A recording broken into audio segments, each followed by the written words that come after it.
is in bowls short, looking to pulled out of it, I think, lied there, took the outside edge and went over the slips, I believe. And James Wharton, who scored a double century, I think, against Leicestershire in the twos. Right is in full and driven away by Adam Lythe. It was a half volley. Lythe didn't have to step out too far. Herring in from the Howard stand end, goes short of a length and nicely punched off the back foot through the covers there by Bean. Has he got the legs to get to the boundary, which is cut off by some... Is in and bowls. Foolish, that's a good shout for leg before he's got him in his first over. Josh Hull has his first class wicket. It was Foolish for the first time. Almost 4.78 as in goes Ahmed. And bowls, invites the drive, gets the drive. It wasn't entirely convincing in fairness to Bean, but it is the two he needs for his 50 as it went past point. Hull has to run around the boundary. Down towards a sort of wide third man position, gets there. Bean picks up a couple, acknowledges the applause for his 50. Because of rain, play is due to start at 2 o'clock there, and we have a wicket. And it is James Wharton who's flicked one down the leg side, and a good diving catch by Leicestershire captain Lewis Hill. We shall see. Fine and in, and that's beautifully played. Superb shot from Dawid Malan. It is his out shot. It is difficult, it is gusty out there. He goes in and bowls, clipped away into the leg side, and this time over the boundary. No chance for arm, but it was too full. There's a lot of overs left today. Here's Hull. That's a beautiful shot. Beautiful shot by Dawid Malan. Hull, short. Malan tries to pull that one a little bit squarer than it went, which was over the top of the outstretched hands or arms of Hanscom. He's getting himself hopefully fit for next week. Bean flicks one through mid-wicket here. Tell you what, that was aerial for a moment and has just dipped under the man at mid-wicket. Sort of half deliveries. That have added a bit of extra time. Short ball here. It was a poor delivery, wasn't it? It was wide and loose, and Malan, he's just replayed his shot, saying he was trying to play a square cut and gets a top edge. Malan waits. In comes Finan, and that will be Dawid Malan's half century, and he's got it with that typical Malan shot. Just opens the face and runs it down to third man. Sensible cricket, having got the boundary off the top edge of the ball before, and the 2 runs he makes take him on to 51. But session number 2, only got to the 37th over. As right is in, and that is pushed back up the pitch by Finn Bean once again. Dot ball. And that's a lovely shot by Malan. Hull just giving him too much width. It was too short. You really can't bowl there. More in a moment, because right is in and bowling to Bean, who drives beautifully through the offside. It's along the carpet all the way and just skips over the boundary rope now. In he comes past umpire Pollard over the wicket. 4 runs. 4 all the way. Yeah, all the just way. A little bit too short, bit of room, and Malan over the top of it, just had a little run down through third man off the middle of the bat. Bean is still there, he's survived as Ackermann is in, tosses it up, Bean lifts it high, could be caught at deep mid-wicket. Is he going to get there? No, he's not going to get there. It bounces once, plugs and trickles over the ropes at deep mid-wicket. Goodness me. Here's Finan now to Bean, short. Bean gets underneath it, he's got it away down through third man. Is that going to go all the way? No, it's 1 bounce and 4 runs, and Finlay is full of beans because he's got his first class century, and Yorkshire 239 for 2, with the young man just 20 years of age in his 4th first class game. Right in his face, he's got his hand over his face as well as a cap on. Finan goes in, brilliantly caught. Brilliantly caught. It was short and just outside off stump. He went for it, Finlay Bean, got the edge, and reaching to his right, Colin Ackermann took a high 2-handed catch.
You all good? Good, how are you? Yeah, really.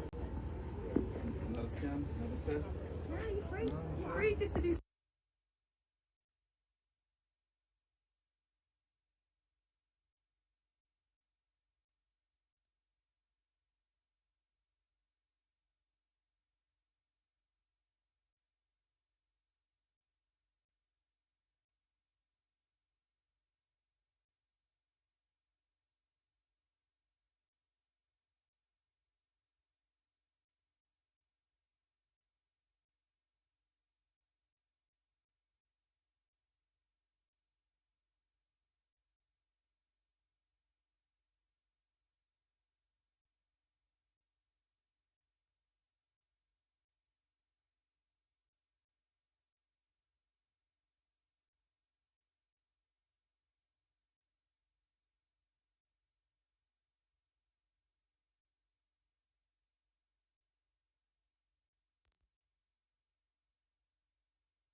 Good morning, good morning. Welcome back from Headingley, day 2 of Yorkshire versus Leicestershire.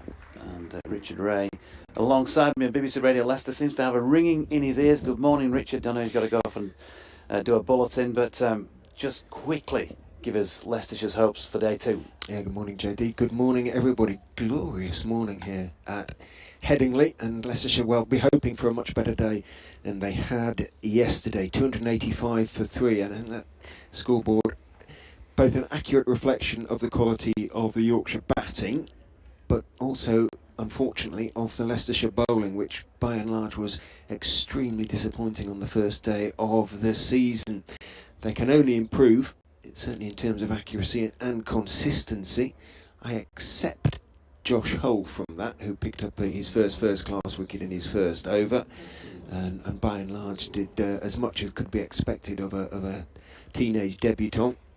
But otherwise, Leicestershire were not at their best with the ball or in the field, so they can only get better. And the news from the camp, unfortunately, is that Matt Salisbury, who had to abort an over, will not be fit to bowl for the rest of the game, so they're already one bowler down.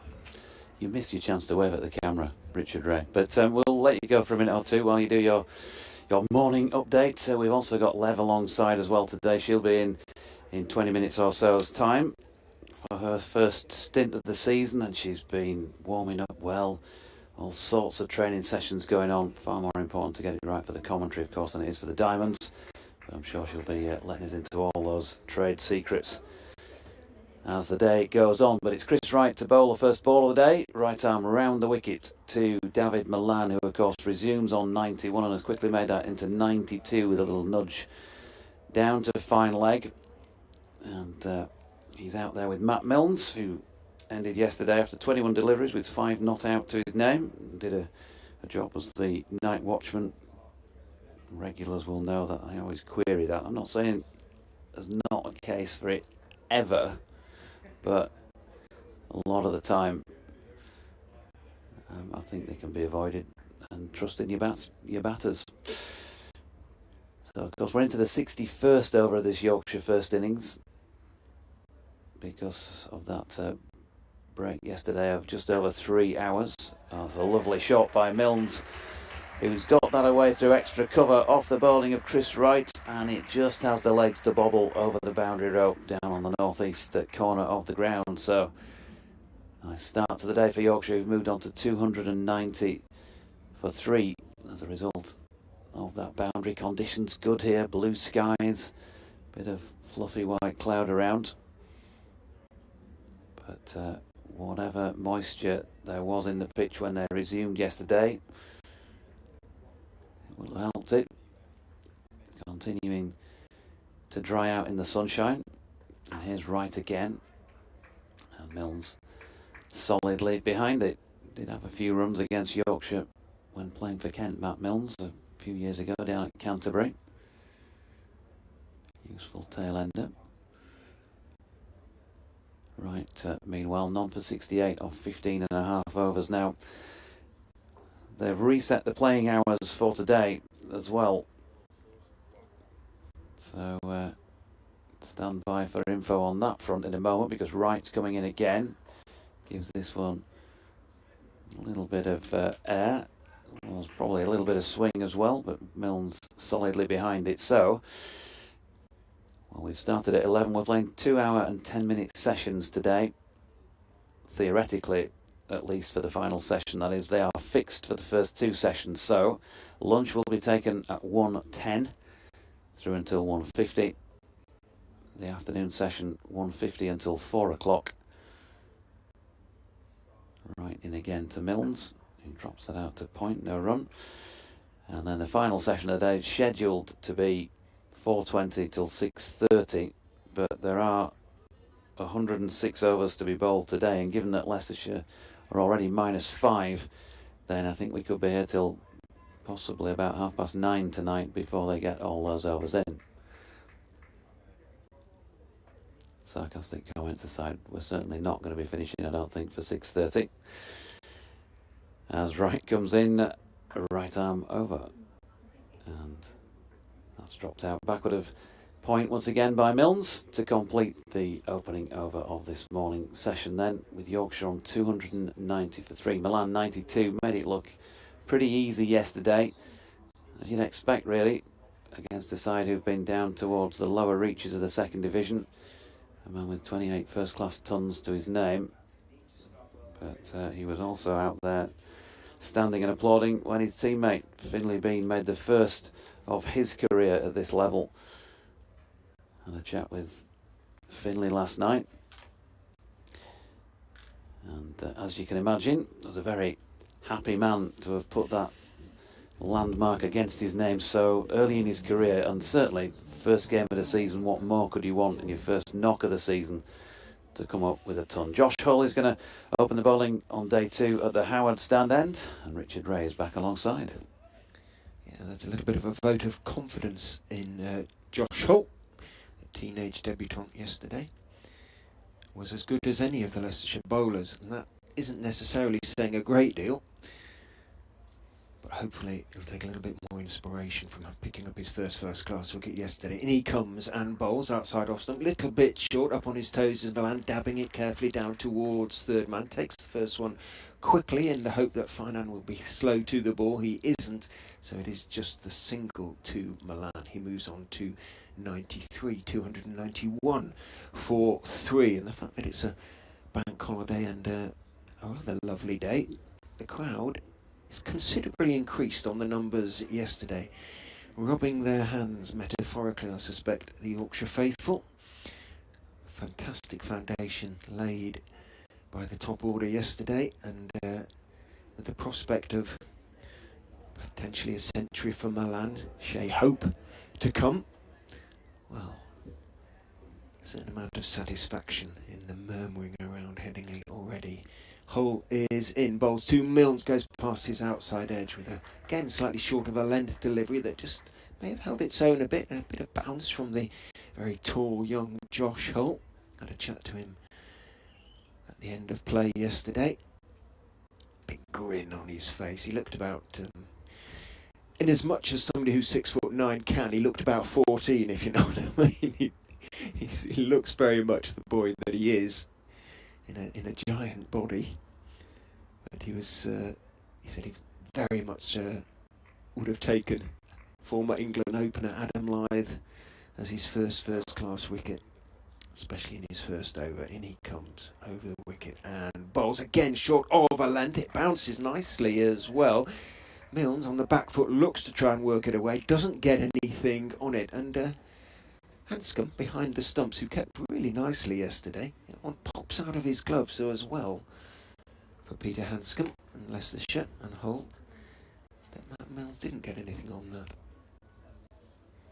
291 for 3.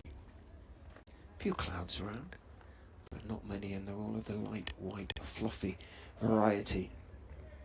Hull, Huntingdon born, so sort of Cambridgeshire born, but it's within Leicestershire's purview, so to speak. Turns, comes running in and bowls 2, Milnes, again a little bit short of a length. Straighter though this time. Milnes stays on the back foot, dabs it down towards gully, where Rahan Ahmed is the fielder. Poor old Rahan, whose first over went for 22 yesterday, hopefully didn't open the papers this morning, because quite a few of them featured that particular unfortunate statistic. The general theme being back down to earth with a bump for Rahan. He came back well though, as in the end, in goes Hull and bowls again, a little bit short, straight, turn of the wrists as Milnes defends that one back down the pitch on the onside, pushes it back down towards mid-on. Hull intercepts en route, but then does throw it to his captain, Lewis Hill, who's got his whites on from yesterday, judging by the huge patches of green all over them. You can still see Hull's footprints yesterday. JD, what would you say his, I do know this, would you say his his shoe sizes, his boot sizes, bearing in mind he's 6'9" as he comes pounding in past umpire Debenham and bowls short, cut away or forced away off the back foot, and it's gone through cover, disappointingly as far as Hull and Leicestershire are concerned, because Barnes got down to his left and might have stopped that one. He got two hands to it, it sort of burst through them and it's run out to the Western Terrace for 4, and over the over 295 for 3. Milnes into double figures, on to 13. I'm going for 14. Good guess, there are 15. Size 15. Presumably you have to have those made specially. Must do, yeah. Can't be readily available in sports shops, you wouldn't have thought. Size 15 cricket boots. Wow. Hopefully now he's a member of the first team squad, he gets them. You'd need to get a sort free of steamroller, the heavy roller on top of my foot to get it out to be a size 15, you know, sort of rolling pin style. So 295 for 3. Milan 7 runs away from yet another first class ton, and bowling to the, facing I should say, the wicketless Wright, who has given him, just gifted him 4 runs. There are a few places you probably don't want to bowl at Dawid Malan, and that is definitely one of them. Just wide of off stump, just wide enough to let him flick it away with just the one slip in place. Third man is quite wide out towards the Western Terrace side of the ground, yawning gap really. And simple job. Third man's very wide, isn't he? And he's pointing to his right, saying, should I not go a bit finer? No. Here's Wright again then, to Malan, who flicks it off the hip. And set back just in front of square on the leg side is Finan, who comes in and does the fielding, but they get a single. The applause is for 300, and unless they've decided to take away batting points when they get to that point, I reckon that's a second one. You're right. In this season for Yorkshire. We're laughing because there was a certain amount of confusion about when batting points started yesterday in the commentary box. We got there in the end, didn't we? Here's Wright again, this time to Milnes. Solidly behind it, pushes quite pleasantly up to wide mid-off, and there is no run. 300 for 3. You can get in touch with Richard on @Foxes Crick. That's FOXESCRICK 2023. Bit simpler with an @Jonathan Doidge for me. And Lev's, so used to seeing it on there on Twitter, but I can't actually remember what it is off the top of my head right now. I shall endeavour to pass that on in a moment, and it is @KTIE_Lev.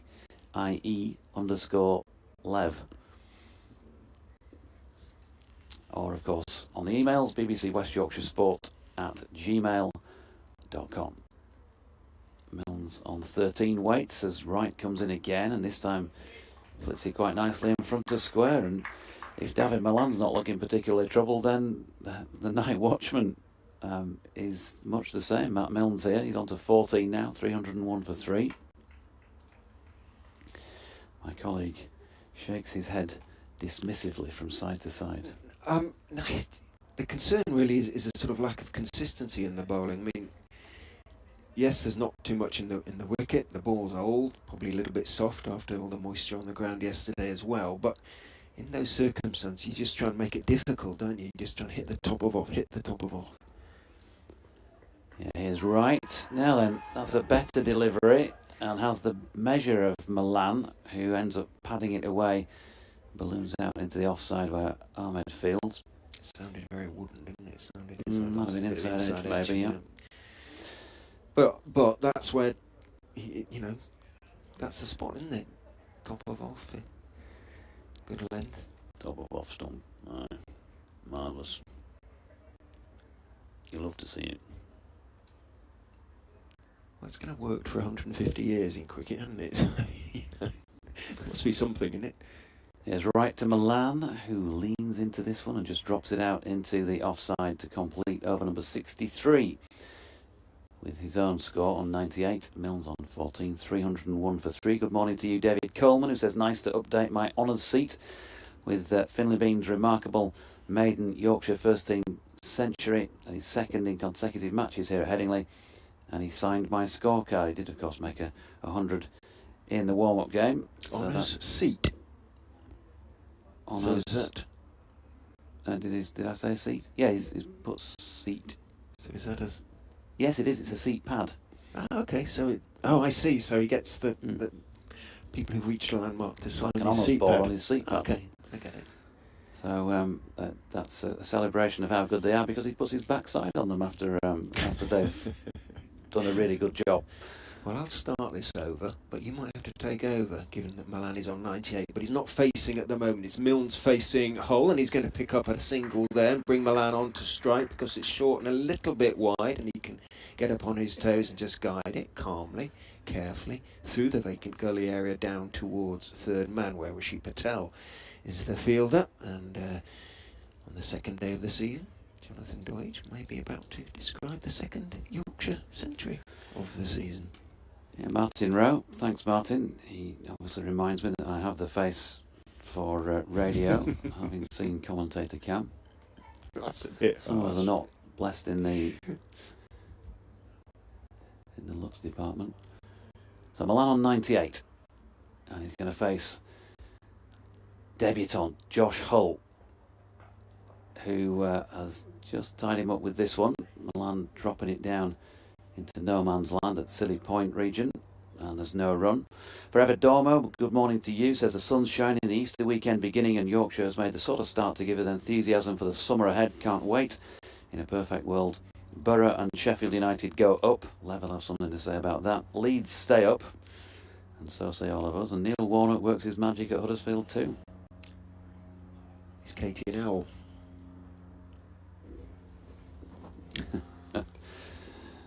The fists are raised. They're going all right, aren't they? I think. Here's Hull to Malan, who gets a bit of room to work with here. This is going to be it. This is going to be a 29th first-class century for Dawid Malan. As easy as you like. Consummate from the man, the left-hander, who raises his bat to all who applaud here at Headingley, and he just clipped it away through point. And that 29th ton in 135 balls, 183 minutes of batting, and included 15 fours. Not really much more you can say about that than he's taken every opportunity that's been given to him, as a quality player does. Yeah. He hasn't looked the gift horse in the mouth, has he? He waits with bat raised as Hull is in and bowls to him onto the legs, a little bit short of a good length. Malan dabs it down into the leg side. Mostly, I think, came off the pad in the end, or possibly just above it, judging by the fact he's just flexing his right leg. Dropped it out into the leg side. Barnes closed on it quickly from mid-wicket, so no chance of a quick leg bite. Assuming it was just a pad. 306 for 3. A few people in the Howard stand in the top part, the top tier thereof, probably 100 or so. Watching on from behind Josh Hull, who is in and bowls on off stump just outside, and Malan very calmly just leans forward, slightly angled bat, drops it down towards gully. There isn't a gully. Ackermann has to go running back towards deep-ish gully by the time he does so. Malan and Milnes have exchanged ends. I'll tell you what famous Yorkshire, when I was jogging this morning, I was thinking of sort of famous Yorkshire cricketers called Howard, and Stevenson was the one who, for me, my generation. Graham Stevenson. Was it not Graham Howard? Was it in the end? Was one of his initial? I wasn't sure. As I was running along, in goes Hull. Bowl short, pulled by Milnes with a lot of time, and there is a man out there sweeping on the leg side boundary. It's pulled right across the square, which is actually pitches cut the entirety of the width of Headingley, or potential to be cut. I don't think I've seen just looking at the square, it suddenly just occurred to me. Obviously, they extend to the nets in front of the Western Terrace, but new grounds, call him curator, it being a sort of non-sexist term, here at Headingley, has cut a square right across the entirety of the ground. Pitches. I went and had a couple of hours with the ground staff during the warm-up game, Richard Robinson and co. They have taken on Jasmine Nichols, who is the first female to work at a test venue in the history of cricket. So having a chat with the pair on the other day as Wright's first delivery of the over is short and wide and Milnes watches it go by. And you were using the expression then, but I can assure you there was plenty of banter between male and female down there already, and she's only been around for a couple of weeks. Giving as good as she got, I can promise you. Graham Stevenson, was maybe the man you were thinking of. A couple of test matches to his name back in the day. Sadly no longer with us. No. Here's Wright in again, and Milnes pushes into the offside, no run. He was a talent as well, wasn't he, Graham Stevenson? He was. Serious talent. Maybe Howard Cooper, you're thinking of from that sort of generation? Possibly. Yes, possibly. With the use of Howard, I'm thinking.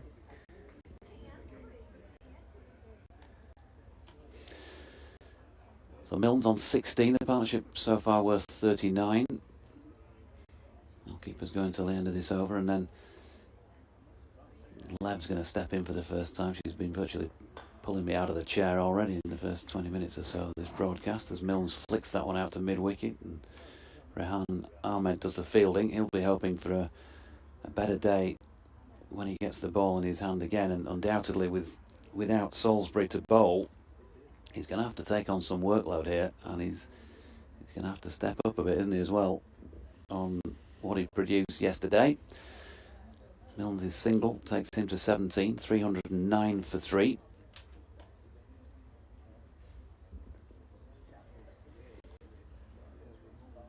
And Wright switching back to round the wicket to the left-handed Malan, who gets a short ball to work with, and he's crashed it away backward of point, inevitably, for 4 more runs. It's not good bowling.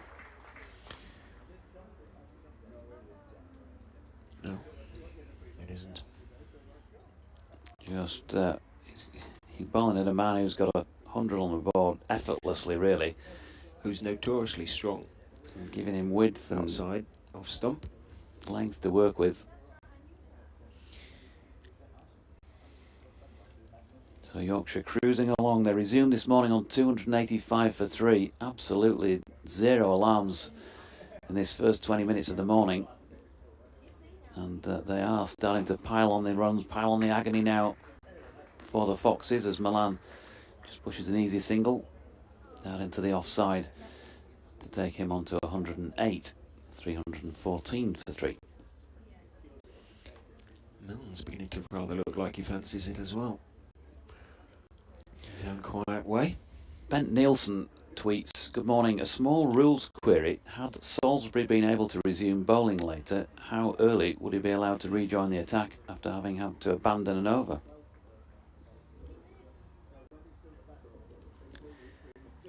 As the elder statesman in the commentary box, I'm sure you can answer that, as Wright is in and Milnes drops that one backward of point and there's no run. I'm too inexperienced to answer questions like that at my age.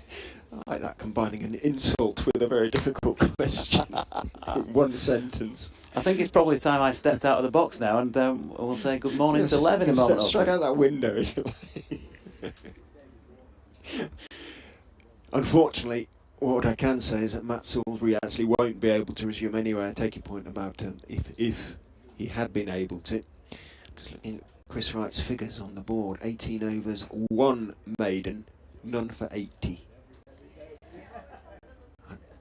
It hasn't just been a case of lack of penetration from the Leicestershire seam attack. It's also been, a case of lack of consistency and accuracy. Maidens have been very, very few and far between, and if you can't get the ball to move, you can at least make it hard to score, the batter to score. That's the theory. As Josh Hull is in from the Howard stand end and bowls outside off stump, slightly short. Again up on his toes is Malan, dabbing it down. Didn't quite come off the middle, and in fact that probably gets him another run because it rolls quite slowly down towards fine third man. Buttinger has to run in from the boundary at wide third man. As a consequence, Malan can pick up 2, surely. The Yorkshire scoreboard has only given him 1. Took 2 then, didn't he? Yeah, I think they're even surprised that he got back for 2 there. Everything so far this morning's come straight off the middle and flown away, so must have surprised the scoreboard. Does JT Potter operate it? Is it connected to his computer? I don't know, or whether it's done separately, but they've got that wrong. Anyway, did pick up 2. Hull is in. Bowls Fuller this time, driven slightly airily by Malan. I mean, down into the ground, thick outside part of the bat. He wasn't quite at the pitch of the ball. There's just a slightly casual air to that one. Got away with it just about. Picks up his single. Moves on to 110. The scoreboard is now off kilter. It's 1 behind itself. And it will have to correct itself, but it only gave Malan a single off the previous delivery, and he picked up 2, and now it's confused because you can see there's a right-hander on strike. It's 317 for 3.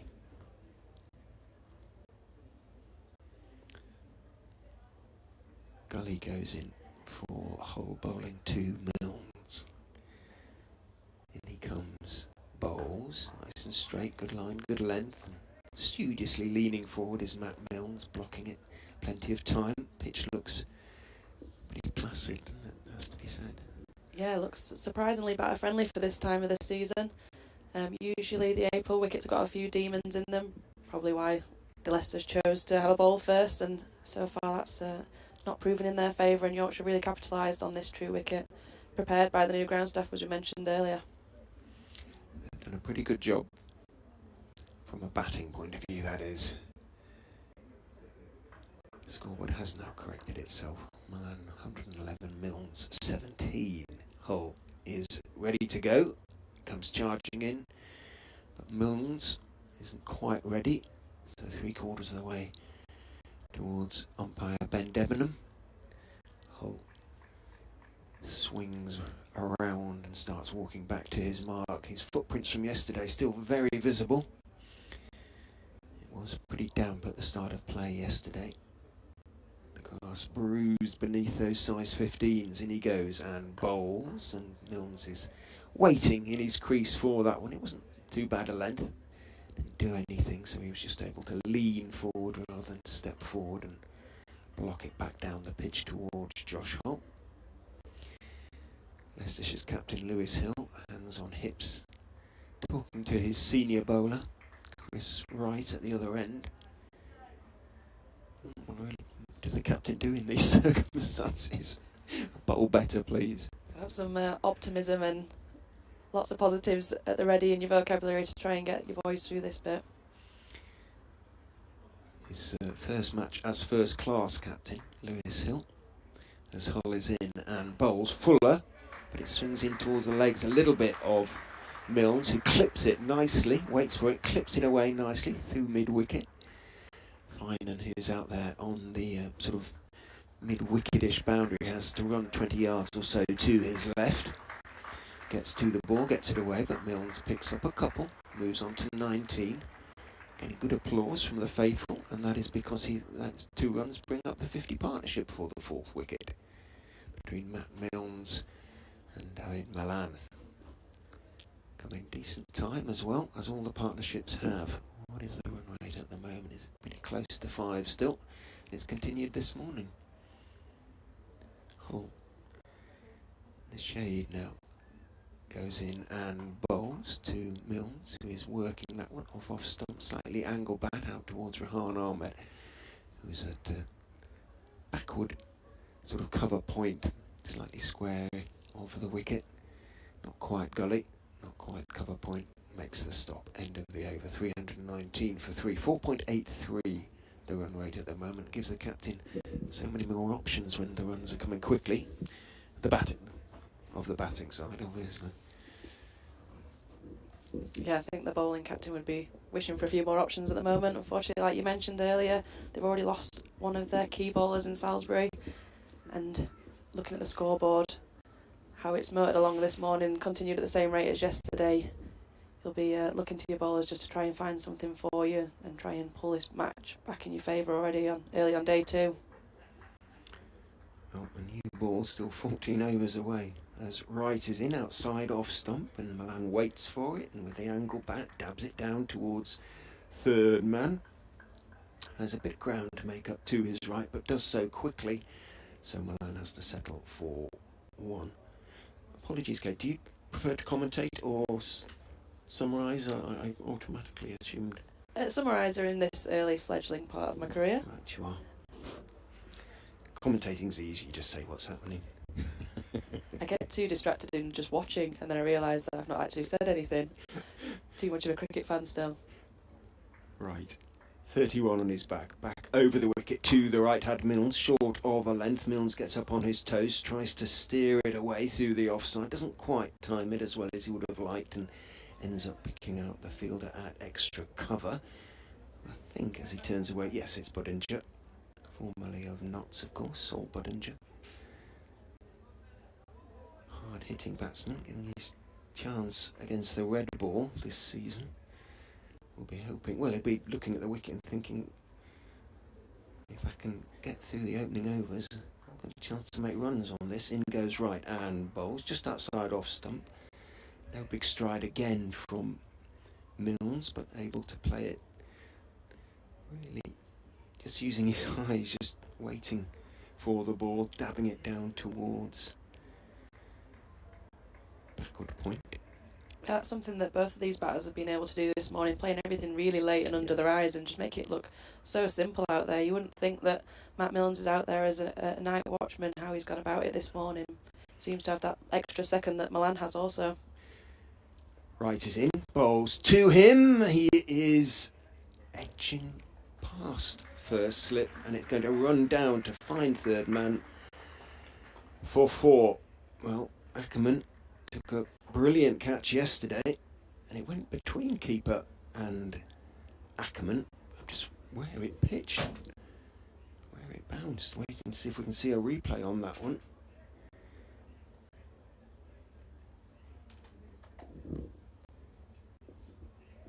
Whether or not it was a chance as such, let's have a look.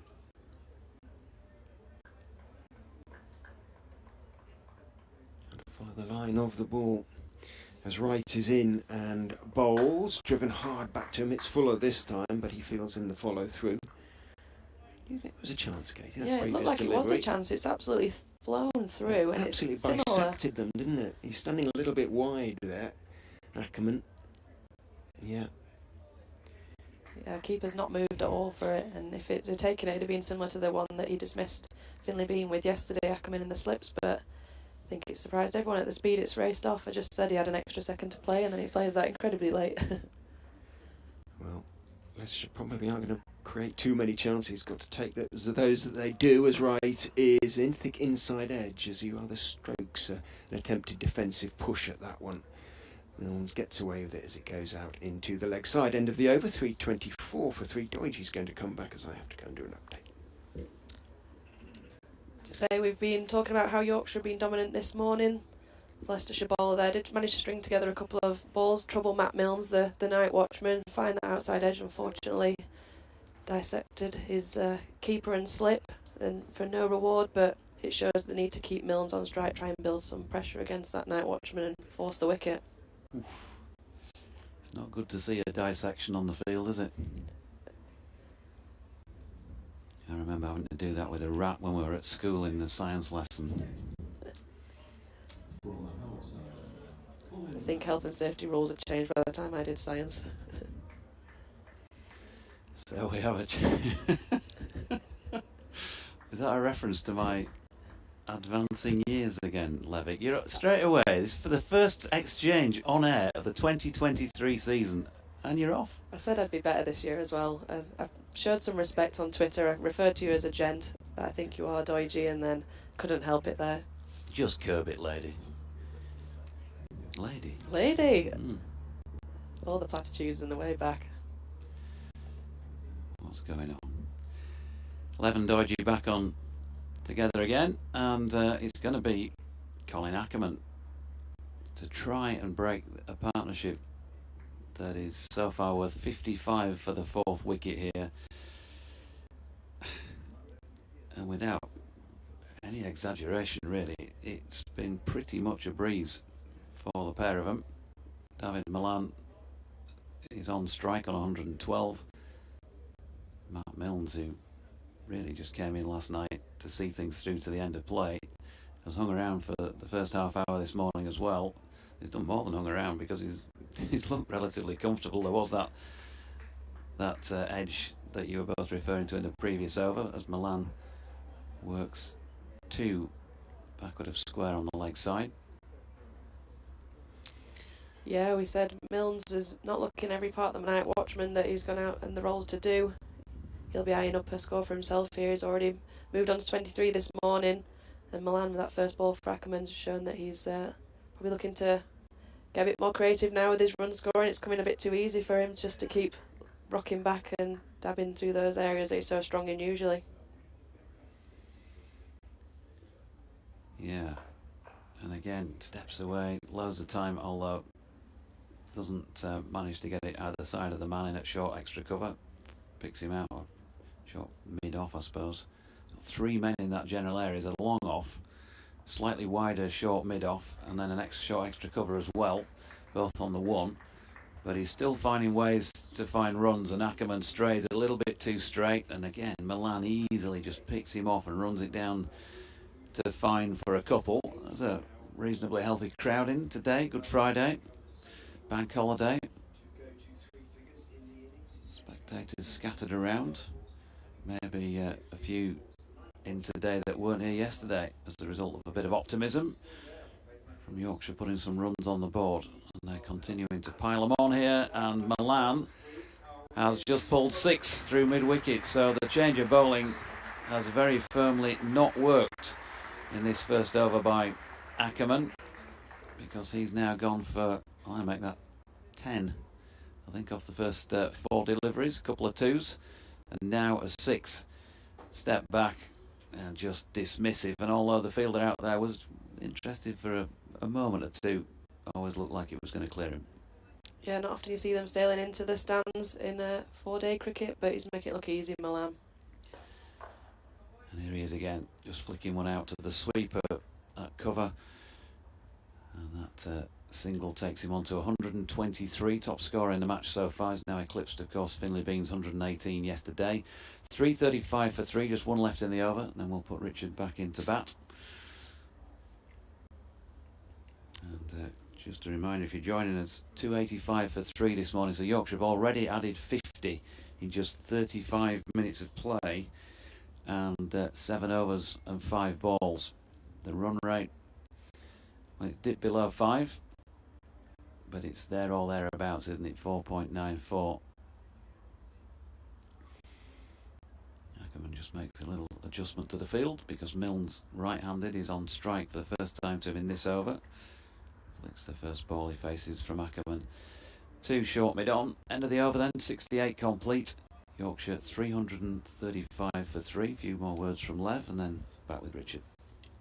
Yeah, Leicestershire so far this morning have just struggled to string together any length of time against Milnes. Malan looking oh so easy. Any part of the ground is available to him at the moment. He's scoring with absolute ease. And Leicestershire really need to try and string something together to Milnes to try and break this partnership and force Yorkshire to think of something different. Looks like we're on for a bowling change now.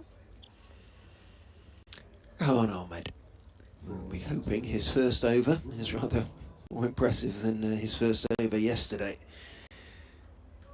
He's probably now bowling from the right end, so to speak. I think his first over yesterday was from the Howard stand end with the sort of short boundary to the left-handers on the leg side. Mind you, when you're bowling head-high full tosses, it doesn't really matter too much which side you're bowling from, does it? But he's got a deep mid-wicket. He's got a deep backward squares. He comes in and bowls, and it pitches nicely. It's driven by Malan, steps out and drives firmly through the vacant mid-off area down towards long off. Takes his single, moves on to 124. Can I get the impression he could really go big here if he wants to, if he's got the concentration. Dawid Malan, Shy Hope, sitting in the pavilion, probably thinking, didn't really need me, Yorkshire. I'm quite happy to sit here and watch. Well, Malan and now Milnes pile on the runs. 336 for 3. Ahmed back over the wicket to the right-handed Milnes. Drops short, pulled firmly out towards deep mid-wicket, who completely misreads the flight of the ball. Started to move to his right, Rishi Patel. In fact, it probably went across the line, across the boundary rope, pretty much where he was standing, or had been standing, before he vacated the space. So Leicestershire's travails and out cricket continue to be a real issue. In goes Ahmed. It's driven by Milnes through mid-off, in the air, aerially, but very firmly. No chance whatsoever for Eddie Barnes, standing quite wide at mid-off, to get across to his right, and it thumps into the covers below us, underneath the pavilion here at Headingley, for 4 more, so consecutive boundaries. Well, I was saying, might not be as bad as his first over yesterday, but, well, watch this space. In goes Ahmed, bowls and goes down on one knee. Milnes and picks it up over his head, little paddle sweep, gets a bit of a top edge, and it runs very fine down to the boundary for 4 more. So that's 3 consecutive boundaries off the over. So that's 12-13 off the first 4 balls. Yeah, that's not what you want to see as a bowler. You've got Matt Milnes, the night watchman, who's hit you to 3 different parts of the ground for 4 in 3 consecutive balls. And you just know it might not be your day. He's got a long time and probably a long shift of bowling ahead of him, so... In he goes and bowls. Milnes goes back, cuts it slightly top edge, but it gets past Josh Hull, diving to his right at backward point. Stuck out his hand as he went down. Did manage to get a hand to it, slowed it down, but Milnes is able to turn and make 1 into 2 as Hull goes running back. Brings up the 350 for Yorkshire. Run rate now back over 5, and that's 15 off the over. Ahmed is in, bowled, dot ball, hurrah!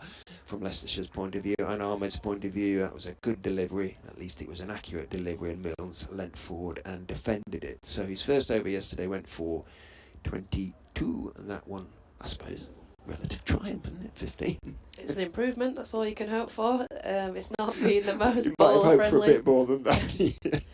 Yeah, when you look at his figures, you'd be disappointed with that in a white ball game, but he's got probably a long stint ahead of him to try and pull it back. We saw how yesterday he managed to bowl much better 3 follow-up overs, so hopefully that's his nerves out of the way again, but it's a tough ask when you've got Malan in, hitting it to all parts of the ground with absolute ease. The only concern he has is if he'll get bored and get himself out, I think, so far. Yeah, they really are struggling, Leicestershire, here at the moment. Can't slow the run rate down. In fact, it's getting faster and faster, higher and higher. Hill making changes to his field. 1, 2, 3, 4, 5 boundary riders now for Ackermann.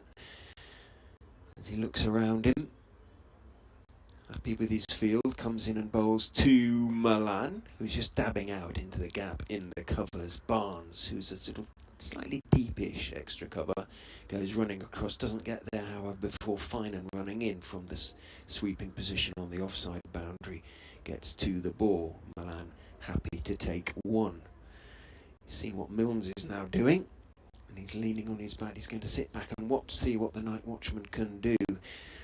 Better start looking at some stats for Matt Milnes in terms of his career best. His highest score is 78, so got a bit of work to do to get to that. In goes Ackermann, bowls to him, slightly short. Well, he's going to pick up 4 more there.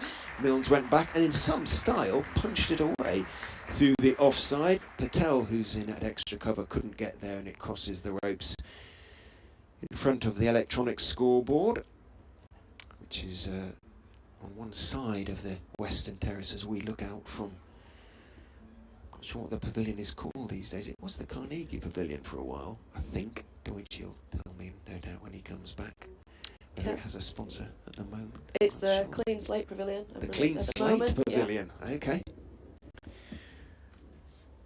A few Leicestershire bowlers would like to have a clean slate, but that's not possible, I'm afraid, as Ackermann bowls. Milnes goes back. That might just turn very slowly, but even so, it turned so slowly, and Milnes was waiting for it. Was still able off the back foot to clip it away through the mid-on area down towards long on, and take one. Moves onto 42 now. Ackermann is into Malan, who is waiting and waiting for that one. Turns it only as far as, or towards mid-on, sufficiently slowly for Ackermann to hop across to his left to intercept it before Malan can take one. Ackermann is in. Malan steps back, makes a little bit of room and cuts it out towards wide third man. He's probably going to pick up three. You would have thought he would. Yes, he looks up inquiringly to see Milnes running towards him from the Howard stand end to make that two into three. They always look to be three there. Finan had a long way round to get to the ball. He's got a strong arm, Finan, but not that strong. It's a long way from that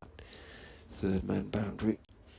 A good 75 yards, something like that, maybe 70. His throw wasn't the greatest anyway. So three more to Malan, who moves on to 128. Ackermann into Milnes, short and onto the legs, and there's a little momentary hesitation. Malan wants one as it's turned into the leg side by Milnes. Milnes hadn't really moved, decides to go back wisely. So Malan, that probably at the moment is the only way Leicestershire might be able to pick up a wicket. A certain amount of batting confusion in terms of the running. Very much clutching at straws, the Foxes at the moment. Yorkshire 359 for 3 after 70 overs. 94 remain today. Well, Dawid's been slightly worried about us, saying that they're going to go on to get try to get 500, but that's looking like a minimal target at the moment. Yeah, it doesn't look as outrageous as you might have thought. At the start of the day, that run rate has climbed up over 5 runs per over now. It's always looked to remain that way. There's not been any real period of pressure built by Leicestershire so far. And 74 runs this morning already in 43 minutes. You don't like to mention the Bazball era, but it seems to have already found a place early on in the season.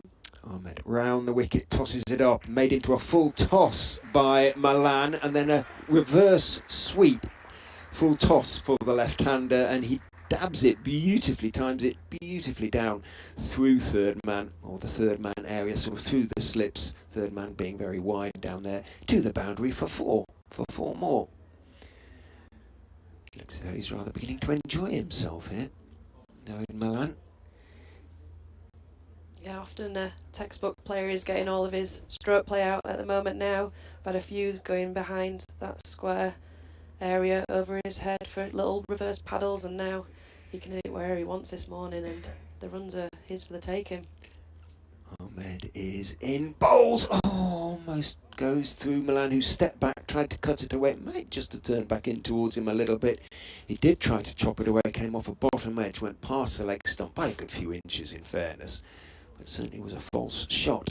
Ahmed is in again to him, he's driving in the air, is it going to be caught? He's caught at long off, running in, good work by Budinger. Ahmed is, I beg your pardon, by, who is it running in down there? It's Vian Mulder, the South Africa all-rounder, who has a wonderful pair of hands, came running in, caught it low, probably about a foot off the ground when he got there, but he made a very clean catch, and a little bit of revenge for of sorts from Rehan Ahmed at that stage. But Dawid Malan innings comes to an end. 132 off 154 balls, 17 fours and 1 6. Well played. Yeah, you did think that the only way to get Malan out this morning would be a little lapse in concentration. Didn't fully go through with that shot, just a low plink of the bat. It didn't look like he was going to carry to the field at one stage, but a great catch running in off the boundary, and you need that bit of luck sometimes. False shot the ball before from Malan, maybe still in his mind, as he then didn't go through with his next shot when he'd looked so confident all morning. But a welcome wicket for Leicestershire. Yeah, whether it was earned, I'm not really sure, but in fairness, Ahmed bravely tossed one up.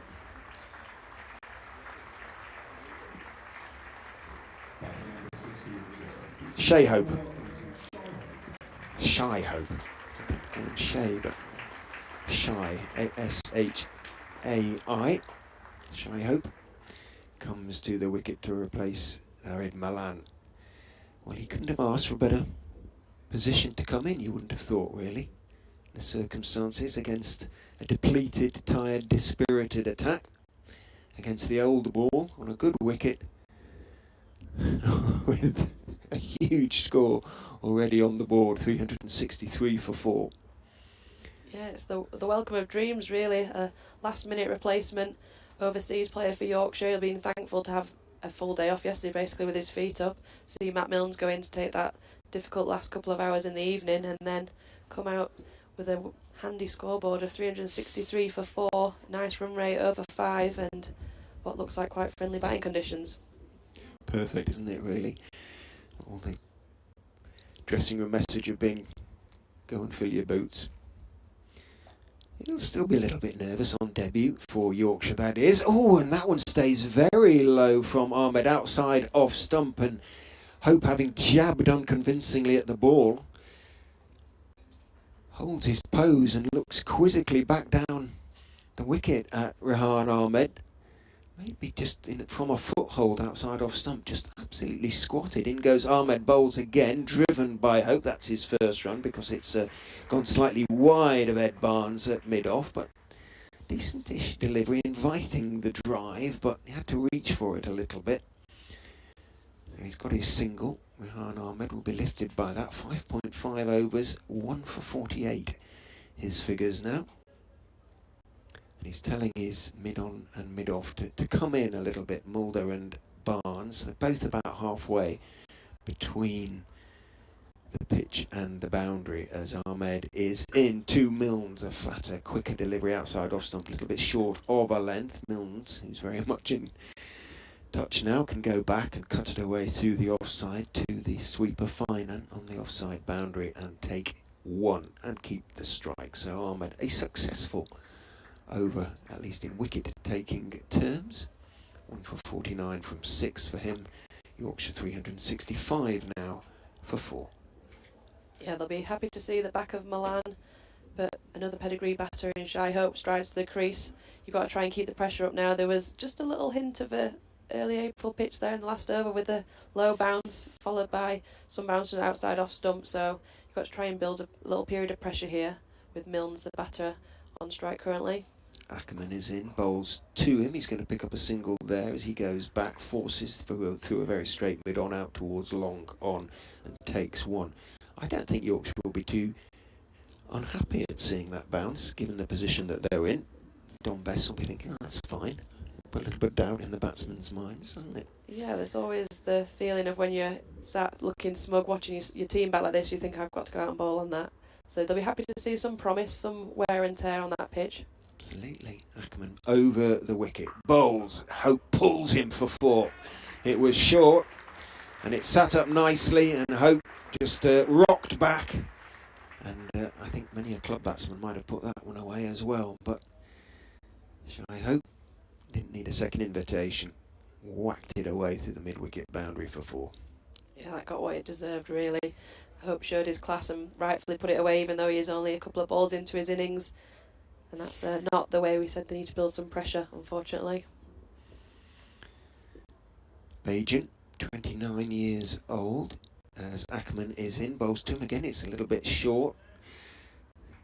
He goes back, this time just works it away, wide of mid-wicket. Barnes has to run to his right to field, so Hope can pick up 1, and does. Moves on to 6, brings Milnes back on strike. Ackermann is in. 2 Milnes, who leans forward and slightly wristily plays it firmly away through straight mid-on. Runs coming so easily for the Yorkshire batters now, out towards long on, where young Hull comes in to meet it, takes his 1, moves on to 45. Ackermann in, bowls. Fuller this time, and Hope playing it off the wicket, not on length as such, went back slightly riskily, but good eye, just worked it away through mid-wicket from a length, really. Manages to get it into the gap fine and comes into field, takes 1. 373 for 4. Ackermann is in and bowls. played, stroked out towards extra cover where Ahmed is the fielder, and there is no run by Milnes. I just wonder whether Leicestershire kind of may feel they almost have to bowl Ackermann and Ahmed now just to get the run rate back under some, well, the over rate, I beg your pardon, back under some sort of control, because it's still -5 and it could get worse, so they could lose their points that they have. Their bowling bonus point is in danger at the moment. Yeah, that would be a nightmare start to the season for them. They need to try and rattle through some overs quickly here. Unfortunately, the way that the Yorkshire batters have gone about it, spinners looked very easy to score from, and so you're in a bit of a catch-22 situation. But I feel like they'll at least persevere for now. The wicket's been brought of Malan, and these two will toil away at both ends. Mulder is about 2/3 of the way back at long on now as in goes Ahmed, bowls to Hope, who goes back. It turns very slowly and it stays a little bit low, but it does it all so slowly that Hope can play it off the pitch, so to speak, and wristily turn it away through the vacant mid-wicket area and take 1. Moves on to 8.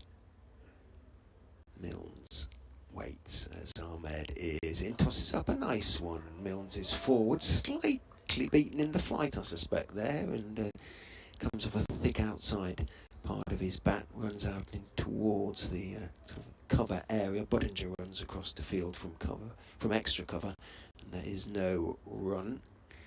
Ahmed is in and bowls short, but Milnes was advancing down the wicket, so maybe he saw him coming and adjusted his length accordingly. Either way, Milnes just defends that one on the front foot, works it out behind square on the offside Hull fields, and there's no run.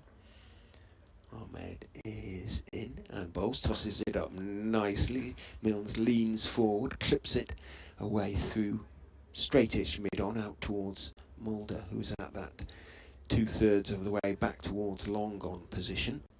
Takes his 1, moves on to 46. He won't want to give it away now, Matt Milnes. He'd be keen to get that half century at the very least.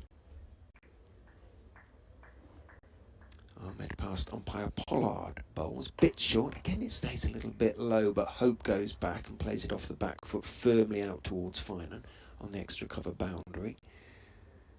There's no run. And there's a single, I beg your pardon.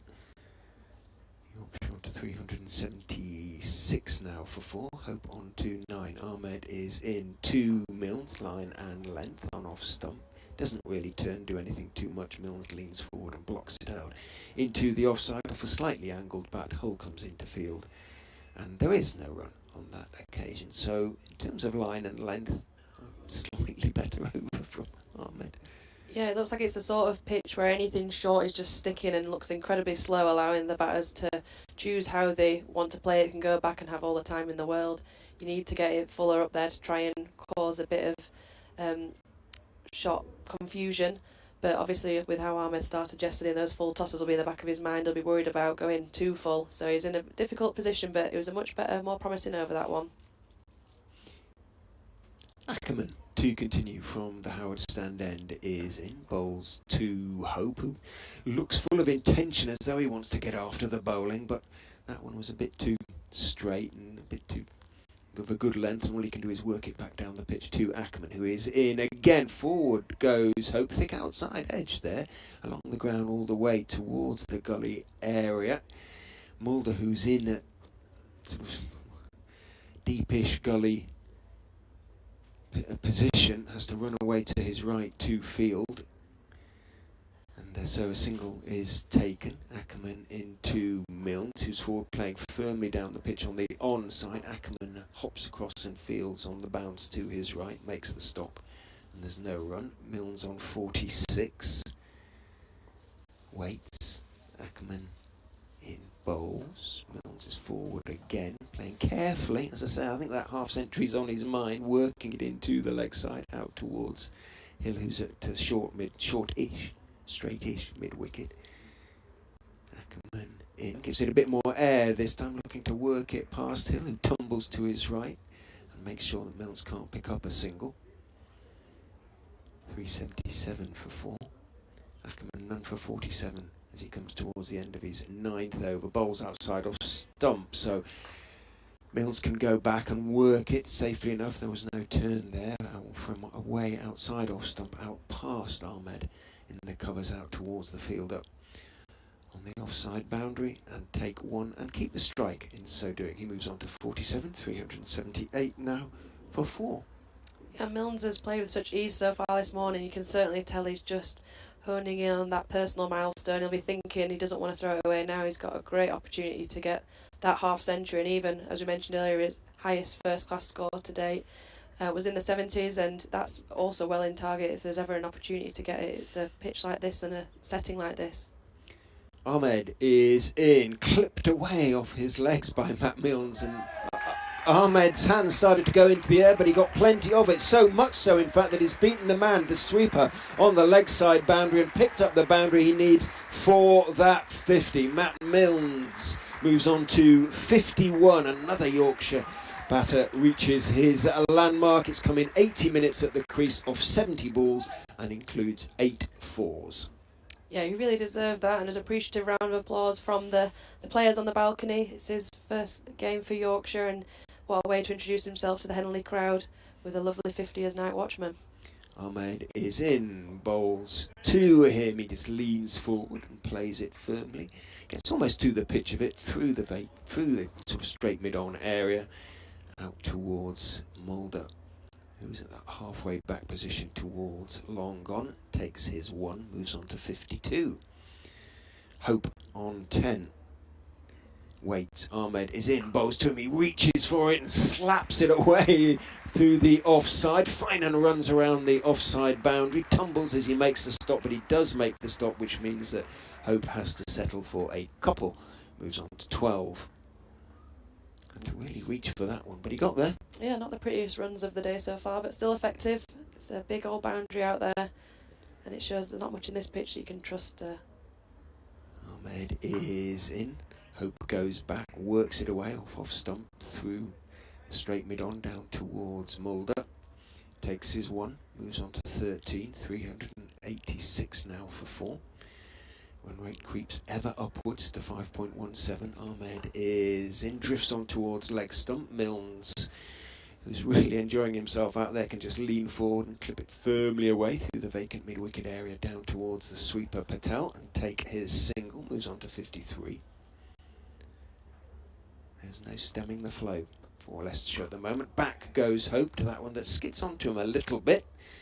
Lots of foot movement from Hope as he tries to work it away through the offside. Can't get it past Budinger out there in the covers, and it is that rare thing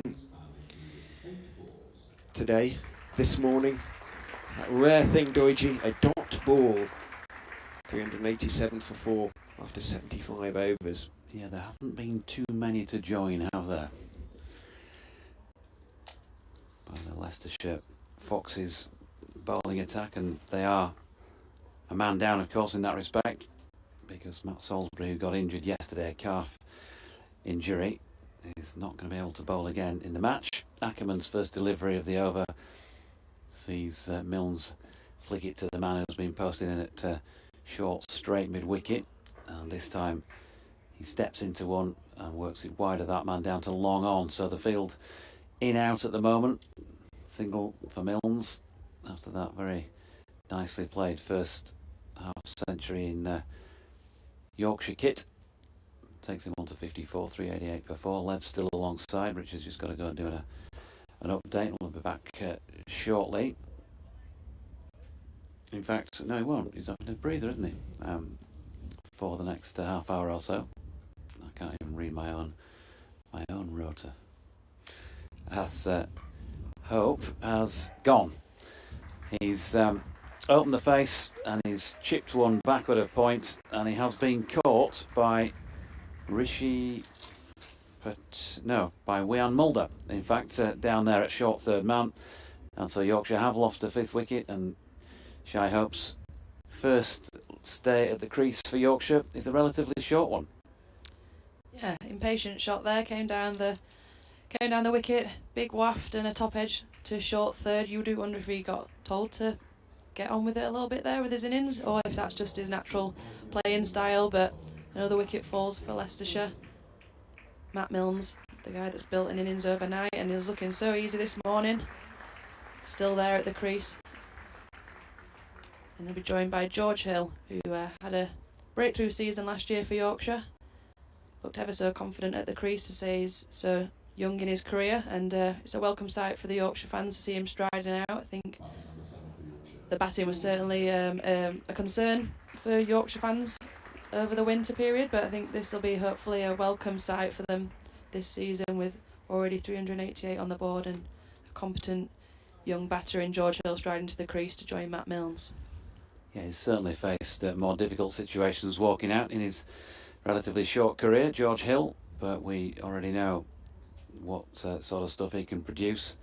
A couple of big scores last year. He said himself a couple of times he was looking for more consistency, but he's also said on numerous occasions that he loves the challenge of facing spin. Not sure there's much of that out there. There are some slow bowlers on, but it doesn't seem to be turning a great deal. And so if he gets himself in here, George, he could be, and we could be, in for a bit of fun, but he's got to do that first. After the dismissal of Hope, who went court Mulder bowled Ackermann for 13 for the record from 14 balls, and he was out there for just the 14 minutes. Yorkshire still going strongly at the moment. So George Hill to face his first delivery. Ball fired in really by Ackermann. First up, drops it out into the offside, does George, no run.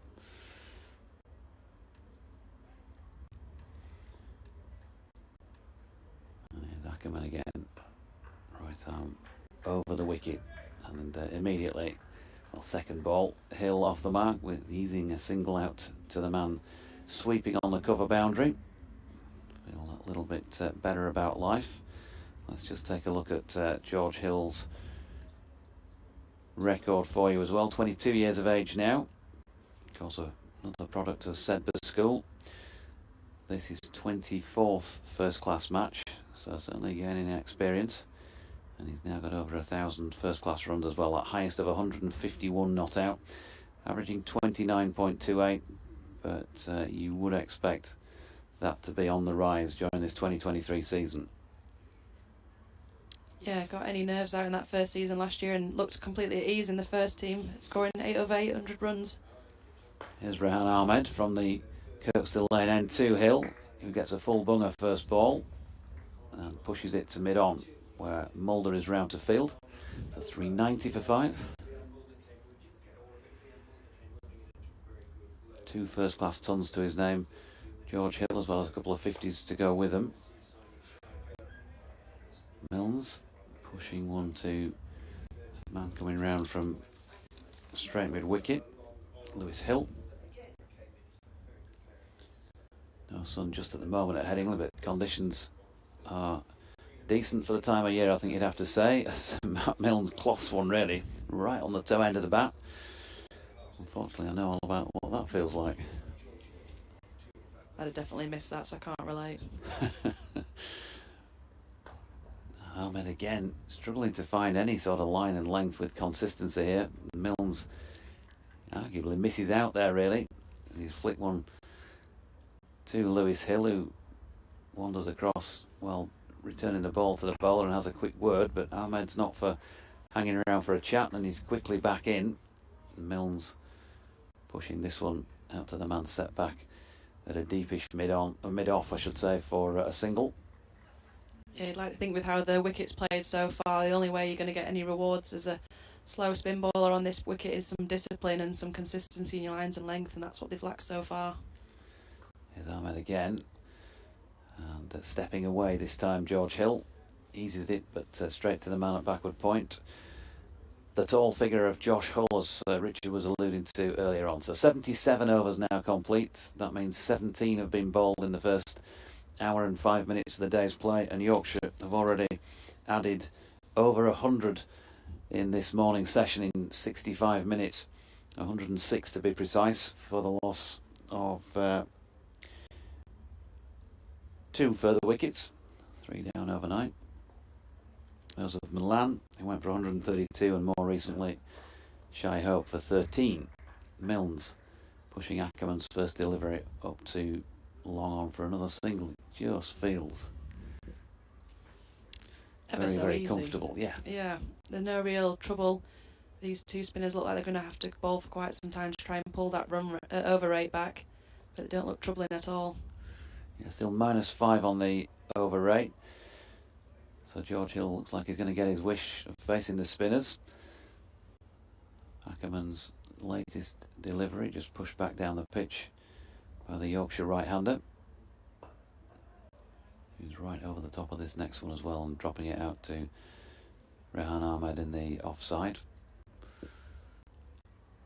Pretty decent forecast today. I don't think there's any rain set, so we're going to be here for a long day as Hill pushes Ackermann's 4th ball of the over back up the pitch. He's gone for 51 so far, Colin Ackermann. How's that wicket of hope? And Leicestershire, well, they've got that at the moment, some hope, but not that much else, as George Hill again eases a single up to long on. Just playing himself in gently. 3 ones to his name so far. 393 for 5 as Milnes. He's starting to fancy this now, isn't he? Uses his feet, comes down the pitch in the end. Ackermann saw him coming and he patted it back. Well, pushed it back to the bowler. End of the over. 78 complete. 393 for 5. Yeah, it's a contrasting sight to see Milnes advancing down the wicket quite a few times. He went into those nervous last couple of runs before his half-century, and now it looks like he's going to have a bit of fun out there. Certainly it's the bowling that's on offer to go and enjoy yourself out there today. Not being able to string any real pressure or danger. These two spinners working in tandem, and so fancies himself to try and get that highest first-class score. Yeah, 78 he stands at the moment. Ahmed in, and this time Hill just pushing to extra cover. So the field setup, well, they're kind of scattered all over LS6 at the moment, are the Leicestershire fielders. Mid-wicket on the boundary. Has he been warned here by Paul Pollard? He has. Rehan Ahmed for running into the protected area. His back foot. He's got a wicket though with the very next ball, and on this occasion George Hill, walking out of his crease to try and play the shot, has been beaten. Bales whipped off by Peter Hanscom, and Yorkshire have lost a 6th. And for all that talk about George Hill relishing playing against spin, he's been undone pretty quickly. Yeah, I was just watching Ahmed's back foot there during that delivery to see where he was going after he'd just been warned in the previous delivery by the umpire. A bit of fire in his belly. He bowled a great line and length there. Totally deceived and advancing George Hill, who ended up looking a bit silly in the end as his bails were easily taken off by Hanscom, but good discipline from the young bowler. He's had a tough game so far. It's not been a bowler-friendly wicket, and after that first over he bowled yesterday, went for 22. He's having a much better spell this time round. Picked up a couple of wickets, and they need to try and keep the foot on there, Leicestershire. Stop this innings as soon as they can. Matthew Revis coming in at number 8 for Yorkshire then, who are 393 for 6. George Hill lasted just 10 balls, 7 minutes out there for his 3. And Peter Hanscom, I took a great catch in the yesterday, and you just love that as a keeper, wouldn't you? Giving a yawning gap between batter's back foot and where you're positioned as you take it in the gloves all the time in the world. So Milnes not out 56. A few words of wisdom perhaps from him to Revis, who despite words last week from Otis Gibson about him being promoted to be more of a batting all-rounder, of course Matt Milnes has shoved him down a further place in the order here by going in as night watchman last night, still coming in at what effectively would have been 7. Yeah, this batting lineup's looking particularly strong, I think. To say there was so much worry about it over the winter period, losing key players, to see Revis coming out, he's still very capable. And he opens the face to his first delivery from Rehan Ahmed, and he's going to pick up a couple through the vacant third man area. The chase was successful in hauling that back in. And Matthew Revis, 21 years of age now,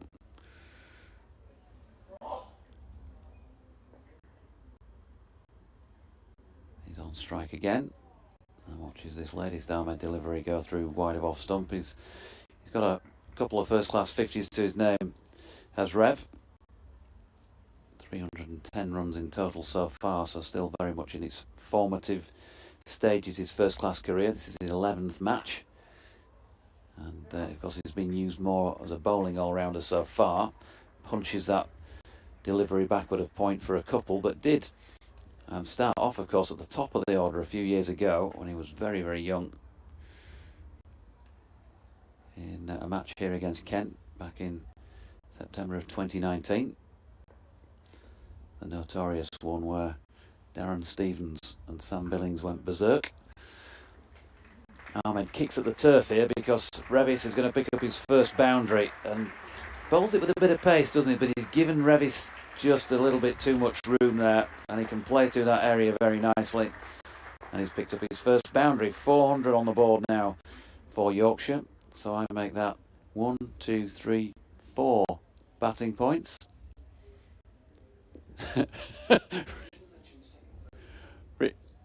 Richard is smiling smugly behind, and they're 401 for 6. Yeah, Ahmed just looking a bit angry with himself for that last delivery. When he's rushing it through and getting it through a bit quicker, it's just sitting up nicely for the batters, and he's bowled so well beginning that over to force the wicket. So Milne's on strike, facing Ackermann for over number 80. And then he's pushed to Hull coming in from long on, another single, run rate up over 5. Everything going Yorkshire's way at the moment, although they've been pegged back in the wickets column. At least that's some sort of fillip for Leicestershire this morning. But they're going to have to respond to a pretty hefty first innings total by Yorkshire here. Sun shining at Headingley. Revis gets a little bit of an inside edge on a forward push there. No harm done. Brought a cake today for us, Lev. Yeah, it might be the first offering of the season. Didn't think you were a cake man, Dawid. I thought you were a beacon of health. Revis steps back and gets this away out to the sweeper on the cover boundary. Stroll through for a single. Leicestershire might have a little bit of a try with a second new ball fairly soon. Of course, don't forget they're a seamer down already, as Ackermann's latest delivery chopped back into the turf and up the pitch by Matt Milnes. All gone quiet at the moment here at Headingley, as Ackermann's in again, and Milnes can't get it away for runs, pushing back once more to the bowler. Almost as if the crowd are holding their breath waiting for another boundary, but at the moment content these two to run it around and pick up occasional boundary opportunities, and Milnes pushes another single to complete the 80th over at 404 for 6. Yeah, to say that Yorkshire have got 400 runs on the board, there's not been a lot to clap for the last little period of play for the Yorkshire fans here at Headingley. They'll be more than happy with the position they're in, but there has been a little couple of wickets, and you don't want to see this really commanding start to the season just drift away. You want to make sure you put in a real hefty total in this first innings, having been put into bat on that first day. So Rehan Ahmed is going to continue at the coastal lane end, stepping away to a ball that does keep pretty low, really, just on the low side anyway, the way that Matt Milnes played it. Just reaching for it in the end, but pulled it fairly straight, as it were, out to long on. Another single to him, 58, and now 404 for 6. And Revis back on strike. Gentle push into the offside. I'll give you some scores from elsewhere in the non too distant. And we've got to the other end of this Ahmed over because he's in now, and that's pulled by Revis, and he wanted to give that plenty and probably did, but didn't get it directionally where he wanted it, straight to the the short straight mid-wicket. Could have been 4 either side of him. And then chooses to watch one go by. He'll be disappointed he missed out that ball prior. Anything short here is just sat up and asked to be given away. Just shows this little period of play we're in that the boundaries aren't as free-flowing. And again, a bit of respect this time from this Ahmed delivery by Matthew Revis.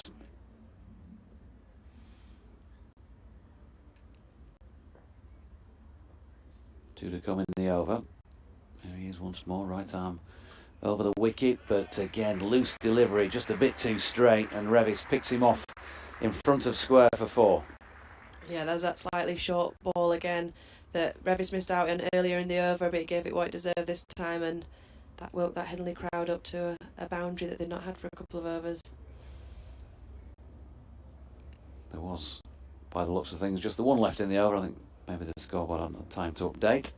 Did get through his over pretty quickly there, but that's the way of things at the moment. Still on -5. That may change come the end of the session when they sort of do a rejig, recount, reassessment. Those scores, meanwhile, we're waiting for Colin Ackermann to get cracking here. Nottinghamshire, Hampshire at Southampton. Notts dismissed for 185 first up. Hampshire also not finding it easy. 153 for 5 in response as Milnes flicks a single off Ackermann first ball to deep backward square. It's the break between innings at Old Trafford because Surrey, the champions, have been dismissed for 442. That's a pretty good start to the season for them. And Lancashire, who put them in, are about to have their first innings of the season. At Taunton, are playing today, which is a start, because they didn't yesterday as Revis pushes one back to Ackermann, dot ball. Somerset 13 without loss in the 5th over, so clearly didn't manage to start on time there today either. Ackermann in again, Revis solidly behind it, another dot. Essex 202 for 4 in the match at Lords against Middlesex, who put them in. That's still in the first innings of play. At Canterbury, Northants 117 all out. Revis again pushing into the onside and once more no run. And the man out there in the middle, Matt Milnes' former side, Kent 18 without loss in response. And they'll be looking to build a first innings lead. You would have thought, having shot out Northants for 117 if they can. Revis pushes a single out into the deep on the offside. And then in this division, Division 2, Durham 376. It's a pretty good start. And Sussex 23 without loss. Trailing by 353 in their first innings down at Hove. Ackermann this time to Milnes.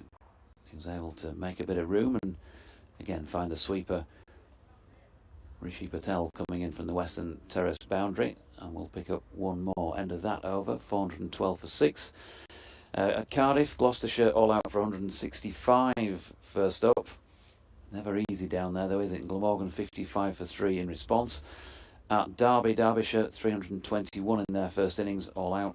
Worcestershire are replying and are currently 28 without loss in the 11th over there. And that's your roundup from elsewhere. And Yorkshire 412 for 6 after 82. Yeah, just another easy over for Yorkshire here to be able to pick off the singles down to those boundary riders. Even though Revis is only just new to the crease, he's already looking quite comfortable. Ahmed to continue at the Kirkstall lane end then, bowling to Matt Milnes, who's on 61. First ball pushed back to the bowler. You can get in touch with us on at Jonathan Doige, at Katie_Lev. As Milnes steps away, and he's good at doing that, isn't he? I think that's something that we have noticed in this innings already. Giving himself a little bit of room outside off stump. And he just guided that one away past the left-hander short third man and picks up 4 down to the Howard Stand boundary. Nothing more frustrating to see as a spinner when someone seems to have that little bit more time on their hands, stepped away, cut it through that area, and Ahmed had hands on heads. How his day's gone so far. And here he is again. Milnes pushing to short straight mid-wicket. Lovely day, as it was for quite a lot of yesterday, but barring a 3-hour chunk in the middle where things got a little bit moist. Milnes pushing a single out to the sweeper, coming in fine, and that is from the cover boundary.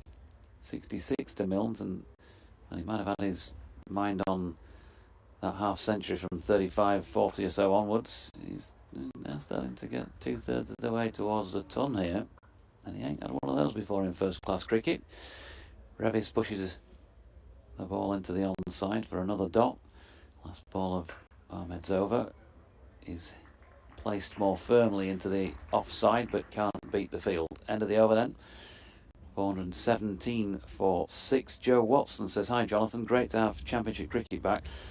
I've missed listening to the commentary while I go around my crop sprayer, especially yourself and Katie Lev." From Jess Watson's brother, brackets, if you ask Lev, she might tell you how I became known like that. Yeah, Jess Watson was a former Yorkshire colleague of mine, and she was always known as Joe Watson's sister until she became the more prolific cricketer in the family and he became Jess Watson's brother. Okay. Milnes stepping away again, give himself some room. And again, picking up a single to the sweeper square on the offside. Morning to you, Craig Traps, and also to Neil Dutton, who says, "Morning, Dodgy. Good to see Malan in the runs already in 2023. Hopefully Hope's innings was a desire to get a move on and not indicative of how he'll play during his stint. It's not T20, because as you know, hashtag we don't talk about T20. Revis steps back and flicks one through mid-wicket for another easy single here. So runs continuing to flow and still above 5 and over for Yorkshire. We've still got the better part of 50 minutes to go before the lunch break. Extended sessions at Headingley today after that lengthy rain delay yesterday. Milnes just drags one slightly to the onside of straight, but the short straight mid-wicket is able to get round and do the fielding short mid-on. Ackermann again. Milnes this time finds a gap through the offside. Sweeper is round to clean up, but a nicely placed push. Didn't try and overhit it, Matt Milnes. Takes him to 69 with a couple more, and Yorkshire to 421 for 6. It looks like Milnes has just begun to rein it in again. He had a little hot-headed couple of minutes where he started advancing a lot to these spinners. Yeah, Ackermann again. Milnes works it to leg, but can't beat the infield. Lewis Hill want to come in this over, so they're continuing to fire through them, as they have to do, really. Been so far behind. Ackermann again. Milnes steps back, pulls. There is a man set out in front of square through come mid-wicket on the leg side, does the fielding, and they settle just for a single from the final ball of the over. Milnes on 70 for 22 for 6. A great connection from Milnes there. The ball set up nicely for the boundary rider out there to collect, but he's looking ever so at ease at this crease at the moment, and you can imagine he's ticking off those little milestones, working along in chunks of 10. He's honing in on his first class best score, and that'll be his first little milestone he'll be working towards, and then you'd like to not jinx it too much, but then that century is becoming in reach as well. Here's Rahan Ahmed continuing at the Kirkstall Lane end, bowling to Milnes. Again, another easy single out to Rishi Patel, who skips in from the Western Terrace boundary. The deserted Western Terrace, save for two snappers out there, with the zoom lenses out. Ahmed again throws this one up wide of off stump. Can't tempt Revis into having a fly at that one.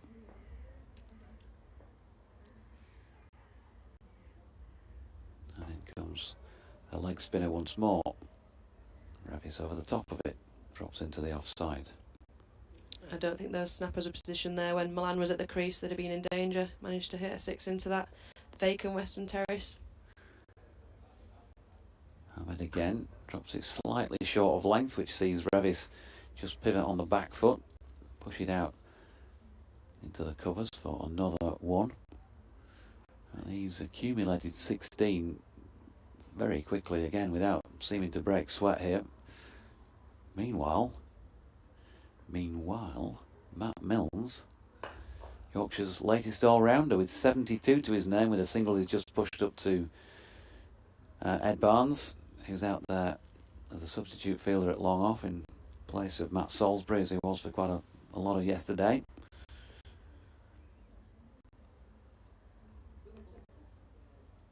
And again, now then, Revis stepping away to try and create some space a la Matt Milnes, but misses out on this occasion. There's a yelp, as if there might have been a nick on that, but not the case. End of the over, 425 for 6 Yorkshire. First little bit of discomfort Revis has looked in so far today, to be honest. Like you said, he's raced to 16 without really looked troubled at all. Got a little partnership building here now in the 30s. And Yorkshire firmly on top, 425 for 6. Matt Milnes looking ever the batsman out there on 72, and Revis ably supporting him so far on 16. And it's Milnes on strike, stepping away again, but this time the ball follows him, and he drags it really as much as anything up to long on. Picks up a single. Matthew Revis back on strike, averaging 25.8 before he walked out today.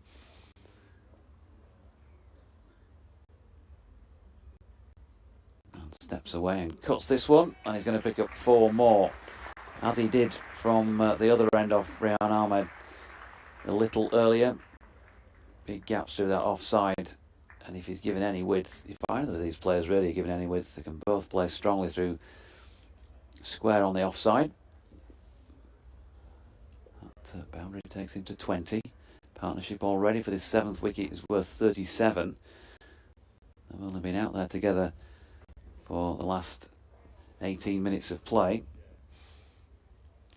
as Revis just punches one square on the onside to the man coming round from backward square. Ackermann again fires that one in fairly full. Revis just pushes to mid-on. Got a bottom hand in that one.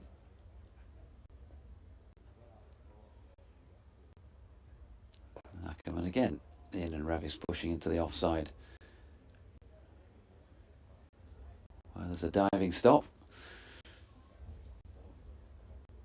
Want to come in the over.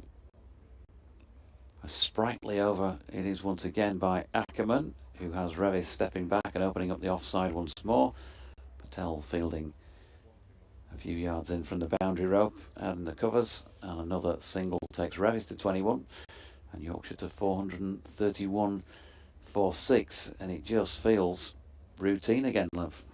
Yeah, ever so comfortable for these two out there. Leicester will be buoyed by a little period where they picked up a couple of wickets and the boundaries weren't so free-flowing, but they seem to be back on top now firmly. Yorkshire, Ackermann, hands on knees at the end of that over. He tried to mix up his speeds to try and force something to happen, but Revis looked comfortable whether it was on the back foot or the front foot. And a second new ball being taken with 86 overs complete.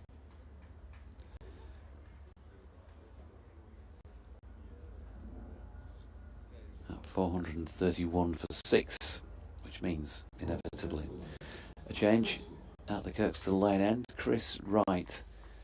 Well, Leicestershire really could do with him coming to the party here.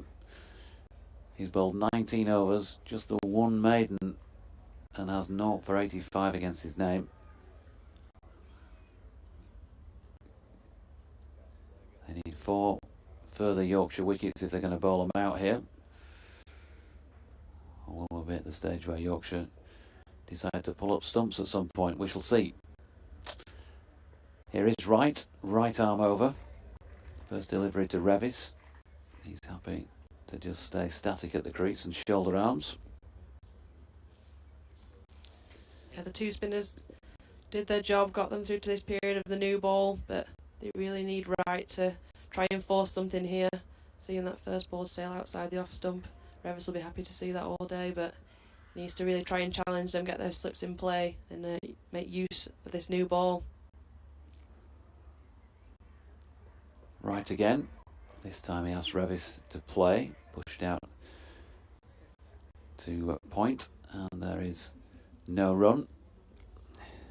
Pitch is obviously playing well. We've had sunshine pretty much for the morning so far. Still got 40 minutes to go before the lunch break.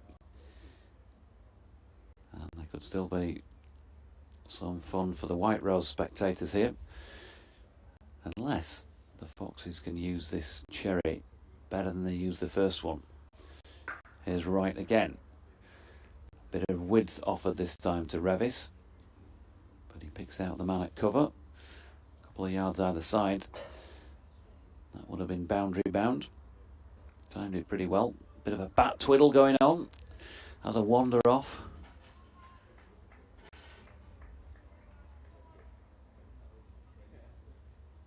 Two slips back in place here. Long leg, third man, ring field otherwise. There's a bit of evidence of swing for right, but way too wide to trouble Revis. A bit of a wanderer when you bat in, Lev. I know you don't like to bat too often, but... Usually wandering in and then wandering back out. But okay. This is the season, Dawid. It's the year I'm getting myself up the order. Set myself a challenge. I'm going to be in single figures in the order, not in my runs.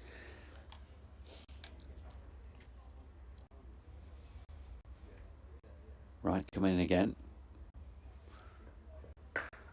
Allows the ball to swing, bowling a little fuller, but Matthew Revis, beautiful shot. Just waited, took it right underneath the eyes, and he's pushed it straight back past the bowler for 4. Absolutely textbook. Like you said, nothing more than a push there. Played it ever so late and straight back down the ground for a well-deserved 4. Yorkshire crowd were appreciative of that. Does this mean that a 5 has been exchanged between you and Danny to get you up the order? I think it'd take more than a 5, but we shall see. Right to Revis. Better delivery from right, but Revis is up to the task of getting everything behind that lovely solid forward defensive push to complete the 87th over the first with the second new ball. And there was no breakthrough for the Leicestershire running Foxes. 20 overs, 1 maiden, none for 89 for right. Yorkshire 435 for 6. They're probably not called the running Foxes in... Is the nickname the running Foxes in red ball cricket, Rich? It's just despairing at the back of the box. Shall I stick with the Foxes? Yes. Very firm nod of yes. Richard always want to move with the times. Michael Finan is going to take the second new ball at the Howard stand end.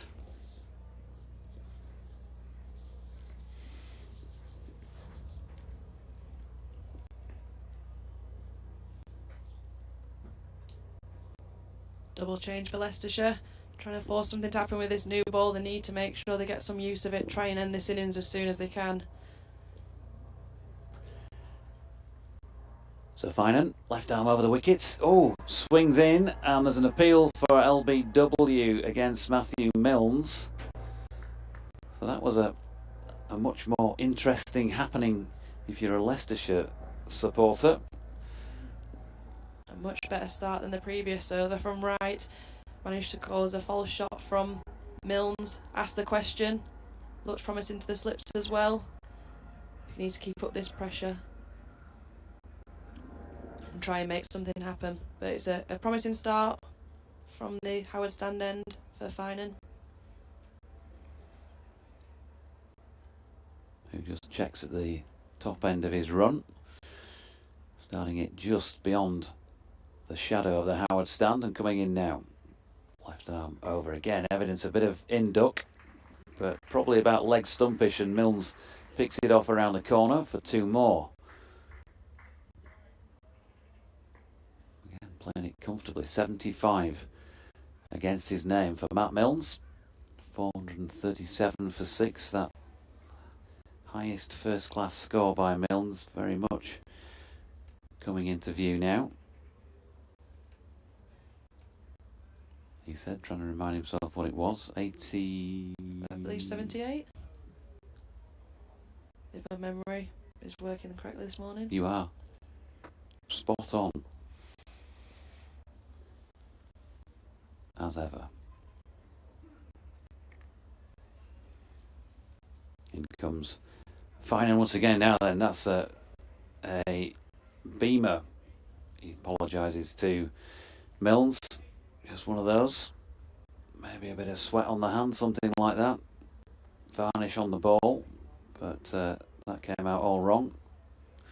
High, wide and not particularly handsome. And it is signalled as a no ball by umpire Ben Debenham. So 439 for 6 now. We've all been there. Happens to the best of us. Hanscom won't have been too happy to be taking one directly on the shin, but it happens. Fine, and tries again then. This time he pitches it, and Milnes pushes it out into the covers.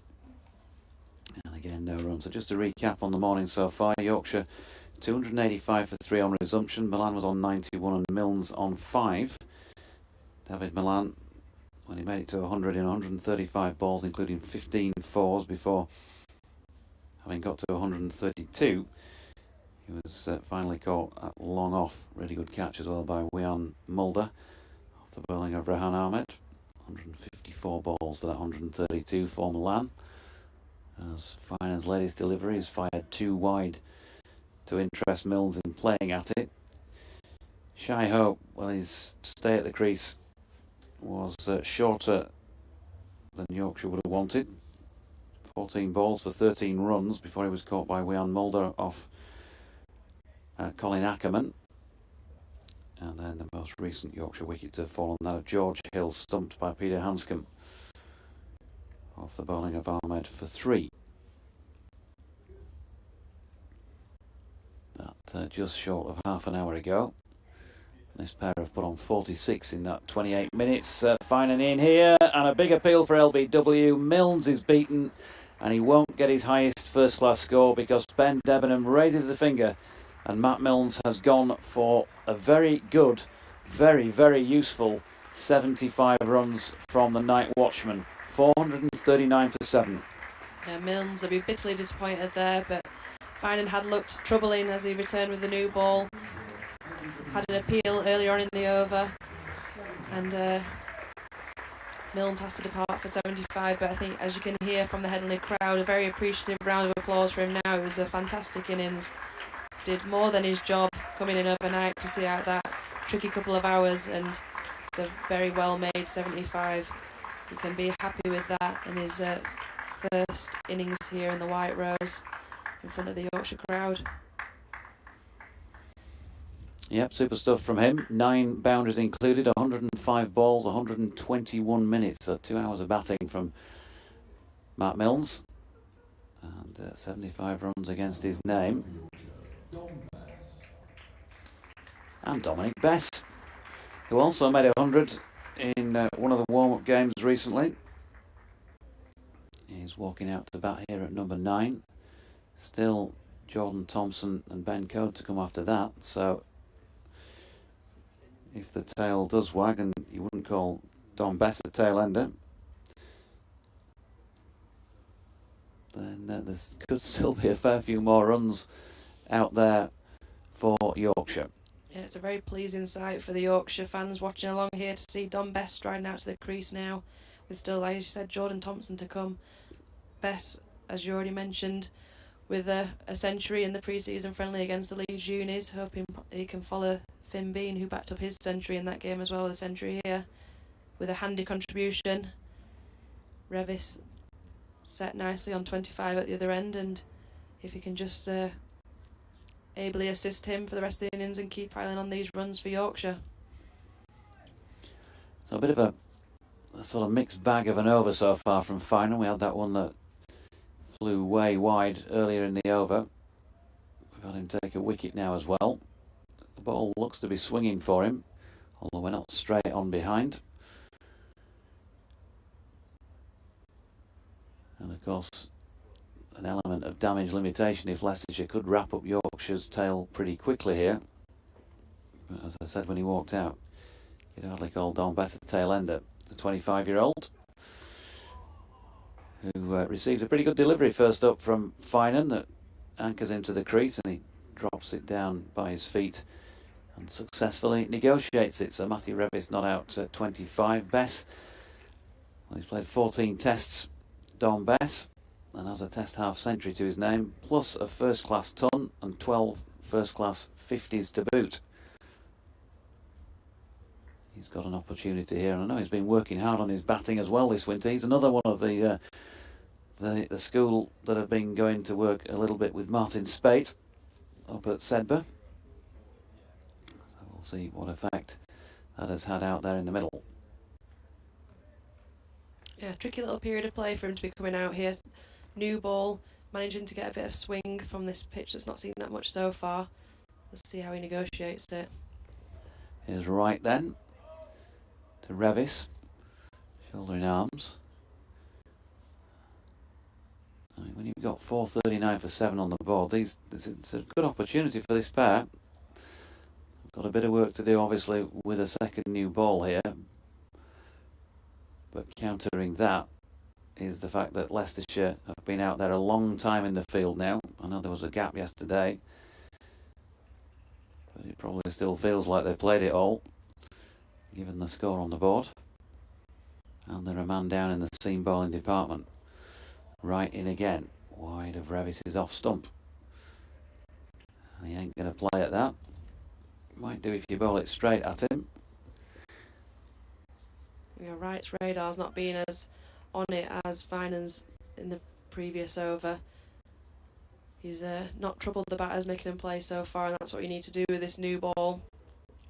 Revis and Bess will be more than happy to just watch it sail past their outside off stump. But he really needs to try and make them play and try and force something to happen here.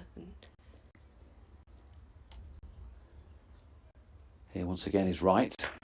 This time asked Revis to play with a ball that was fuller in length, and he's flicked it off his legs into a position just wide of mid-on. Picks up a single. 26 now to him. 4.40 for 7. Another batting point in sight. As Bess takes his guard then. We've got a highest first class score of 107, averaging just shy of 24. Don Bess in first class cricket. Scratches at the guard. He's got a new peroxide blonde hairdo, which we can't see at the moment because of the helmet, but you will when he goes out there in the field.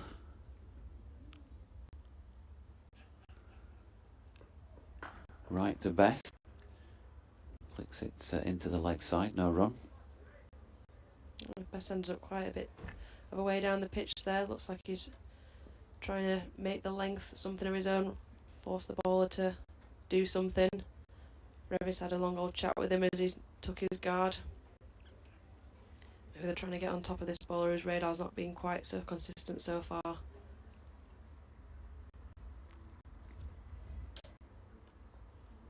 So Chris Wright making his way in once again, leaving our commentary position behind, and drags that one wide of off stump, and there's no run.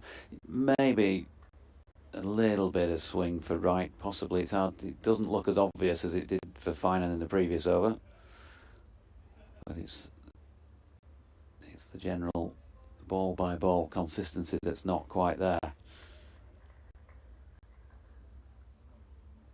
It sounds simple, but you don't need to reinvent the wheel. You just need to try and build up some pressure and some consistency and make the batter have to think and play a reckless shot.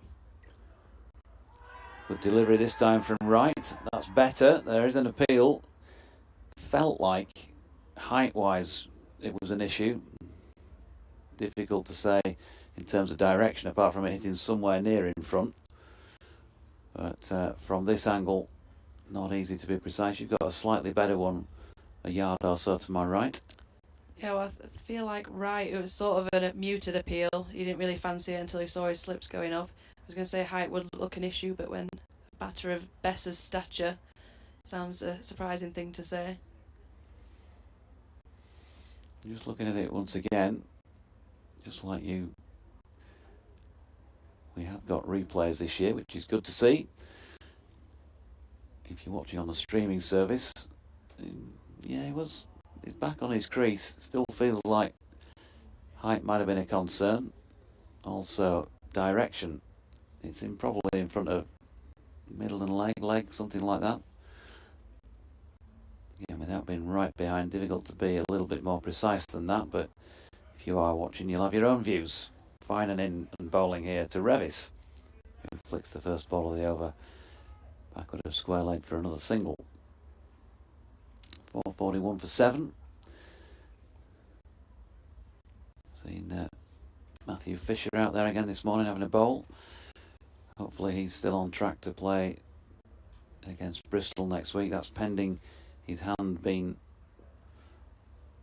sufficiently fit to field the ball. That's the issue. It's not a bowling fitness problem. It's a fielding fitness problem, I think, having broken his hand. As Finan's in again, short ball. Oh, nicely played, very nicely played by Dom Bess. Step back, and it's more like a short arm jab, that one through straight mid wicket, and he's picked up 4 runs to get off the mark. Nicely played. He's managed to control that incredibly well, like a return serve of a pull back down the ground. Got what it deserved. Finan, although finding a bit of in-swing and troubling the batters, is not being consistent like quite a few of the Leicestershire bowlers so far today. He forced the wicket last over, but needs to get back on the money, and that's certainly not it on this pitch. Anything short has been put away so far. What is Finan's riposte? Well, it's to slant one straight across the right-hander. He was happy to watch it go by. So 445 for 7. Halfway through the 90th. Don't forget they didn't take the new ball until 86 overs had been complete, and that 1 wicket since from the bowling of Finan. LBW Matt Milnes for 75 in Finan's previous over from the Howard stand end. Bess stands tall and waits, wafting his bat high behind him. Finan doesn't manage to get Bess to connect with the bat this time, as the beating of him wraps him on the thigh pad.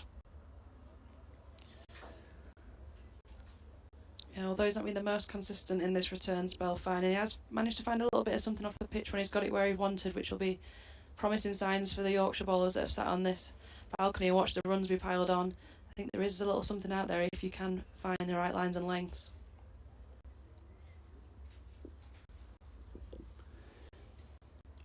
Richard gonna pop back in for this last little bit before we get to the lunch break. 1:10, of course, it is on this second day, given they're making up time from what they missed yesterday.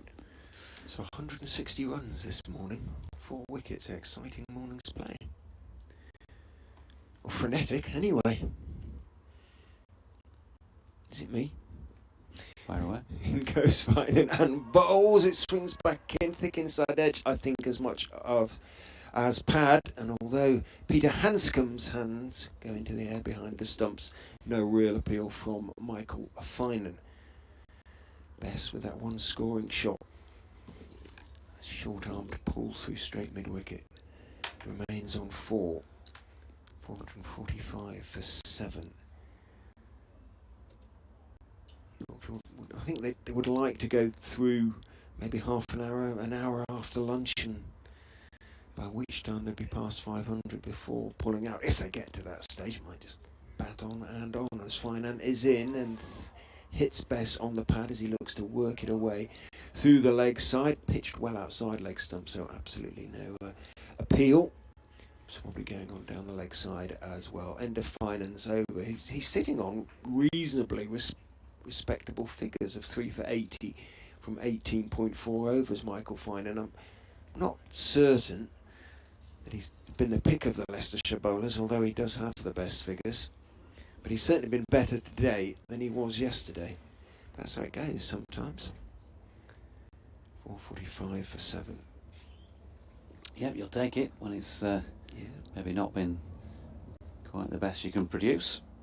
So right, well, he can produce better and needs to really for his team's cause here. 21 overs, 1 maiden, none for 90, and he's continuing at the Kirkstall Lane end. Bowling here to Matthew Revis. Gets a short ball. Now he's got right underneath this one. Should be a simple catch, and is. And Chris Wright finally comes to the party for the Leicestershire Foxes. Sole butt injury it was taking the catch, and a top edge from Matthew Revis means he's gone for 27, and Yorkshire are 445 for 8. I said that Chris Wright was quite a philosophical individual. He becomes so after playing the best part of 20 years, I guess, in first class cricket, but even he really celebrated that. I think he was relieved as much as anything. Top edged attempted pull. Revis trying to get on with it. Simple catch really for Budinger. On the leg side. Did his job, Revis, didn't he? Kept things moving. 27 came off 38 balls, 4 fours. He did his job. Would have liked to But have done it a bit longer. I think there were more runs out there for him, and I Yeah. think he'll know that. Yeah. Would have liked to have done it for a little bit longer. 5th wicket of the morning for Leicestershire. They could yet pick up maximum bowling bonus points. Jordan Thompson. As good a number 10 as you're going to see, I would think. Comes out to the crease to join Dom Bess.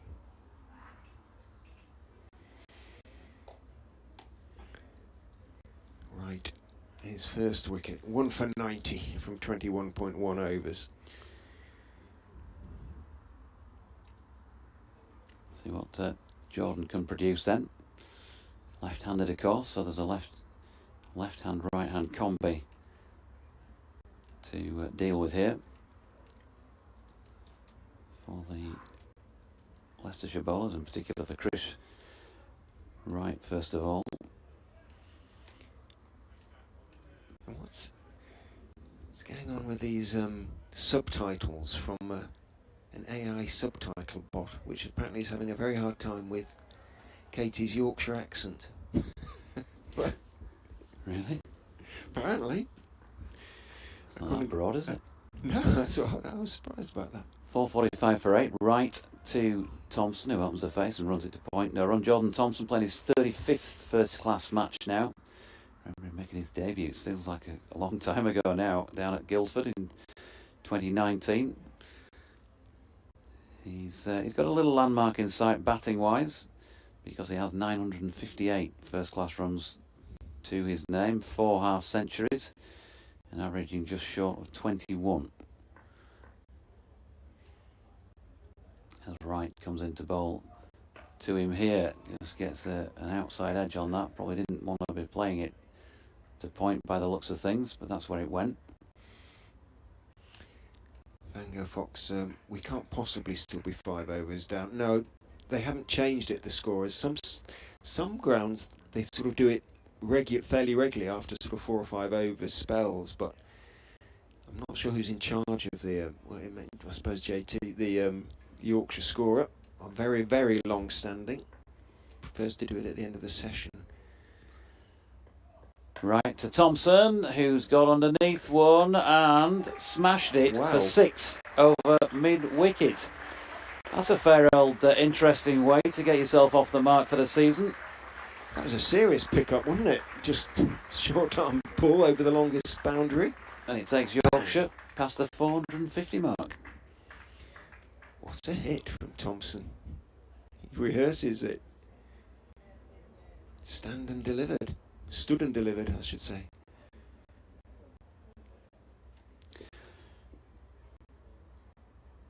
Right, won't like that. No. What have you got then, Chris?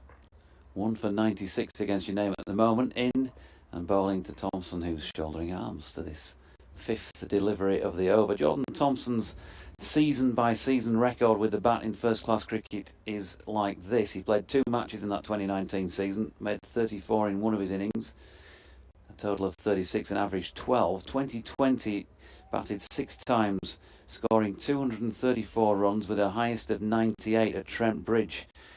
Distinctly remember saying to him after that, you were a bit miffed that you didn't manage to make it to 3 figures, and he put it back to me that there were going to be plenty more opportunities. Short ball pulled by Jordan this time, and that is well behind square and has carried the boundary once again. So a couple of half dozens for Jordan Thompson in this Chris Wright over, which really takes the shine off the wicket that he got earlier on within it. And Jordan Thompson on to 12, 457 for 8. Just to continue that theme, Richard, as you got the 98. Averaged 46.8 in that shortened COVID season. 2021 he scored 411 runs from 20 knocks, averaging 20.55. And then last year found it more difficult. He did make a half century last year, 51, 277 runs from 21 knocks. Average has dropped down to 15.38 for the season, that is, not his overall career average. So he knows, we know he can do it. And I think he's just started to show us again. We also know that Bess can do it. So Yorkshire still have plenty of firepower here as Finan goes in and bowls to Dom Bess onto his legs, turns it calmly enough down to long leg, takes his single, get Thompson back on strike. Thompson sitting on 12 not out, consisting of 2 maximums. He hasn't been down this end yet. Takes guard from the umpire. Wanders down. Bess has a word with him rather than he, I suspect, having a word with Dom Bess. Perhaps just a little bit of advice about what sort of deliveries he might be getting from Michael Finan. 458 for 8.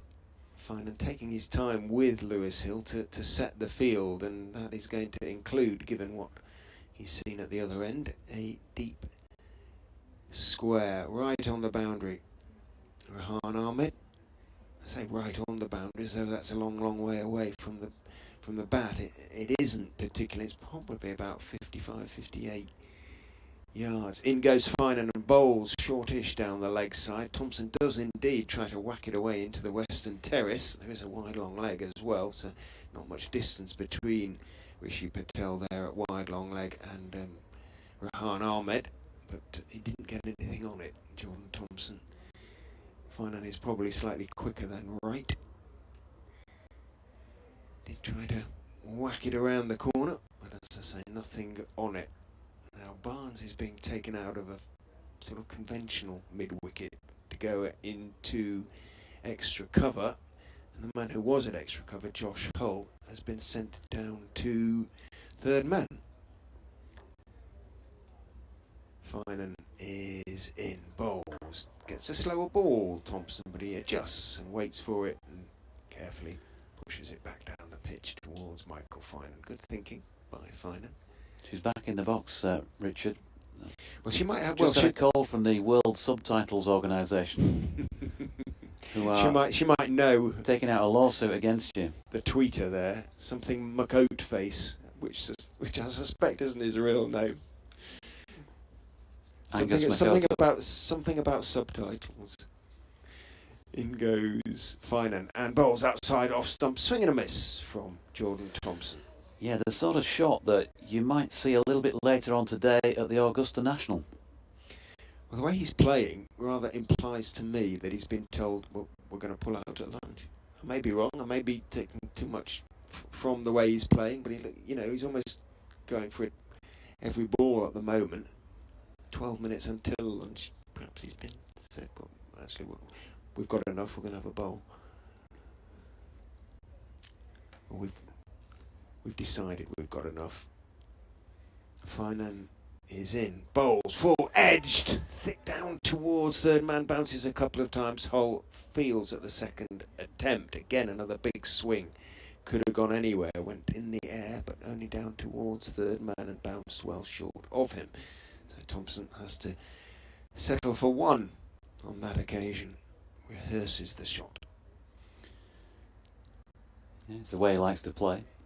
Would he always maybe be not. going this way? It may not necessarily be go out there and we'll pull out at lunch. You might be just go out and play how you want to play. No, I do accept. Play with some freedom.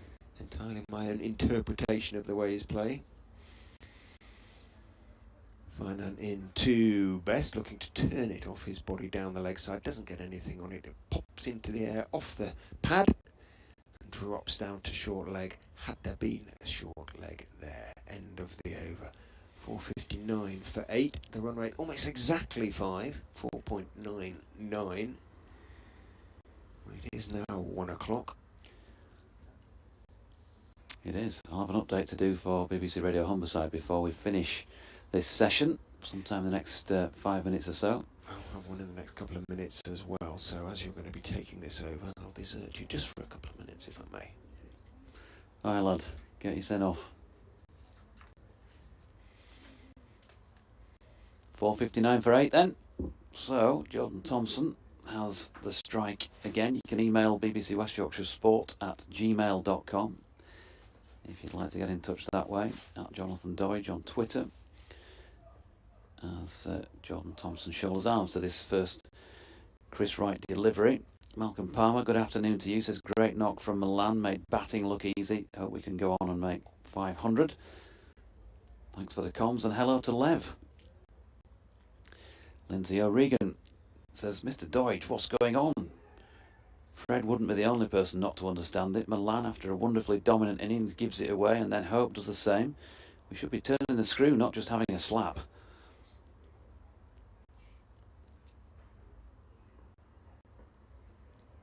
Right, turns at the end of his run. And in he comes, and Thompson shouldering arms. A quiz question for you, says Lindsay. Inspired by Matt Milne's fine innings, which former Yorkshire coach holds the record for the highest score by a night watchman in Test cricket? I think you'll all know that. He certainly likes to talk about it when he gets the opportunity. He's going to be getting the opportunity, actually, a couple of events with me when he's over here in the summer, to give you a clue. Short ball by Wright, nicely dealt with by Jordan Thompson, who got over the top of it and guided it to point. Budinger fielding. Ken Lashley, good afternoon to you, says, good to hear the dulcets once again. I was surprised last evening that the night watch person was sent out with 6 overs to go and that he took singles early in the over rather than protecting Milan. I clearly see the plan now. He was protecting his wicket ready for his big score today. Great to see Yorkshire racking up the batting points. I'm afraid I'll only have half an ear on you this afternoon as I try and keep track on events at beautiful downtown Bramall Lane. Right, to Jordan Thompson. Watch that well.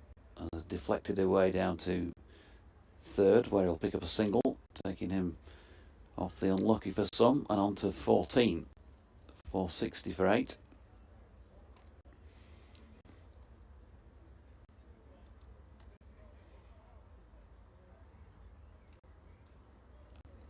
Brings Dom Bess back on strike. He's been watching the excitement from the other end. Good afternoon to the Twinnies, Debbie and Julie Brown, who are sitting somewhere opposite us in the Howard stand. Give them a wave wherever they are.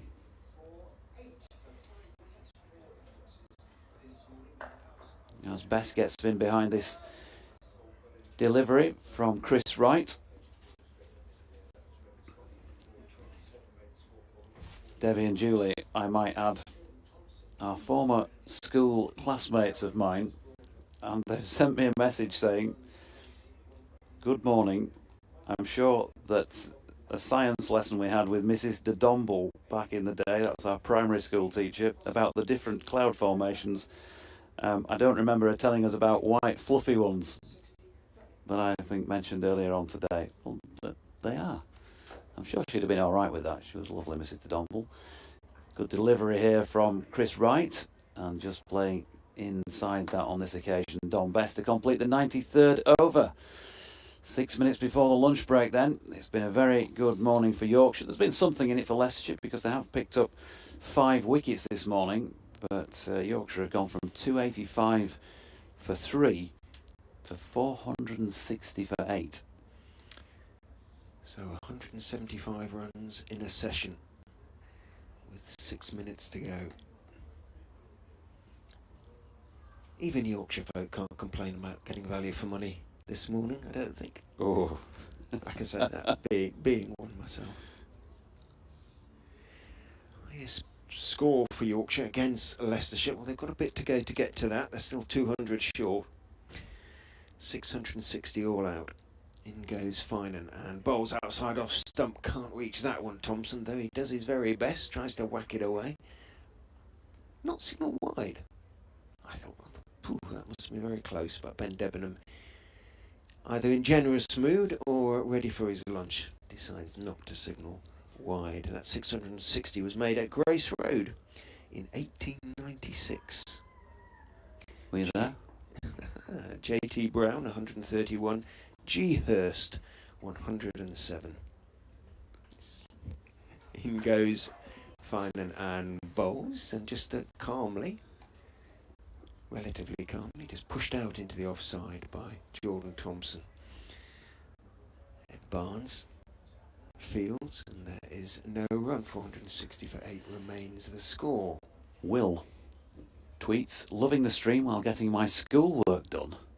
Dear me, that's diligence on a good man on your on a day holidays. on holiday. Yeah, he says, it seems more like the same with the ball from my Foxes, sadly. Little improvement from last year. Finan, looking for his 4th wicket of the innings, is in. Bowl short, pulled up into the air and over the boundary and deep into the western terrace by Jordan 6-hitter Thompson. 3rd of his innings. Picked that one, saw it early, and really did pick it out of the sky, out of the middle. Lovely hit. Dealing virtually exclusively in 6s. Yep. He's on to 20, and there are 3 maximums in that score. Finan examines the bottom of his shoes as though, it must have been a bit of dirt, that's why I banged it in short and it's out like that. No, Thompson just has a very good eye. 466 for 8.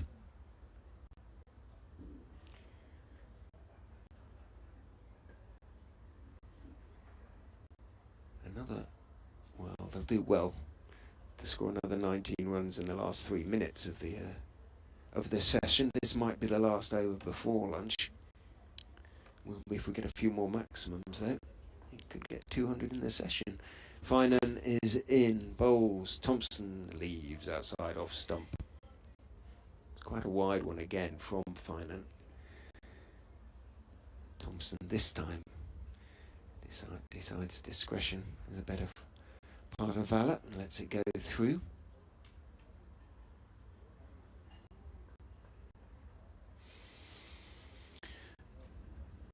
What's going on down there? A few words from Chris Wright in the shell-like of Finan. He might just be thinking in terms of lunch, really. Maybe doesn't want to bowl another over himself. In goes Finan, bowls, outside off stump again. Thompson leaves. Yeah, Jordan on some occasions has struggled when the ball's been dug in that sort of rib cage area, and if you bowl it too short at him, as we saw with that delivery earlier in the over, it'll sail away. If they can get the short ball right, then that might cause him a problem or two, but he certainly started very well. Finan runs in, bowls, slightly short outside off stump, cracked away by Thompson in some style, sat up nicely for him outside off stump. A really nice flourish from Jordan Thompson, albeit it wasn't a maximum, it was a lovely boundary nonetheless. He moves on to 24, 470 for 8. So we are going to get one more over before the lunch interval. Lily's with us. Hello, Lily. Of course, this is very much her neck of the woods, Lily Alumi. Hello, Jonathan Richard, and the fantastic Katie from the East Stand lower. Is there a fantastic Katie in the box today? Absolutely. Thompson 24 of just 19 deliveries, 1 4 and 3 sixties. So 6 more deliveries of a very productive morning for Yorkshire to go, and it's right bowling to Bess, who flicks the first of them into the leg side, and Lewis Hill round to do the fielding. Another single to Dom Bess, who's, well, pedestrian by comparison to his teammate out there in the middle. That won't worry him. Thompson in this mood, although you say it's a sort of permanent mood with him. Best just needs to pick off his singles, doesn't he, and give his teammate the strike. Well, I think it's definitely fair to say, I can't see anybody arguing with it, Jordan just likes to play freely, and he's at his best when he does. And he's got one here around the hip, so maybe Chris Wright trying with that rib cage delivery, or maybe it was just ill-directed, but he's successfully flicked that one away off the hip, pulled it away backward of square. Couple more to Jordan, takes him on to a pretty quick 26 so far. He's been out there for just 20 deliveries. 2 more maximums in this over, and it's 200 runs for the session. That really would be something, wouldn't it? Yeah, you wouldn't say that can't be done from what we've seen from him already. He's right, and this time Jordan opening the face and pushing it out to point. No run.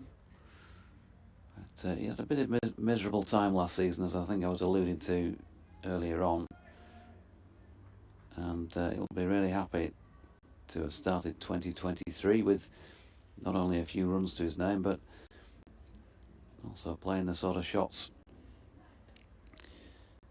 that we know he can.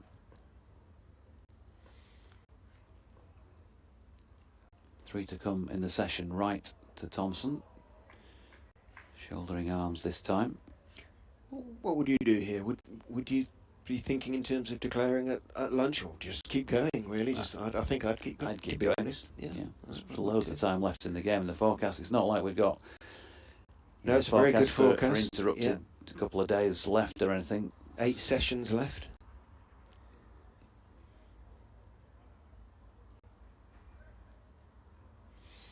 Yeah, why not? So here's Wright once again. Coming in past umpire Paul Pollard, right arm over the wicket. This time, did that beat the outside or the inside edge? Hard to tell. Yeah, because it's from this back angle. in a bit. Yeah, I think he still played inside the line, didn't he? Or attempted to drive inside the line. Nice shape to that one. It was better, but challenging deliveries from Chris Wright in the match so far have been relatively sparse. Yeah, there haven't been enough of them, that is for sure. Here he comes again then for the final ball of this morning's session, and Jordan Thompson very happily watches that one go by. So he's 26 not out from 24 at the lunch break. Dominic Bess 6 from 14 deliveries in a 9th wicket partnership so far, worth 28. 95 overs into their first innings, having been put in, of course, to bat yesterday by Leicestershire captain Lewis Hill. Yorkshire are 473 for 8. We should get a recap on what the Leicestershire over rate now is at the end of this session or before the start of the next session. And just to go through the bowling figures on the board for the time being, well, of course, a reminder as well that Dawid Malan made it to a 29th first-class century early, 132 for him. Matt Milnes with the second highest score of his first-class career, 75. Shy Hope 13, George Hill just the 3, Matthew Revis made 27. And those bowling figures: 1 for 106 from 24 overs for Chris Wright, 3 for 92 off 21 for 20.4 for Michael Finan, 1 for 64 Josh Hull, none for 43 Matt Salisbury. Hasn't bowled today because of that injury, in fact hasn't taken the field. Rehan Ahmed 2 for 84, and Colin Ackermann 1 for 69. From Lev, from Richard, and from myself, Jonathan, thanks for your company for this morning session. We'll be back in around about 48 minutes time to do it all again in session number 2.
So Lev, just returned from Spain. Tell us about that tour. First one for the Diamonds. Must have been a great experience. Yeah, it was great for us. It's the first time we've ever been able to go and do a pre-season elsewhere.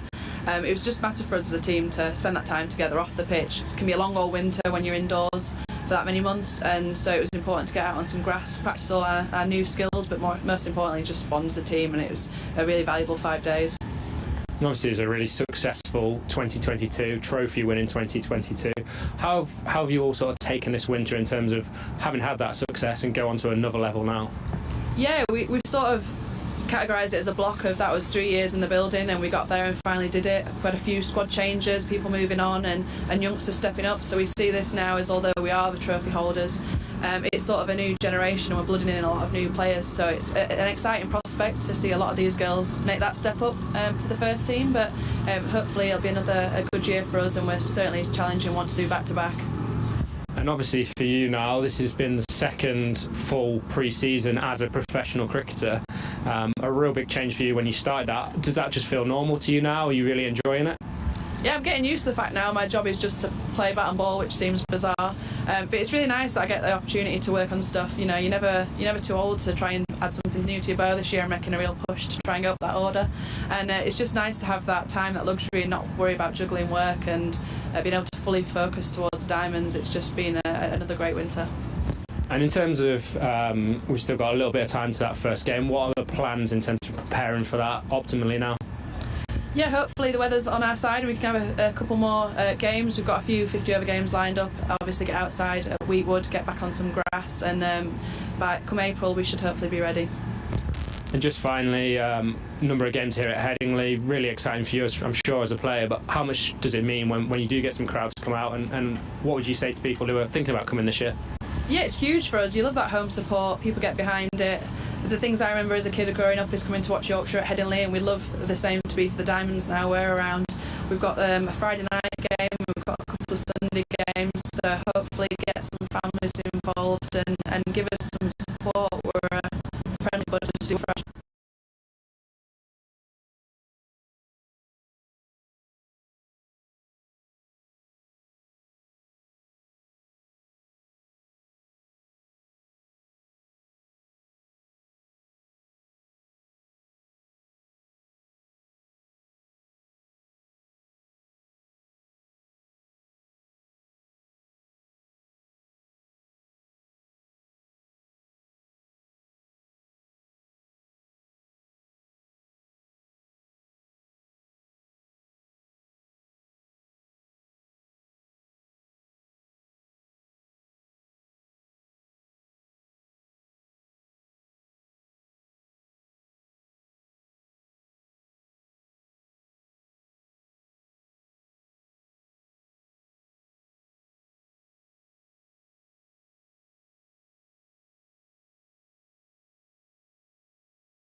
Afternoon, welcome back from Headingley, where the Leicestershire fielders and umpires Paul Pollard and Ben Debenham taking to the field.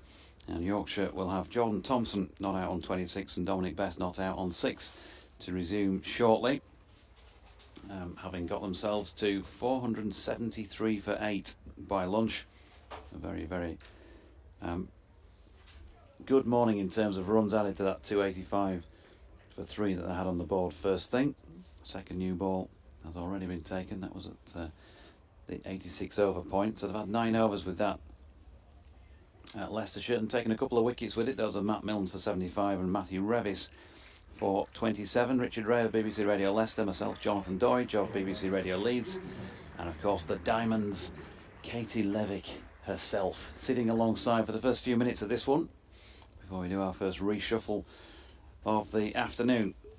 Not only have we got Yorkshire players out on the field of play playing for Yorkshire here today, but of course Harry Brook in action as well this afternoon out there in the IPL for Sunrisers Hyderabad against the Lucknow Super Giants. Yeah, I think that might be the only mention of Harry Brook we'll have this season on Yorkshire commentary, but everyone loves to follow a homegrown success story and what a player he's turning out to be. Michael Finan, who has 20 overs and 4 balls to his name because of the fact that he finished off 4 deliveries of a Matt Salisbury over yesterday when Salisbury went down injured. Give him a wave, Lev. Afternoon, folks. What can Yorkshire add then this afternoon before they are either all out or decide to call it a day in this first innings? It's Don Bess to face the first delivery of the afternoon session from Finan. Just eased out to point, but straight to the fielder, no run. What would you do? Would you just carry on? Yeah, certainly would carry on. I think try and get as many as you can. There's still so much left of this game to play, and runs on the board, bat once, bat long. If Thompson keeps going at the rate he is, could have a mighty first innings total on the board and ball in by the end of the day. Bess then has a half dozen to his name, gets a bit of room to work with, and he makes that into 10 because that was a very nicely played cut shot. Didn't hit the ball too hard or tried to do so. And Rishi Patel picking it out of the foot of the Western Terrace. Yeah, similar ball to the one he faced first off, where he just more of a tentative prod, first ball back after the lunch break, but that time freed his arms and gave what it deserved. Timed it well. So it's pretty much as you were. The scores elsewhere as we get back underway. Hampshire have passed Nottinghamshire, so have a lead of 5 down at Southampton, 190 for 6. But they've only got those 4 first innings wickets in hand. So it could bubble up into a decent match, that one, as Bess plays this latest delivery into the offside, no run. At Old Trafford, sorry I mentioned we're all out for 4-4-2 earlier. Lancashire have made 42 themselves. Just back underway there. Still lunch at Taunton, where Somerset 52 for 2 against Warwickshire. First innings of that one, which was of course washed out yesterday. Essex 239 for 7 against Middlesex, who put them into bat at Lords. That's still at lunch as well. Finan turns, running towards us from the Howard Stand end. And that's a reasonable LBW shout, or it looked so.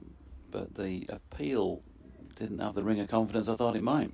Yeah, quite muted. I think the angle he's bowling at probably, and the shot that Bess played offered that it's going a bit down leg. They didn't fancy it all that much, the Leicestershire players. And Don Bess wasn't all too worried. Didn't do the usual wander off to square leg when you feel guilty. No, he just did that as a matter of routine anyway, didn't he? After standing pretty still. Finan into Bess, who this time just takes a half stride down the pitch, and he's got it away past the diving Rehan Ahmed, and will pick up 4 through the covers this time. Nicely played, a sigh from our colleague at the back of the box. It's just ever so easy for Yorkshire this entire innings. Any hint of building up a bit of pressure and Leicestershire bowlers have just released it instantly. Full toss outside off stump there. Even Bess didn't look like he got all of it, and it still raced away to the boundary. It's caused a field change already. A couple of balls after lunch, and they've already had to put the boundary riders back out on that offside.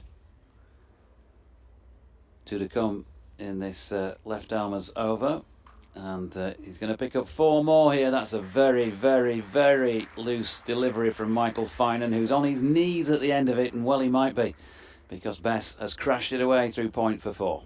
He's absolutely timed the pants off that one. Bess. It's flown away, just put that fielder out to the backward point region, and he had absolutely no chance.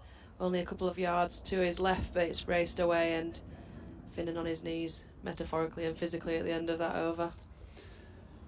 Maybe there's been a little, private wager. I'll have a pound with you as to who can get to 50 first between the pair of them, because Dom Bess has started to put the pedal to the metal. I mentioned those first division scores. Let's just have a quick run through the second division elsewhere as well. At Hove, Durham made 376, and the hosts Sussex are 86 for 2 in response. They're back underway, as they are at Derby, where Derbyshire made 321, and Worcestershire 66 for 1 in their reply. I think we've got you up to date. Meanwhile, Jordan Thompson watching on from the other end. Might still have a little sneer at his right-handed teammate, saying, well, okay, 4s are all right, but I've been dealing in 6s. He's already hit 3 of those.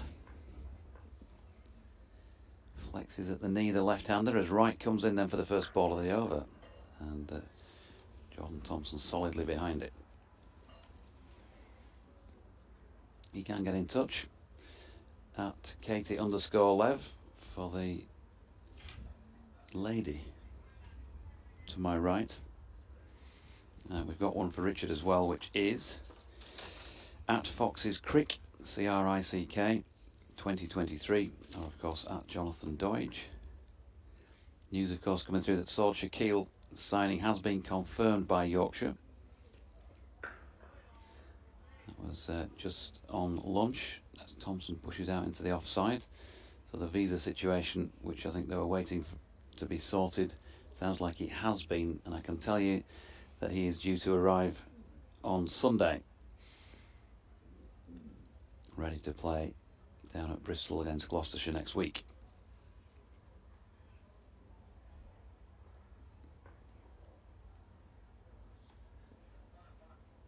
Thompson on 26. A few taps of the bat. Again, a flex at the knee. There's a slip waiting for an opportunity, but not from this ball. Plays from the crease and punches it out into the covers.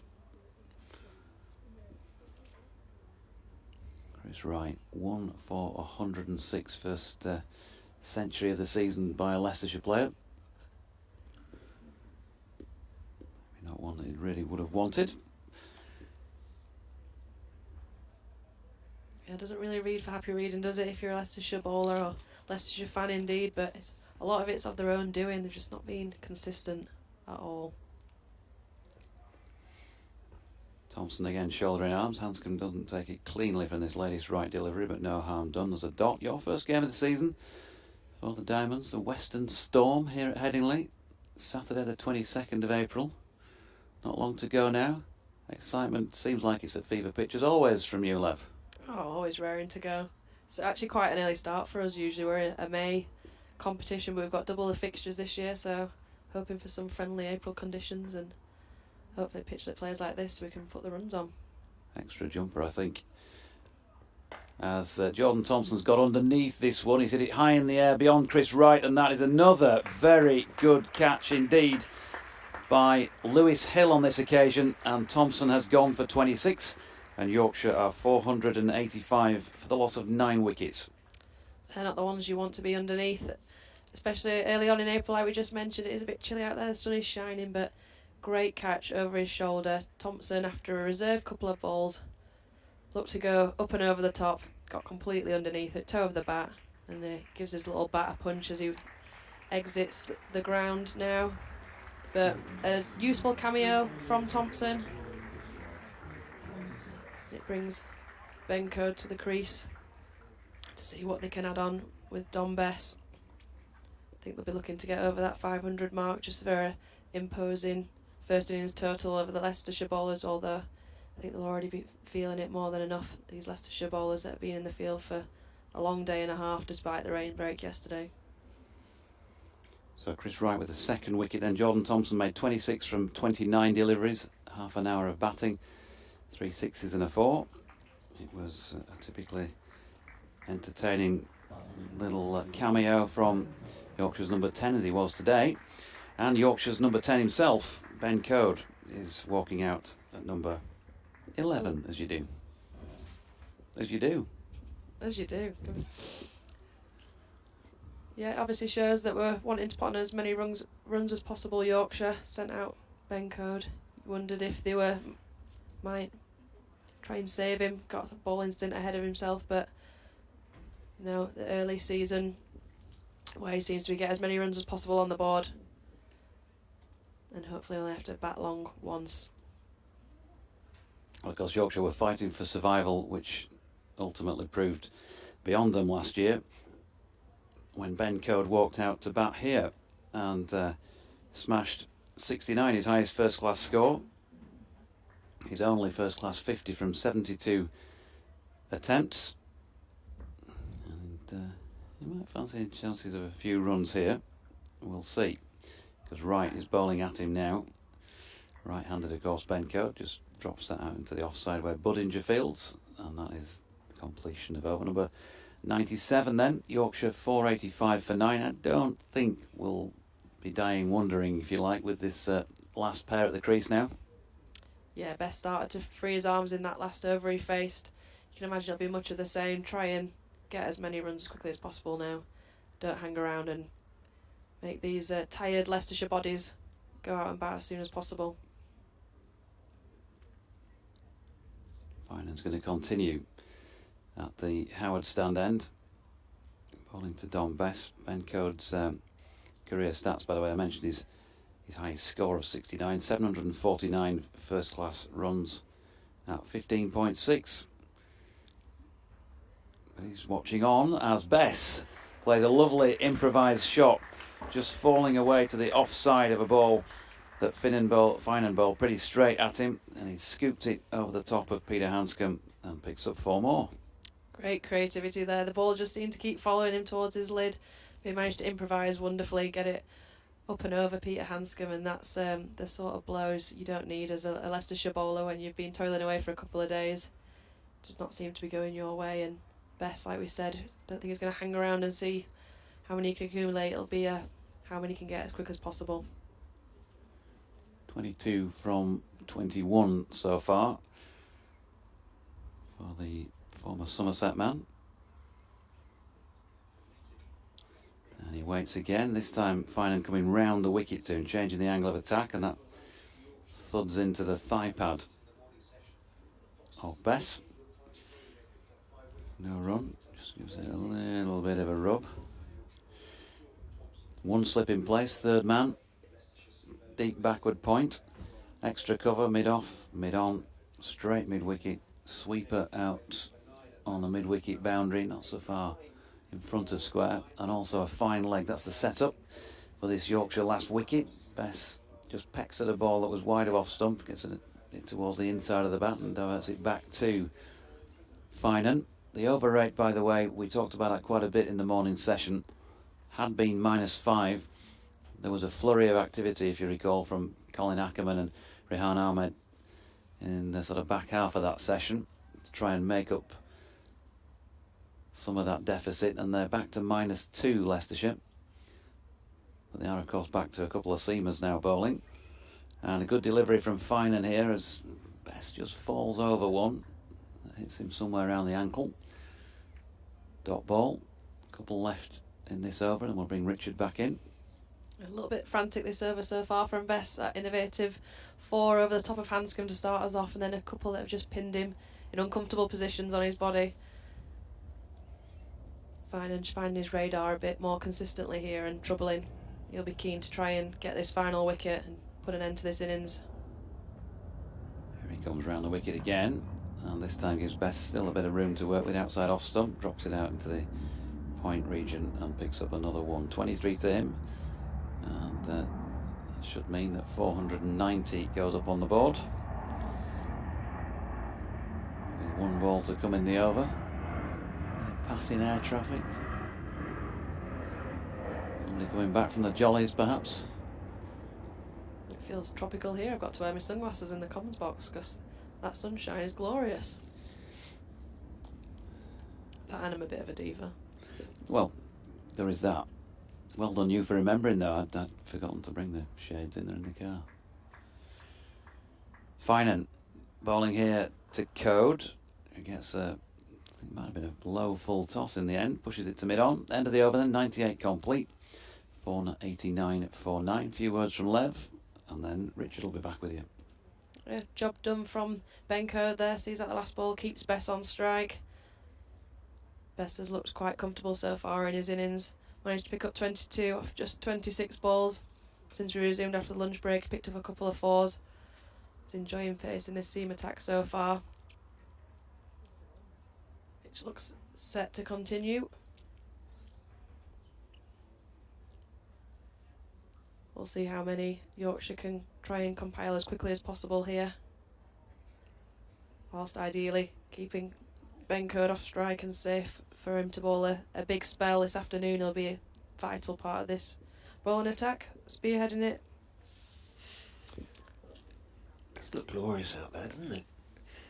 The crowd in the terrace in front of the hotel, basking in the sunshine as Chris Wright goes in and bowls, covers up Dom Bess and plays it carefully, defensively, out into the offside. Sol Budinger, the fielder. That was a fine catch by Hill running back, wasn't it? They've missed one or two chances, but they have taken some decent grabs in this game thus far. As always is the case, they seem to take the difficult ones and frustratingly miss the easy ones, but that was a great catch after a long day and a half in the field. You could be forgiven for not quite being on the ball, but that was a tough one over the shoulder. Right. In. Bowl slightly short. Best short-armed pull over the backward square boundary for 6. So what Jordan Thompson could do, so can Dom Bess. Moves on to 29, 496 now for 9. Obviously Yorkshire have already secured maximum batting bonus points, but Leicestershire, because despite the score approaching 500, have actually secured maximum bowling bonus points because they've scored so quickly. We're still only in the 99th over of the innings. So it wasn't all in vain. So absolutely, and they've got the over rate back down to -2, which scorers can usually sort of do something about, can't they? Fiddle in the end so that they don't incur any penalties. Looks like they're having to check the ball after Dom Bess just helped that one in about 10 rows back into the stands. Saw a Leicestershire fielder disappear down the stairs to try and gather it up. I think they are better now, the Dukes. They've sort of refined their manufacturing process in some way, and do you use the Dukes when you play any red? No, we don't play any red No, ball, none at all. unfortunately. No, I wasn't sure whether. just the white balls with hardly any seam for us spinners. No. But I think they're a little bit better this season. In goes Wright. Bowles trying to scoop it down the leg side is Besson's appeal for a catch behind. And there's general astonishment, judging by Chris Wright's reaction, certainly, that hasn't been given by Paul Pollard. I certainly didn't hear anything. Bess didn't look particularly guilty. And he's just gestured to Peter Hanscom that it sort of flicked his thigh as it went through. They're still talking about it. Hanscom, though relatively polite, is still Australian, so may have had something to say about it. Well, we thought they might have celebrated a bit more if they thought it was Maybe absolutely thought it was dead complete. certain. Yeah, absolutely. Maybe they thought it was so certain that it was not a subject for discussion. Right is in, short arm pull, and again it's another 6. So adding insult to injury is Dom Bess to Chris Wright. Lovely hit, actually, that was. And that brings up the 500 for Yorkshire in their first class innings of the season. What a way to start. 500 with power to add as well. And that last 50 came in 48 deliveries. Only the third fastest of the innings. The second 50 of the innings was the fastest. It came off just 38 deliveries. Even so, you'd take a six and over, wouldn't you, for a 50? Towards the end of the innings, in goes right, bowls, Bess waits for it and then works it neatly off his legs down towards deep backwards square. Tumbling down there, the fielder does make the stop cleanly enough and gets his throw away, so single taken. Bess moves on to 36. Ben Code has been an interested spectator throughout this over, but he's going to be on strike now. His object is presumably just to keep this one out and then let Bess get on with his work from the other end. Yeah, Bess striking it absolutely wonderfully so far. She picked up those sixes in this over with absolute ease and planted them quite a few rows back. We're hoping Code can just stick with him and keep having some fun. Right is in, and no problem keeping that one out because it's not straight. It's a good few inches outside off stump, so Code can just lift his bat and watch it go through to Peter Hanscom behind the stumps. Less than gruntled, shall we say, Chris Wright takes his sweater from umpire Pollard. It's been a tough slog for them so far, and that over had a little bit of everything when they thought they might have got Bess early on, with a stunted appeal for a caught behind and then put into the stands twice. It's not what you always expect from a red ball game in April, but Yorkshire have just made it easy work out there. Chris Wright, 26 overs, 2 for 119. His figures at the moment. Now this could be interesting. Rehan Ahmed is being brought back into the attack, so Leicestershire are going to try and buy this wicket. Presumably, fielders will spread to all parts as the latest hairy plane heads over to the airport. They have long on, long off, deep mid wicket. Well, assume that they're deep unless I say otherwise. Mid wicket, backwards square. Extra cover all on the boundaries. Very much an in-out field. Very much out on the leg side, with the exception of Chris Wright, who is on the 45. Ahmed is in. Bowls. Well, a full toss that is smacked by Bess, but only as far as that man at deep mid-wicket. Didn't get it all, mistimed it, and it rolls gently out to mid-wicket, and they decide not to take the one. I thought we were heading for a trademark spinner's wicket there at first. A full toss just gifted to the boundary rider, but not to be, thankfully, for Bess. Ahmed is in. Bess goes back, works it out to mid-wicket. He's scampering the first one quickly. They're going to go for two. No, he says, and sends Code back into his ground as Michael Finan came running in and got his throw away well. So good work by Finan. Now there'll be general post, presumably, in the outfield, as Ahmed will be bowling to Code. All sorts of directions going on. Income long on, long off, mid-wicket. And they're just going to have a sweeper. In fact, they're not even going to have the sweeper on the offside. Rishi Patel is being called in. Finan, who's got a good arm, stays out on the leg side. Ahmed is in. Code goes back and suspiciously jabs down on the ball. Again, it might have been just a hint of leg spin, but happening so slowly, Code able to play it off the pitch. In goes Ahmed, bowls to him. Again, he stays deep in his crease to a good length delivery, but it comes off the pitch sufficiently slowly for him to be able to play it with a reasonable degree of comfort. He's just going to stay on the back foot, do you think? Or is he going to go? Is he going to be brave and step out and try and whack it? Ahmed is in, and it's a little bit outside off stump. Code stays on the back foot and works it out into the offside. Doesn't really time it. Patel feels. Out go the fielders. Take one, they say to Ben Code. There are 2 balls left. 1 ball left in the over. Take one. I don't think he will. In goes Ahmed, bowls to him. A defence. But I thought that had gone through him, and it kind of did to a certain extent. I don't think he got anything on. I think it came off the outside of the pad and trickled out towards Ackermann at slip, and it's the end of the over. He's still there, one way or another, survived. 504 for 9. Not quite the fireworks in that over that I sort of expected, but that was partly because Bess was took a single off the second ball. Interesting tactic after he turned down a one off the first ball. Didn't think he realised he timed it so well the second time, and had to just stand back and watch Code, who's capable with the bat, but like you said, will he be tempted to come on the front foot? I think he's got a solid head on his shoulders and he's just going to play French cricket down that end and make sure he's there for Bess to do the damage. It did look a bit like French cricket. Chris Wright in from the Kirkstall Lane end. 2 Bess, short outside off stump, chopped away powerfully, but only as far as Finan, who's the sweeper on the cover point boundary, and again it being the first ball of the over. Bess decides no, I won't bother running. We'll leave it at that. If Code is capable, would you be inclined to take single? Maybe not, I suppose, off the first ball, but Yeah, I think Bess, the way he's seeing it so far, is wanting to, especially against Wright, he'll be wanting to face as many balls as he can against him. yeah, I guess he waits with bat raised as Wright is in outside off stump. He just tries a delicate little late cut down towards fine third man, doesn't get anything on it, and it bounces through, not particularly highly, to Peter Hanscom behind the stumps. It was a sort of bit of a late decision from Bess. Didn't quite get his timing right. Right as he walks back to his mark with hands doing the old double teapot. He's the subject of advice from both Lewis Hill at mid-on and Vian Mulder, who's at mid-off. Well, Mulder hasn't bowled in this innings.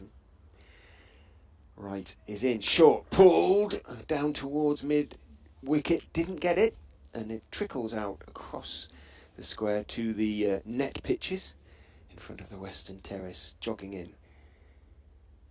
Mid-wicket picks it up and underarms it back to his captain, who hands it to Chris Wright, but they did take the one, even so, because quite early, that was the third ball of the over, was it not? So Bess decided to take the one. Wright is in 2 Code, is driving quite pleasantly, again doesn't time it, but it's between extra cover and cover point, and consequently one is able to be taken. Code is off the mark to an approving sort of, well, not really cheer but shout call from the Yorkshire balcony below us. Never so casual one when he's hit it directly to your point fielder. You don't want to be seeing any singles in the ring. That's when you've got number 11 on strike. I suppose because he didn't quite time it, it went to him quite slowly, didn't it? So, and also I think they probably know that it's Finan, who is left-handed, and it went to his right hand, so good thinking. Right is in, bowl, stepping across and lifting it down to fine leg. Brilliant piece of work for 6. What an astonishing shot that was by Bess. There was so much to look at there. I was still watching a tumbling Bess as the umpires raised his hands. That's another lovely piece of innovation from him to get that so well as he did. That he's He not took only it from got outside it over, off stump. He took it from outside off stump. They are astonishing, these sort of shots. He fell away and tumbled to his right, and he was sort of literally 3/4 of the way to the ground as the ball connected with the bat and flew down to the finest of fine legs to the boundary. 44 to Dom Bess.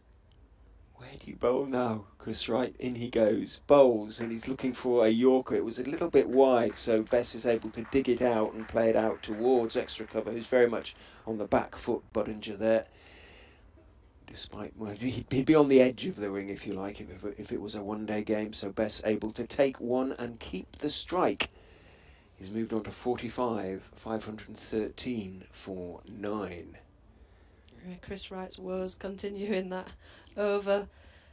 Bowled at both Code and Bess, but Bess has still managed to find that all-important 6 and the single off the last ball of the over, which is the last thing you wanted. There's a few wary bodies now returning to their fielding positions. Right, thinking this is going to be a long season. First innings, I bowled 27 overs and I've gone for 128 runs. Rehan Ahmed, 2 for 85 off just 14, comes in and bowls to Bess, who goes back, works it into the completely vacant leg side. Vacant, that is, in terms of single saving fielders. Everybody out on the boundary, including the fielder Josh Hull, who came running in from long gone to field. and did so. Took his time because they weren't going to take one. Ahmed is in to Bess, who's hitting firmly out towards Hull, who doesn't have half as far to run this time. The ball moving much more quickly towards him, but the result exactly the same. A docked ball because Bess elects not to take the one. Ahmed is in, Bess goes back, and again, at the moment it's a three-man game. Ahmed bowling, Bess going back and working it down towards long on, where Hull is the fielder, 3 times in a row.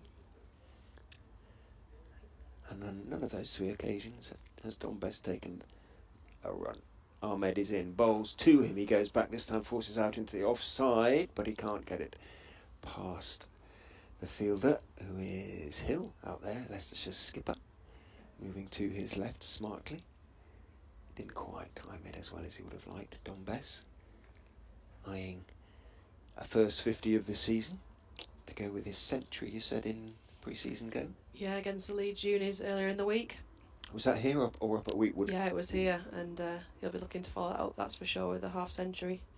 Ahmed is in, bowls to him, stays a bit low but beautifully cut away from outside off stump by Bess, waited for it, watched it very carefully, timed it really neatly, got it past the diving Patel at backward point, and it runs across the boundary before the sweeper can get there.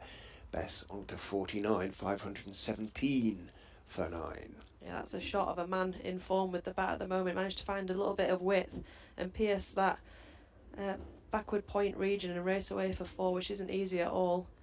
Now we head into the last ball of the over, we'll be looking for a single to keep the strike, and it would also take him to his 50 if he manages it.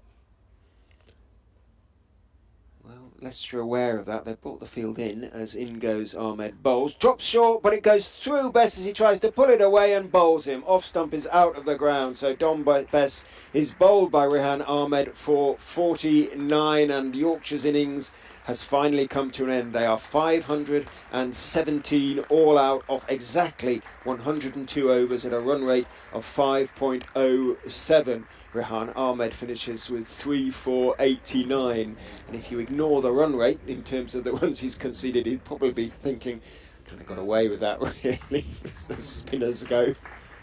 Yeah, when you think back to that first over alone, he'll be quite happy with how he's come off with 3-for-89 there. Very appreciative Yorkshire crowd clapping Dom Bess off, who will be ever so disappointed he's fallen just one short of a half century, but it was a great contribution down the order. Ben Code sprinted off before him to go and get ready for a bowling innings, and they'll be more than happy with the first half of that job done. Yeah, 43 balls for Dom Bess's 49, 6 fours and 3 sixes for him, but again he did exactly what was required of him, scored his runs quickly, and a slightly weary looking Leicestershire side leave the field. They now have to adjust their thinking, but they just have to be thinking as the roller goes onto the pitch that it is playing pretty well. It's been under the sun all day, and if they can get in, and there are runs to be made surely in the pitch for them as well, but they face a formidable task. Yorkshire 517 all out, 2 for 128 for Chris Wright, 3 for 109 for Michael Finan, 1 for 64 for Josh Hull, none for 43 for the unfortunately injured Matt Salisbury, 3 for 89 for Rehan Ahmed, 1 for 69 for Colin Ackermann. We will be back with you for the start of the Leicestershire innings, which will be in about 7 or 8 minutes' time. Remains a beautiful day here at Headingley. Or Dawid, you've got something? You kind of, I wasn't sure whether you were poised to impart some of your wisdom, but yeah, okay.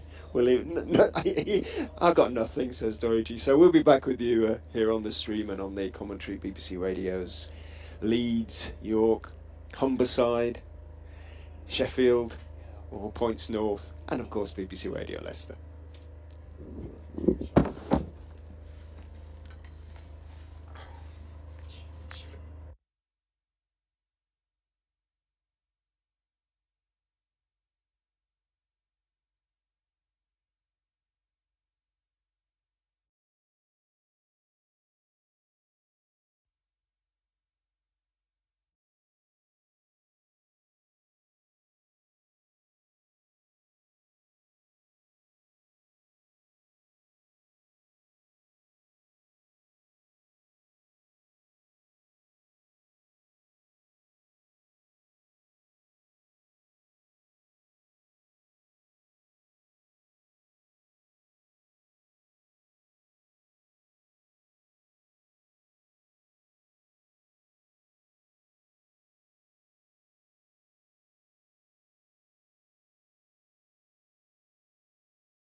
118. 75 also. Very nicely worked 75 by Matt Milnes, and 49 back-endish by Dominic Bess. Ben Code was also out there at the end and finished undefeated on 1. And he's got a rather bigger job to do with the ball now, and he's just getting loose at this Kirkstall Lane end to take the first over of Leicestershire's response, which is headed up by Rehan Ahmed, not at all. Rishi Patel, just thinking of Ahmed's bowling, and Sol Budinger. Budinger, left-hander, signed from Nottinghamshire, attacks pretty much all the time. Rishi Patel tends to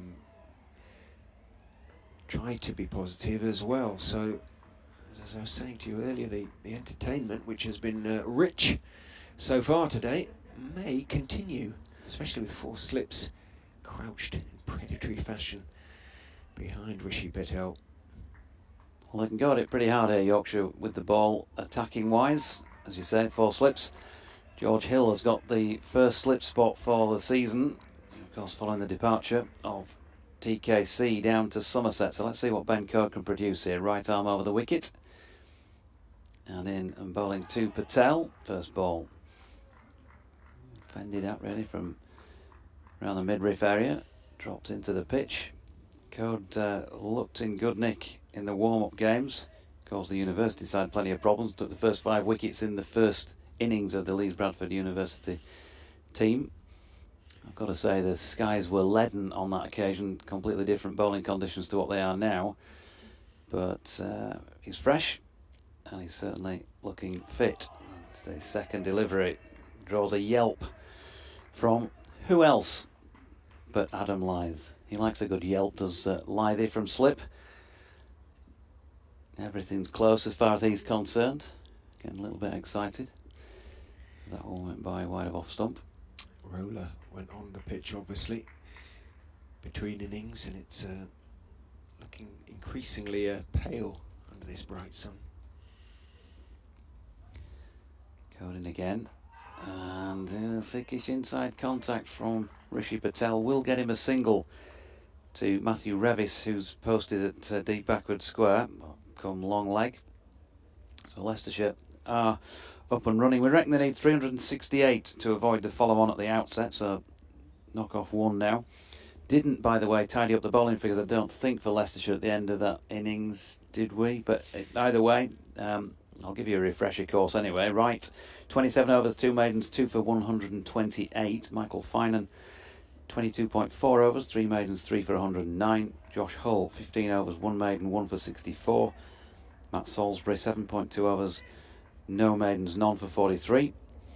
As Sol Budinger, left-handed, lines up to face Code with 3 slips to the left-hander. As looks like there might have been a little bit of draw back in towards the lefty from Code, who stayed over the wicket.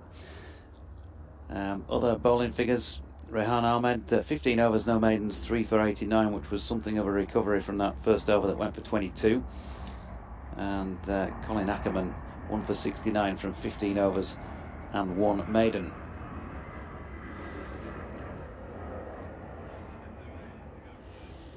So, slips in place. Let's zone in on them if the bins will work. As Code into Budinger, and that's pushed out into the offside, and there is no run. I think they're broken.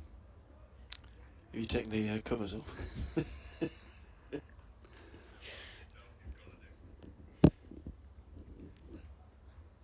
I believe that helps. What's going on? They were working perfectly well earlier on. Here's Code in to Budinger, who's going to pick up not quite the first boundary of the innings. He's going to run. They might run them. Pull up well short. They've run 2. They're going to complete a 3rd, but they're not taking on the arm for a 4th. So Budinger underway with a pleasant-looking 3 through straight mid-wicket. End of the first over. No major alarms for Leicestershire. They're 4 without loss. A little bit of shape for Code, but as you said, Dawid, very sort of different conditions to those prevailing last week. Presumably that's they played that game on the pitch that we can see 2 strips away to the west of the pitch that's being used for this game. Yes.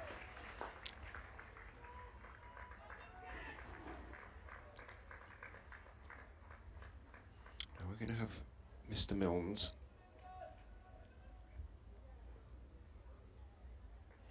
fresh from his debut 54, debut first class 54, Yorkshire. Score is not sure. No name gone up. In, there we go. Matt Milnes is in and bowls to Budinger, who pushes it back past him straight to mid-off. Very, very straight. Could go all the way. Revis is in pursuit. Gets there, puts in the slide, drags it back. And 2 will be taken by Budinger. Nice piece of timing by the left-hander. Moves on to 5, 6 without loss, Leicestershire. Yeah, Yorkshire have got previous experience of Saul Budinger in an RL50 game at York, playing for Nottinghamshire, when I forget exactly what he scored, but it was certainly a fair few in a fair quick amount of time. Milnes is in, bowling to him well wide of off stump, and Budinger just rather dismissively lets it go, doesn't he? Barely glances at it as it goes past just inside the line, sufficiently close to it anyway to persuade umpire Debenham not to raise his arms. Just 3 slips for Milnes bowling to Budinger. 3 slips and a gully. Jordan Thompson. Some solid figure is Thompson there in the gully. In goes Milnes and bowls much straighter, but it's a little bit short of a length. Budinger is punching off the back foot into the offside, but can't get it past Point, who moves smartly to his left to make the stop.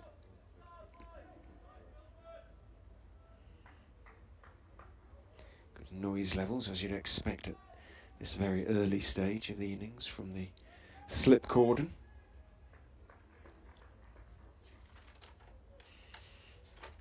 Encouraging Mills. Hill at first, Lithe at second.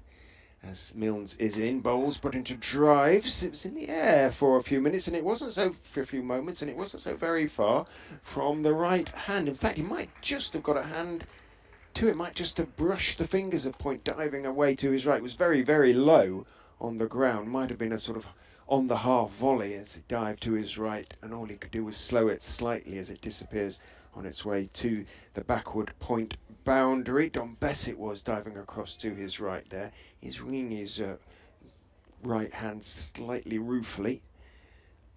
I don't think it was a chance. I think it was short of him, but he was in the air just a few inches off the ground for quite a long way. Bowls Milnes, a much better line and length delivery, and Budinger equal to it, defending it out into the offside, and then looking carefully at his bat because it did sound a fraction tinny, but can't find any flaws, or certainly no cracks at any rate. As he looks at his bat, happy with it, he remains on 9. Just the single to Rishi Patel. Leicestershire into double figures, 10 without loss with that boundary. Milnes is in, bowls onto the legs of Budinger, worked very nicely off his legs and out towards the mid-wicket boundary. Beautiful piece of timing from Saul Budinger. It sat up quite nicely, but already just the 2 overs in. The Leicestershire openers showing that the pitch is looking reasonably good still, as far as they're concerned. Certainly Budinger with his quick hands, able to take advantage of any variations in length and line, and there were a couple from Matt Milnes in that over. 10 from it, 14 without loss. Yeah, anything you can do, we can have a go at too. Leicestershire, so still 4 slips in place. George Hill at 1, Adam Lithe 2, Finlay Bean 3, and Jordan Thompson at 4. And there's fairly steep gradient and close proximity between them, as Rishi Patel didn't play the most convincing shot through mid-wicket to the first ball of Ben Code's over. And they get 2. Code obviously just getting himself loose at the moment, but he starts to find the mark. He'll cause problems, and you would expect that he'll cause more problems than we saw from the Foxes bowlers. Generally speaking, far more consistent than we saw there. And there you go. Good delivery, which gets through Rishi Patel. Tucks the bat under the arm, does that little thing with the hand that batters do. It hasn't been in, didn't look in great nick during the pre-season games, Rishi Patel. What Leicestershire managed to play. I think we had, of the 8 scheduled days of cricket, we had basically a day and a half, essentially, because of the weather. And the game up here against Leeds Bradford was completely abandoned. Code in, and Patel right over the top of it. Pushing out to Malan, who's in at mid-off, no run. The Leicestershire were due to play a 3-day game at Wheatwood against the unis, the combined unis. But it was called off, I think, 2 days before. Wheatwood was not quite having the drainage of Headingley. It's just not going to happen. Code turns, makes his way away from us, bowling relatively wide on the crease. There's certainly a fair old gap between where he's delivering and the stumps, and that's pushed to the diving Matt Milnes at mid-on, and there's no run. He'll just do what he does, Ben Code. There's no great pace about his deliveries by comparison to some at this level, but he's all about accuracy, and very much from that Stephen Patterson school of thought. Top of off stump. In he comes again. And that's there or thereabouts, and has Patel pushing into the offside where Bess comes in to do the fielding. He'll be feeling pretty good about life with that 49 to kick his season off with the bat. Wouldn't expect to see him for a while yet with the ball. 210 wickets for Ben Code in his 54 first-class games at a quite splendid average of only just over 20.29. Can't argue with that. Here he is again, and that is not Ben Code at his best, because that is a lovely, juicy leg stump half volley which has been flicked away through mid-wicket to end the over with a 4. He'll be pretty disappointed with himself. 10 off his 2 overs, including that boundary, 20 without loss after 3.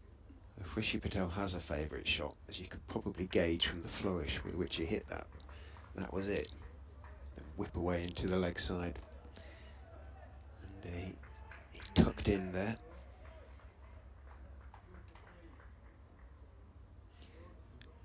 But yes, I'll just finish the point I was making earlier. The 2 innings he played in pre-season just struggled a little bit. Rishi said this is a real opportunity on a good track.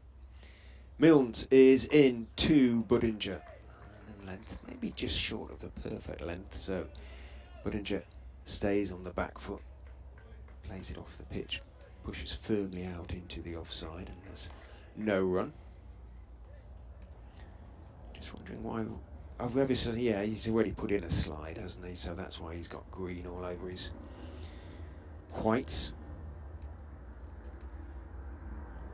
Despite the fact he's only been out there for 3 and a bit overs. In goes Milnes, bowls outside off stump, cut in the air, past the diving gully, went for the dive. Thompson stuck out his right hand, couldn't quite get there, and it flies down to third man. Well, Budinger will take risks, and that was a risk, and it could easily have stuck.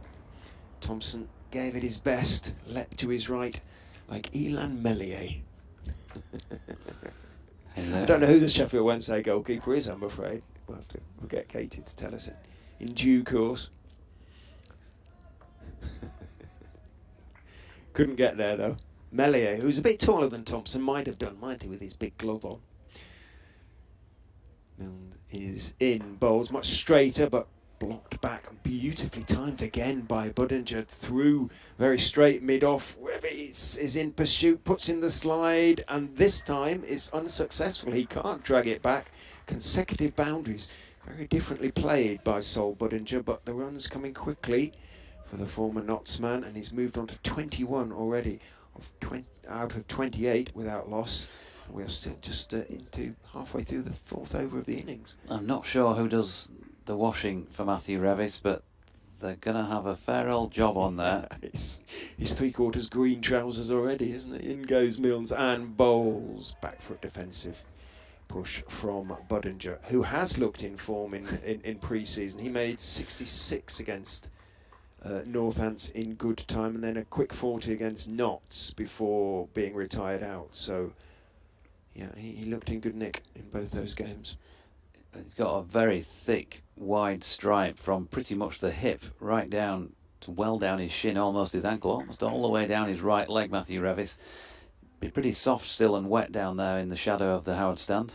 Milnes is in, and a sort of checked drive from Budinger, but in the end he had to be a little bit careful. It was a little bit straighter than I think he thought it was going to be, and steered it out towards Bess at point in the end. But the fact he had time to do that, possibly an indication of the continued essential placidity of the pitch,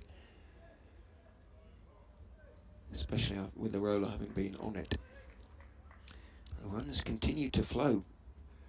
We're not halfway through the day. We've had well over 200 already. Milnes is in, pulled up into the air, should be caught at mid-off by Revis, moving to his right, and is.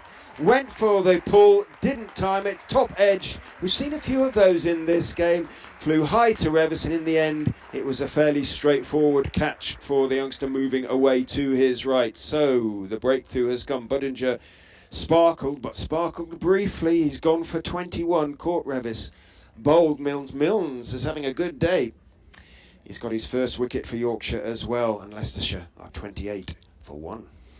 He is having a good day, and it was noticeable that one or two of the players really did want to sprint over and congratulate Matthew Revis and do the same with Matthew Milnes.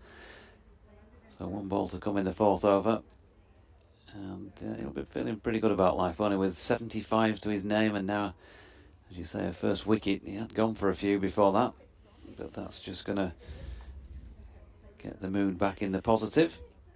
Budinger 21 from just 15 deliveries, including 4 fours. But when you're staring at 517 on the board, yeah, it's not enough. Not just in those terms, but you kind of feel with the pitch the way it is and the conditions the way they are as well. Pitch playing as well as it is, you'll really feel he's missed out there. Lewis Hill, Leicestershire's captain, comes out to join Rishi Patel. Well, Hill, is he a number 3? Leicestershire supporters won't be too sure. Usually sort of middle order batsman. And when he keeps wicket, which he did do for much of last season, it would have been a big ask, I think, for him to go 3, but that's one of the reasons that Hanscom is keeping wicket, to give Hill a chance. Well, not really, not sort of tiring himself out behind the wicket and then going to have to bat 3. Batsman crossed, so Patel is on strike. And it's oh, it is me, isn't it? No, it's me. Oh, it is you, I beg your pardon. Why did I Me? call the wicket then? Just Because it's the end of the over, isn't it? Just come on. Just know your place, Ray. Yeah, Ben Coates' first delivery of the over is a dot. We got there eventually. Do apologise. Maybe we should sort of do a word each. They do that, and I'm sorry, I haven't a clue sometimes, don't they? Play a game like that. That'll be apt for us too. As Code comes in, it's right arm over the wicket, and Patel shoulders arms to one through to, of course, Shai Hope, who is keeping wicket in this game in the absence of Jonathan Tattersall. I did see doing a few. I've been put through his paces earlier today by the person who puts you through your paces when you're coming back to fitness. You know, that person. S&C, that's it.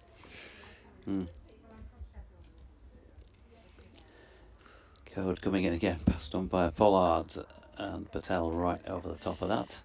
A solid forward defensive push. S&C, strength and conditioning.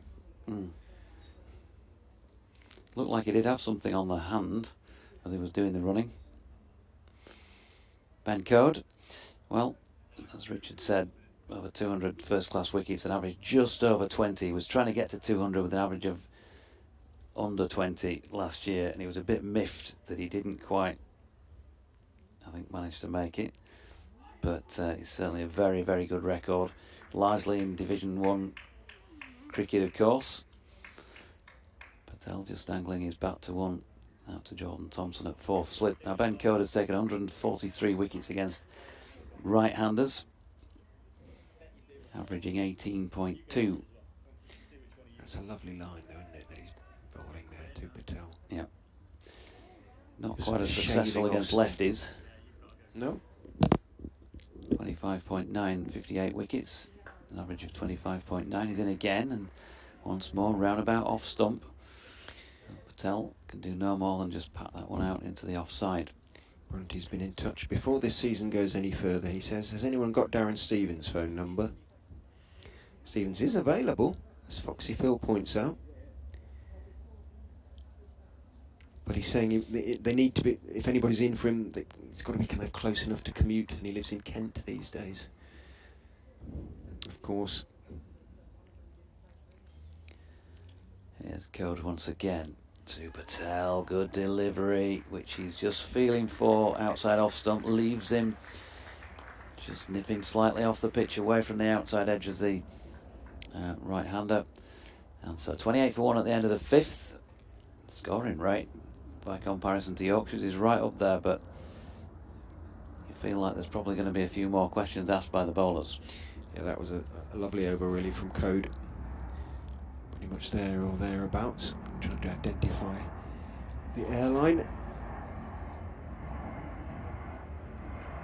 as it descends towards Leeds Bradford Airport. Middlesex are 4 for 4, says Foxy Phil. Are they? I haven't seen the scores of late.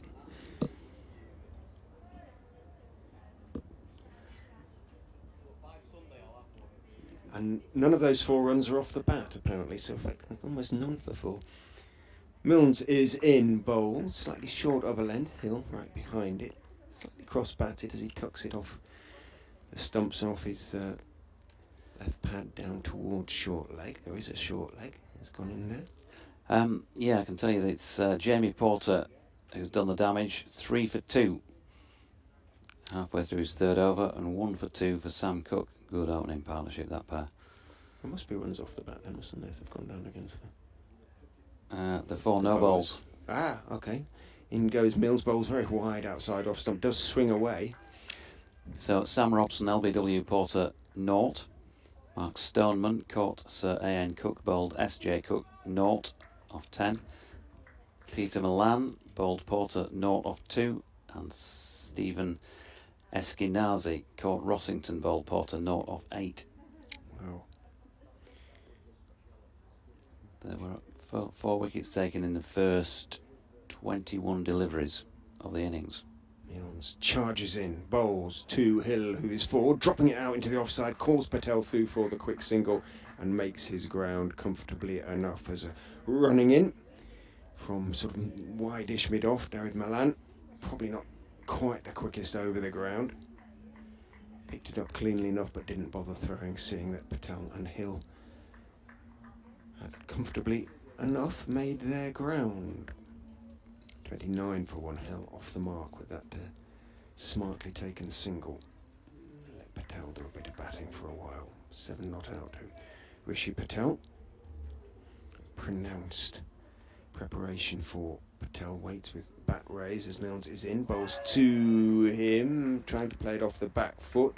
Has a little feel for it. It swings past the outside edge. Little yelps of frustration from the slips. Led, as Dawid says, as ever, by Adam Lythe. 4 slips for the right-handed Patel. George Hill, Adam Lythe, Finley Bean and Jordan Thompson, looking quite close to each other there in their echelon. In goes Milnes and bowls, again outside off stump, again swinging away, but started wider this time, and Patel leaves happily enough, comfortably enough. 29 for 1 remains the score. 368. Leicestershire's target in inverted commas. The target could be a lot more than that, but that's what they need to avoid a follow-on. But it won't be all in their mind at the moment. Simply just a bat. See where it takes them. Milans is in. Bowl straight. Patel is leaning forward without a big stride, but he plays it down with an angle back reasonably competently. It runs wide of Thompson at fourth, slip down towards third man. Thompson in pursuit, drags it back about halfway back. The single is taken, which means Patel moves on to 8. Leicestershire on to 30 for 1, and Patel keeps the strike. That he does. Richard off to do a bit of updating. People of BBC Radio Leicester. And Lev coming back in for half an hour. Put your feet up, Rich. Oh, put your feet up and get the coffee, that'd be great. Ben Code at the Kirkstall Lane end. 4 slips eagerly awaiting an opportunity, as is the man who took the ball, Shy Hope, after Rishi Patel shouldered arms to it. Lewis Hill scratching at the garden, doing a bit of gardening at the non-striking end. Rishi Patel just turned and walked out towards James Wharton, who's positioned under the lid at short leg. He'd be about a strip and a half away from the batter.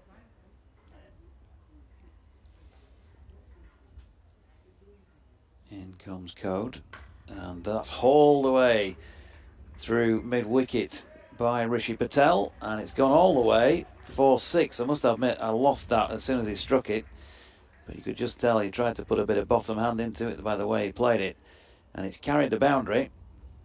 Ben Code goes for a half dozen. Leicestershire 34 for 1, and Patel on to 12. Welcome back, Lev.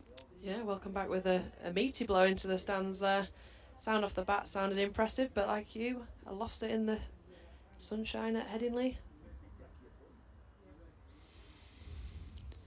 So 3 o'clock chimes with Yorkshire having loads of runs to play with here, but of course overwhelming favourites to win the match, but wouldn't want to waste too much energy out there with the ball. Good delivery from Code in response. Has he got him? There is an appeal for caught behind. Unmoved Paul Pollard at this Kirkstall Lane end. The slip seemed more interested in that than Code, which is usually a giveaway, but nice to see Code straight back on the money after that previous 6. Like you said, they've got a lot of runs to play with, but they want to keep up the pressure. Try and ball them out once quickly. And then a decision to make as to whether they ask them to do that again, if they were able, of course, to be in a position to ask Leicestershire to follow on. They need 368 to avoid that. Another good delivery by Code again, passes the outside edge of Patel's bat. It feels like it's not going to be that long in coming in some respects, and then of course when he doesn't get it quite right, he's costing a boundary. So he'll be a little bit frustrated, I suppose, but he's a disciplined bowler, isn't he? And so he knows if he keeps it there or thereabouts, he'll get some joy. Yeah, Mr. Consistency, that's what's got him so much success over the years of his career. Keep it on that money and make the batter make the mistake. Here he is again, fairly wide on the crease, draws the edge of Patel's bat, that one dropping short of Jordan Thompson at 4th. But for all he's hit that 6 earlier in the over, just starting to live dangerously here is Rishi Patel. Advantage Code in the last couple of balls, keeping those 4 slips animated in the game. You won't be too surprised if you found that outside edge not too long from now.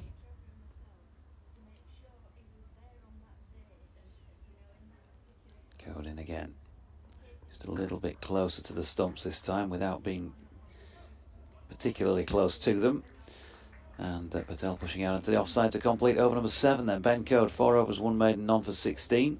Matt Milne, 3 overs, 1 for 20, 36 for 1. Entertaining start from both sides to this second innings. Leicestershire continuing on from where Yorkshire left off with the run rate up over 5 and over, but as we saw those last couple of different deliveries from Code, there's definitely something in it for the bowlers. If you can just keep your discipline and keep it in that right area, you wouldn't be too surprised if another wicket followed. Matt Milnes, the man so far in form today, had a lovely innings with the bat, followed it up with a wicket early on in this innings. I'd like to think he could get another. He's in and bowling to Lewis Hill, who's able to drop one out into the offside, takes on Bess, and will get through for one, and then Bess's throw goes astray. James Wharton can't reel it in backing up, so they've got back for a second. So 2 to Hill takes him on to 3. 38 for 1. Bit overly excited there from a Yorkshire fielder, wanting to get that throw away. More for aggression at this stage of the game, but also it's an easy to score on wicket. Milnes, right arm over to the right-handed Lewis Hill. They've got 4 slips in place now to the right-hander for Milnes. That was just back of a length and dropped into the offside. A good shine on the back of his right thigh is Dawid Malan. David as well, probably. So Milnes already wiping a little bit of sweat from his brow, even though it's still fairly parky out there. It's a gloriously sunny day, and he's in again. And Hill running it out to Bess, who this time hits the gloves of Hope with his return throw. Matt Milnes, 120. He hesitates, 134 wickets to his name. Make that 135 with this in this innings so far. Predominance of those have been right-handers. Drifts this one down the leg side though, and Hill happy to watch it go by. 96 wickets against right-handers before the start of this one, averaging 26 against right-handers, and less successful against lefties. 38 wickets at 35.4. His overall average 28.7, so pretty respectable.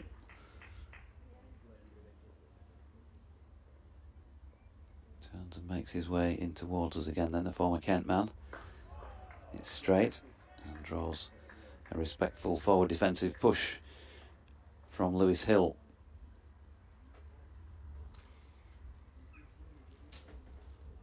Proving himself to be a more than handy signing over this winter period for Yorkshire. His first glimpse in front of the Headingley crowd. Saw him get some runs as night watchman, and now backing that up with an opening bowling spell. She looks more than handy and adding to the fast bowling ranks that Yorkshire already got. Here's Milnes to Hill, this time wide of off stump and going further away off the pitch, and he's watching that one go through to the gloves of Shy Hope. Jordan Thompson just motions to go through his bowling action. Not taking the cherry this time, but he has done quite a lot over the last few seasons. Plenty asked of him last year with the ball, mainly out of necessity because there were injuries, of course, as we know, well documented, to Matthew Fisher and to Ben Code for large parts of the season. And so Jordan took on a fair old amount of workload. No surprise, therefore, that he came out leading wicket taker. But at the same time, I think the legs were tiring as the season went on, as that ball is flicked to leg this time by Patel. And there's no run. Yeah, it's talked about a lot, isn't it? The strength and depth of fast bowling for this Yorkshire attack, but such a fragile art that we lost 2 big players last year in Code and Fisher for a majority of the season, so they've spent the winter really trying to strengthen that, bringing in Milnes, bringing in Mickey Edwards. We're supposed to have Wagner, unfortunately not the case. Code again, that's aerial, has it gone? Oof, just short of Dawid Malan. Can't do much about it when they're dropping short of you. And it must have pitched just, I don't know, a foot or 2 short of him maybe. Again, Patel living dangerously. And on the Jordan Thompson front, you know, I say a lot asked of him in terms of how many overs he bowled. Quite a lot of that was down to injuries, but also just within match situations, others not bowling as well as they could have done meant that he was coming back into the attack maybe earlier than his captains would have ideally wanted. Patel pushes one back to Code in his follow through. Yeah. If Ben Code can stay fit, that should certainly take a bit of the workload off Jordan Thompson.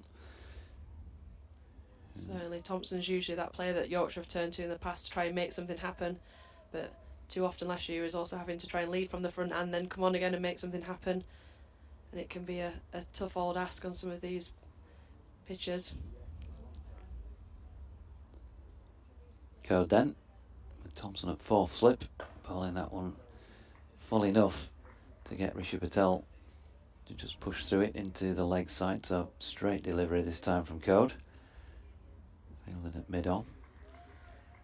Into the 9th over. Just that 1 wicket so far. That of Sol Budinger, who, as we've seen before, Yorkshire, those who follow Yorkshire around, I alluded to it when he was out there, playing for Nottinghamshire at York. Whacked it around in a 50 over game a few years ago. 21 off 15 today he made. As Patel works one again, another straight delivery by Ben Code. You can see what's sort of going on here as it's flicked away back at a square.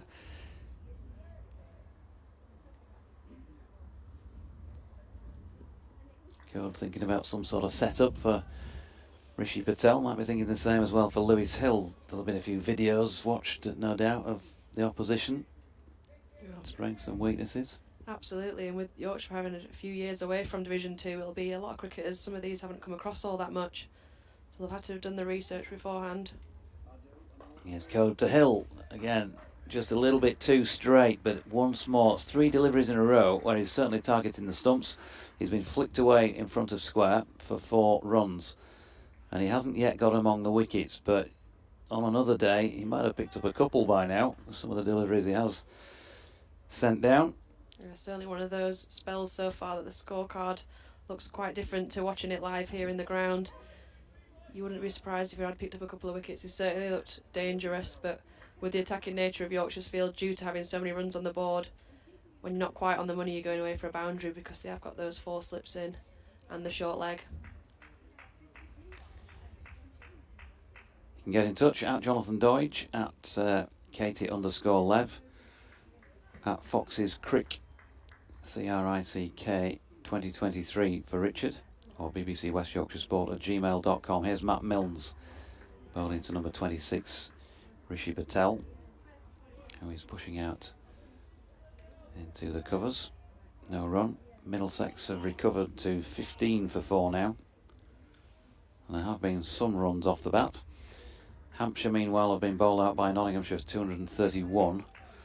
And Notts 11 without loss second time around, leading by 35. So that one's heading for a result at some point in the next day or two, you would think. As conditions improve considerably, perhaps. Here's Milnes in, short of length, and probably gets what it deserves there. Patel, just from the crease, waits for it, and has pulled that one away through mid-wicket for 4. As seen in Yorkshire's batting innings, anything short on this pitch has been punished. Gives you the batter that extra bit of time to just wait back and dispatch it to any part of the ground. It's not doing all that much when you're short, other than sitting up nicely. Got to get up there to try and challenge, find the outside edge and get these slips in play if they want to try and make something happen. At Old Trafford, Lancashire 113 for 2, 329 behind Surrey's 442 first innings score. Milnes in again, and Patel shouldering arms to this one, which he could have left on either line or length. At Taunton, of course, once again, reminder they didn't play at all there yesterday. Somerset 98 for 3, having won the toss and decided to bat. They're playing Warwickshire. At Canterbury, Northants 117, and Kent are within sight of rubbing those off with the loss of just a few wickets. 110 for 3 at this moment in time, the hosts. Down at Hove, Durham made 376 and the hosts there, Sussex, are 140 for 4. So they're going to have a bit of work to do against a side that's probably going to be one of the stronger ones in this division. Milnes in again from the Howard stand end, and Rishi Patel solidly behind it. At Cardiff, Gloucestershire 165 all out. Glamorgan have a pretty handy lead already of 42 with just 4 first innings wickets down. At Derby, Derbyshire 321 all out. Worcestershire 112 for 3 in their reply. So a further 209 runs to reach parity. Meanwhile, Yorkshire 517 all out in their first innings, having been put into bat by Leicestershire, whose skipper is out there at the moment, Lewis Hill. But he's not on strike as Rishi Patel opens the face and puts away another stray delivery from Matt Milnes for 4, backward of point. 50 up for Leicestershire, 51 for 1 after 9.5. This wicket's continuing to be nice to bat on. If you don't get your lines exactly right as a bowler, you're getting punished and it's racing away to the boundary. That run rate up over 5s early on in this innings. And it's one of those days you've got to stick in and show your discipline as a bowler.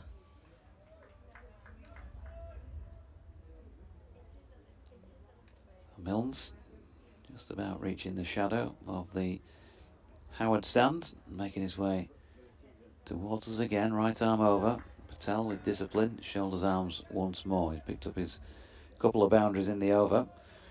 And Matt Milnes has gone for 30 now, won a ball off his 5 overs, yet to bowl a maiden.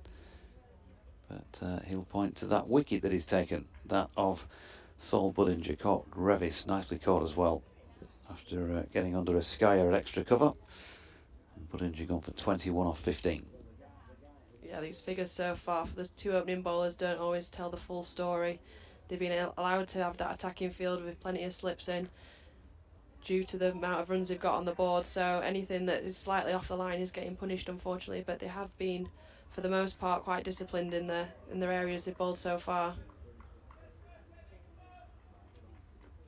Code to continue then. Coming in past umpire Pollard from the coastal lane end, edged and gone. Adam Lyth takes the catch. Lewis Hill, the Leicestershire captain, is gone.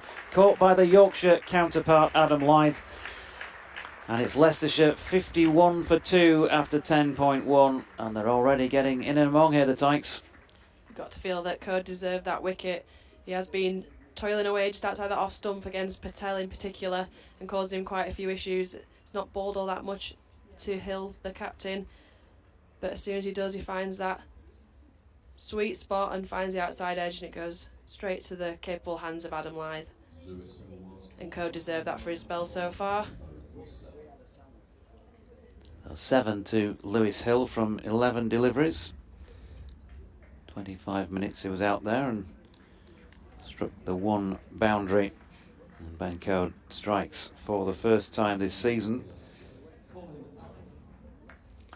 And Colin Ackermann walks out to the middle with a lot of work and a big job to do for his team in what is the 174th first-class match between these sides. Well, the history of it. Yorkshire's first win against Leicestershire in first-class cricket way back in 1894. And no, before you say anything, Lev. You weren't on comms for that one. I wasn't. I was still learning the trade, sitting out the back of the box. That was over at Harrogate. Yorkshire have won 86 of the matches between the sides in first-class cricket. 46 of those on home soil. 11 of them here at Headingley. Most recently, 2020 Bob Willis Trophy match between the sides. The last time they met in this form of the game. I think I'm right in saying. And well, they've won 25 matches at home against Leicestershire by an innings. So there've been a few thrashings down the years, and they could be setting things up for something like that again here as Cody's in for his first ball to Ackermann. Solidly behind it, there's no run. Ackermann put in a big spell earlier on today when himself and Ahmed were required to try and pull back that over rate. He'll be required to put in another big spell now here at the crease as a batter. Leicestershire, although scoring quite freely, are very much in danger from Ben Code in particular, who's looked quite dangerous outside that off stump. Ackermann behind this next code delivery, which he fields in his follow-through. No run. 5 first-class wins in Yorkshire by Leicestershire. Last time they actually won a first-class game here at Headingley was 1910. And you were commentating for that one. I was a seasoned pro by then. In comes Code, good delivery. There's evidence of a little bit of swing, and then it maybe also went on that same trajectory with seam. Ackermann just feeling for it outside off stump. Leicestershire's last win in Yorkshire. Park Avenue, Bradford back in 1996. In fact, their only win by an innings in Yorkshire. So that's kind of what's been happening down the years between the two. In this one, the visitors 51 for 2 after Yorkshire made 517. Another dot ball pushed into the offside by Ackermann. Fancy at this stage going out there with the frog in a blender? I always fancy it. I thought you were going to say, do I fancy having a bat at this stage? It's the sort of pitch that I might finally get a PB on. What is the PB? 40 something. Code in. Ackermann pushes out into the offside where Malan fields, end of the over, 11 gone. A wicket taken over for Ben Code, who gets applause and well deserved for that. 1 for 21 from 6 overs and 2 maidens. Come on, 40 something. Sounds like you're not that bothered. You know exactly how many your personal best is. Yeah, but when it's in the 40s, it doesn't sound all that good, does it, to remember it so precisely. But it was 45 in a Yorkshire shirt anyway. Hoping to get a 50 before I retire. It's one of the bucket list goals I've got. What's the average at the moment? I actually don't believe I had an average last year because I didn't get out. Well, I had a red inker at Lords, so that was always nice because I didn't face a ball. You can't beat perfection, can you? I mean, if you're not out. Exactly. You've been running a few coaching clinics for the girls higher up the order? Do exactly what is required, which is usually don't get out for whoever's at the other end. Safe as houses. Katie Levick. Meanwhile, there is a change of bowling at the Howard stand end, and probably understandable. Matt Milne just struggling for a bit of consistency, but did manage to take a wicket. And, well, you got plenty on the board and fresh legs. Give somebody else a go, and Matthew Revis with that stripe down his right side comes in and fires his first ball in just wide of off stump. Rishi Patel happy to watch it go by. I think what we'll see, Lev, is the usual back of the length stuff really from Matthew Revis. Tall, can generate some pace. To talk about him bowling a heavy ball. Yeah, I was just going to say bowls a heavy ball, sort of Plunkett-esque in his enforcer way of bowling, trying to challenge that shorter stuff. Here he is again then. That is Fuller, in actual fact, has Patel just leaning forward and pushing a gentle forward defensive stroke out into the offside. And he's got himself a start here, hasn't he, Rishi Patel? He's lived dangerously on occasions, been beaten a few times, but that's all part of the game. 23 off 37. He's been out there 47 minutes, picked up a few boundaries, 3 fours and a 6. Got his weight slightly on the front foot, very high back lift. Just thinks about bringing the bat down on that and then thinks better of it. And despite him having 23 on the board, like you say, he's definitely giving something for the Yorkshire bowlers to be happy about. He's getting tempted into those balls that just outside off stump, and he's had a couple of plays and misses. Certainly to Ben Code, he's not looked all that fluent, but he is still there and he's got some runs on the board. He's putting away the bad ball. Just need to string together some good ones. Revis in again then. Nicely played off his legs this time. Revis going straight and Patel flicking it into the onside where Milnes does the fielding. They get through for a single. Michael Lockwood, good afternoon to you. He says glorious sunshine, Cup of Yorkshire tea and County Championship in the background. Now better for a bank holiday weekend. Shame I can't get to many games this year. The wife is ready to pop with our first child. so might have to sit this season out.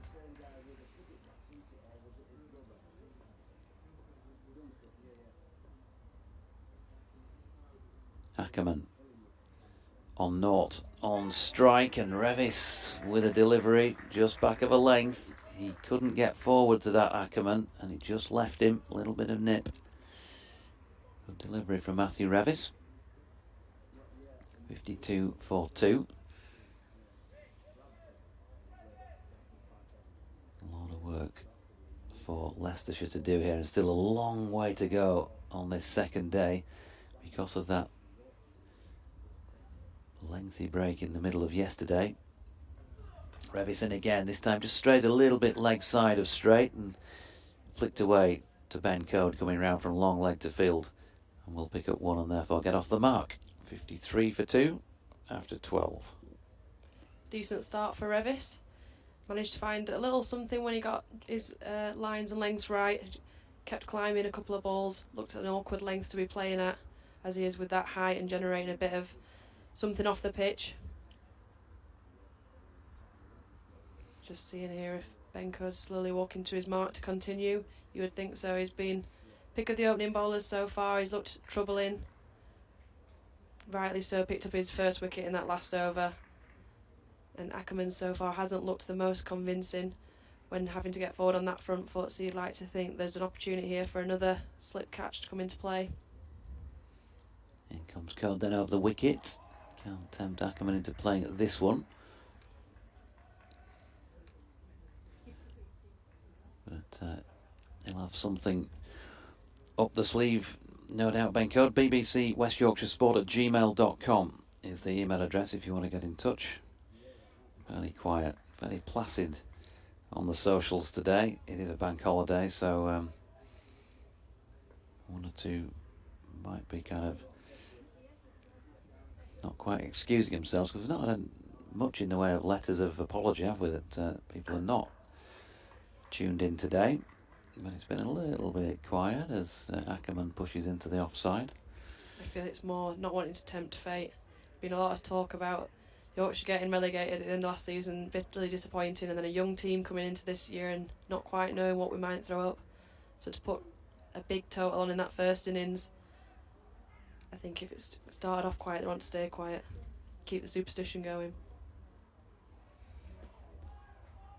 53-2 as Code leaves us behind and bowls to Ackermann, who punches out gently into the offside. And Tony Berthon says, good afternoon by the way to Tony, he says when is tea?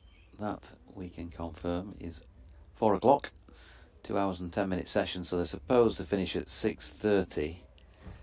There are still 47.5 overs remaining in the day.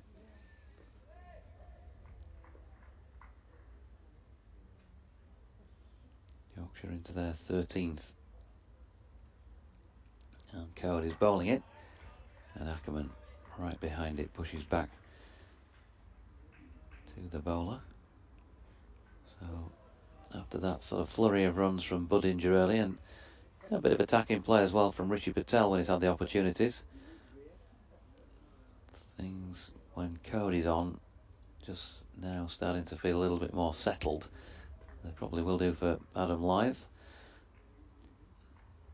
as the Yorkshire skip.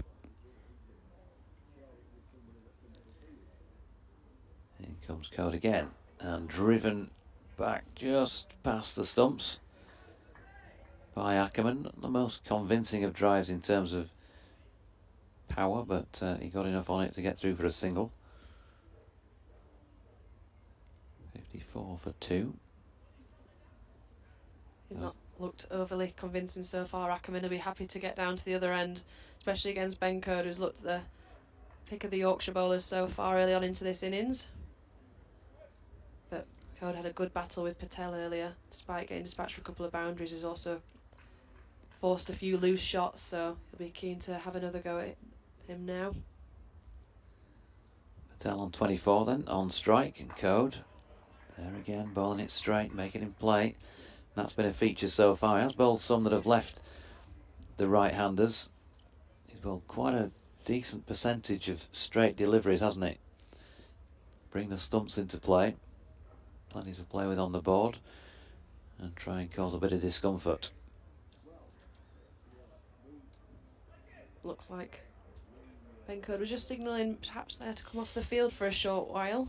Hope it's nothing too serious. Or he might just be, in fact, signalling to get the helmet off the pitch.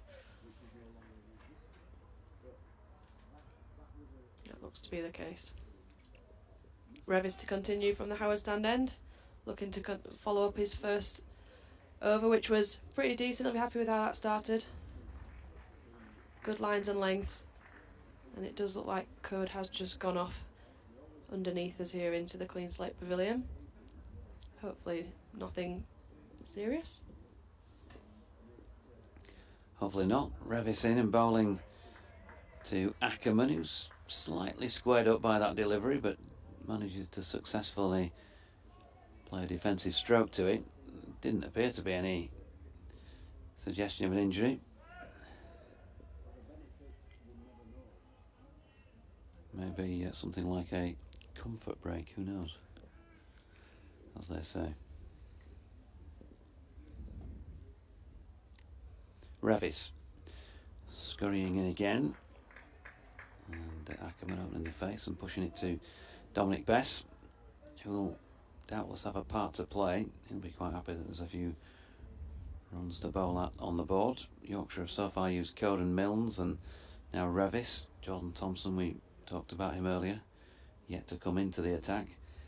Let's not, of course, forget George Hill, who came more and more to prominence with the ball at the back end of last season. And, well, too much width this time from Matthew Revis, and that got what it deserved. Wide half volley, and cracked away square on the offside by Ackermann for 4.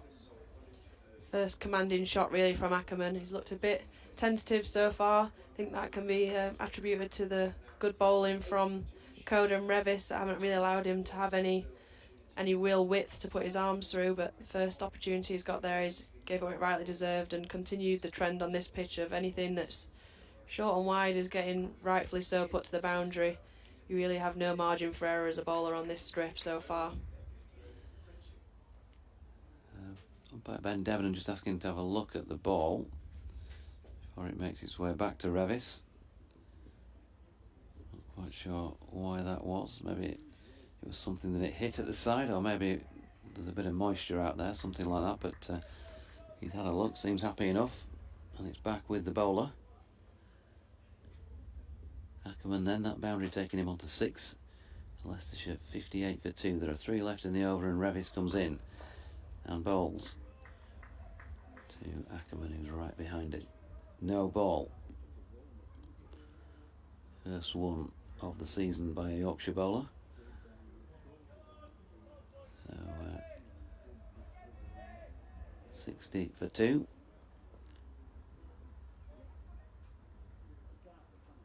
Revis turns. Ackermann waits.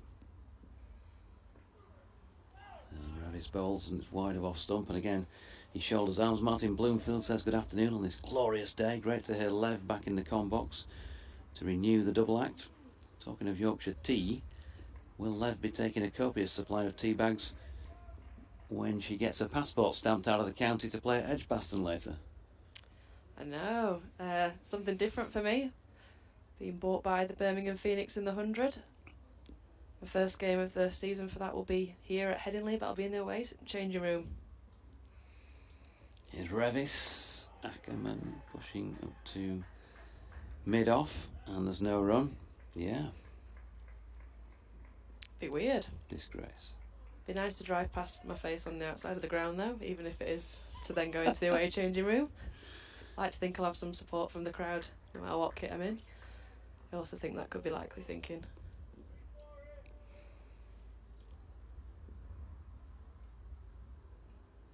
Ackermann waits again and stands tall. Last ball of the over. And Revis now then, that's pretty full as he tries to flick it away to the leg side, but I guess that suggests as to why Ben Debenham has nodded negatively and said not out, maybe going down the leg side. Joe Cameron says, I'm definitely deeply tuned in but desperately trying to finish a jigsaw on my kitchen table so it can be cleared for a big Easter roast tomorrow. Sounds good. And with that, I'm going to take a breather and a few words from Lev before Richard's back in the chat. Good finish to the over from Revis. Worth an ask with how full it was. Looks like it hit him around ankle height on the full, but with the shot played, it suggests it's always going down leg side. With Ben Code going off the pitch, it does bring a ball in change, and Jordan Thompson is the new bowler from the Clean Slate Pavilion. See what he can do, and being a good act to follow from Code at this end. I always think Thompson should be playing on the other side of that Howard stand. Looks like a sort of rugby league player. Strong shoulders as he bowls very full down the leg side. Not the ideal opening delivery, but he got away with it. It was gestured at by Patel, but no more than that really. Would have done well to reach it. I wondered what attribute you were putting to rugby league there with his headband and his manicured eyebrows. Wouldn't necessarily. Manicured eyebrows? Has he got manicured eyebrows? They're very pristine. You're suspicious, are you? I've got eyebrow envy. I could only dream to have them that pristine. 44 on his back. Jordan Thompson, short sleeved shirt, runs in and bowls much straighter this time. Patel head right over the ball as he defends that one solidly. Back down the pitch, nice and straight. 2, the man with the manicured eyebrows, who has a word with perhaps Paul Pollard is asking him, where'd you get those eyebrows done, Jordan? Can you recommend a good shredder? I think Paul's probably past that stage. Fine figure of a man, though he is. Standing solidly with his umpires at Panama on as Thompson comes in again, very straight. Good line, good length. Patel equal to it. Good battle between these two, forward defensive. Leaning forward, not a pronounced forward defensive. All right under his eye line. Drops it out into the offside. Just trying to see if there's describe the crowd as one or two of them in shirt sleeves over there. Yeah, some optimistic East Stand members. I think in the sunshine you can certainly take the benefit, but those brave enough in the Howard stand in the shade must be feeling it. Yeah. The wind has dropped a bit, that's for sure. As compared to yesterday, Thompson is in again, nice and straight. Again, Patel. At the moment, he's taking no chances. He's solidly forward on off stump, back down the pitch to Thompson. Lets others do the polishing. Walks back towards his run up. Towards his mark, I should say. Longish run. 18 paces or so, I would suggest. Gets into his run and bowls. This time it's drifting onto the leg stump. Patel tucks it neatly away, and I think he's going to pick up 4 as well. Didn't try and overhit it, just timed it nicely. With those pitches being cut to that side, and the net pitches in particular being very short, ball, if anything, almost gathers pace. There is a little bit of a slope, very faint slope down towards the Western Terrace as well, and that helped. So Patel, an economically played boundary, but they all count the same in the book. Moves on to 28. Been on 24 for a while, 64 for 2. Real chance for him here. Thompson is in. It's a catch. He's peeling for a corner bowl, and he's got there inside of the bat and pad. The ball looped up. Thompson didn't quite have to change direction, but obviously he was stepping away from the pitch to his left, flung himself back to his right, got his right hand underneath the ball and held on. Really fine piece of work by Thompson. You wouldn't say that because it was a sort of loopy, looked a straightforward catch, but when the bowler has to change direction in his follow-through like that, that's brilliant work, and Yorkshire have their 3rd wicket. That's just great athleticism. Thompson was almost trying to turn around and appeal for the LBW initially, realised that there was a little bit of an inside edge, and instead flung himself forward for the catch. That's by no mean feat an easy grab. And Jordan Thompson, as he so often does, has made something happen out of nothing really there. Patel timed a beautiful 4 just before that was all pure timing, and the next ball he's gone. And Leicestershire are in trouble at 64 for 3, and the established batsman has gone Rishi Patel, caught and bowled Jordan Thompson for 28. Well, presumably now it'll be Peter Hanscom. Yes, it is. Coming to the wicket, the Australia Test and indeed One Day International.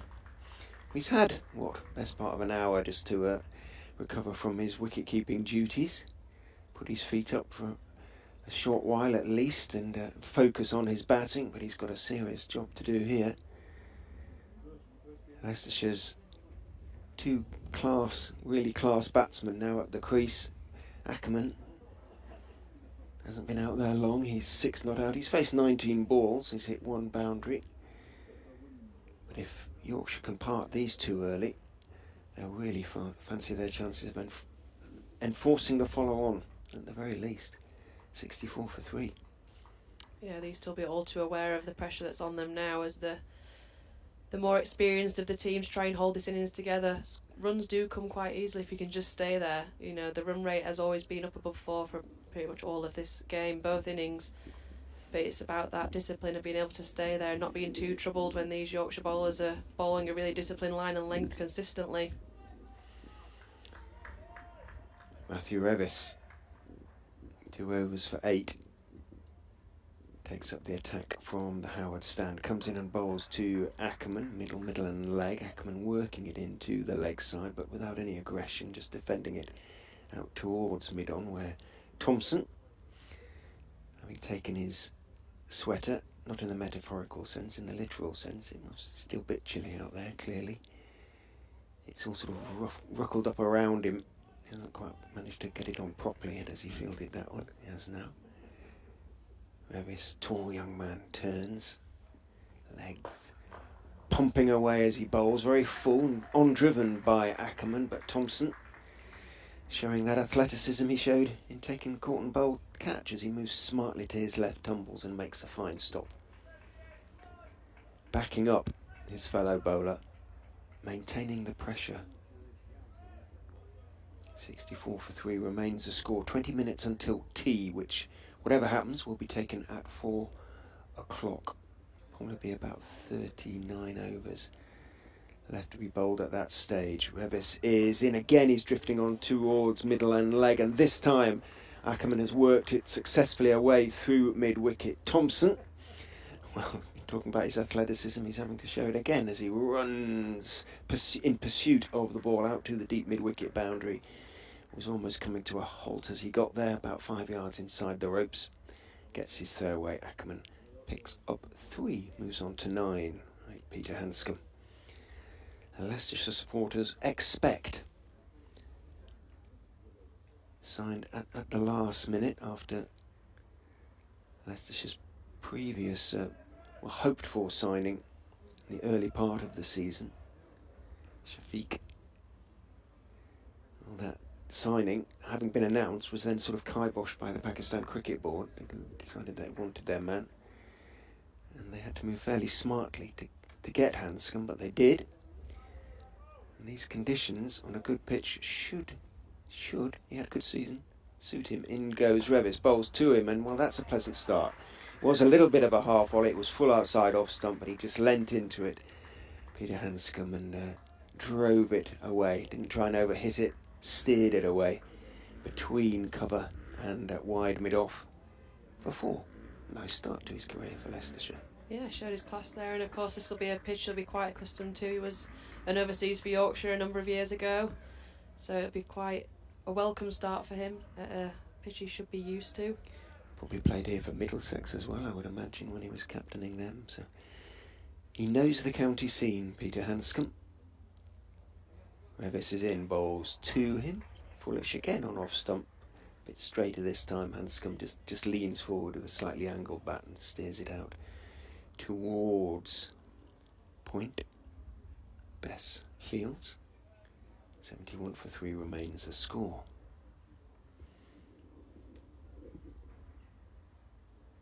They probably know they're going to have to be reasonably patient, the Yorkshire bowlers, but they've had a very good start to the job of taking 20 Leicestershire wickets. They've made a good start. In goes Revis, bowls a bit shorter this time. Hanscom is right behind it. Almost stepping across his crease rather there. I mean, in his determination to get everything behind it, pushes it back down the pitch to Matthew Revis, who, having thrown the ball away to his skipper, takes his sweater from umpire Debenham and marches off towards wide long leg, because it's the end of the over. 71 for 3. 3 overs, none for 15 for Revis. Yeah, Revis is more traditional, shorter length in that last ball, but Hanscom probably noted it. Just anything short in this pitch is tending to stick, and there is the option to rock back and pull if you're feeling confident on that. It's not too much of a risky shot like it usually is in April. Thompson is in. Bowls full. Ackermann, all studious care as he leans forward and blocks it back past Thompson, out towards Dawid Malan.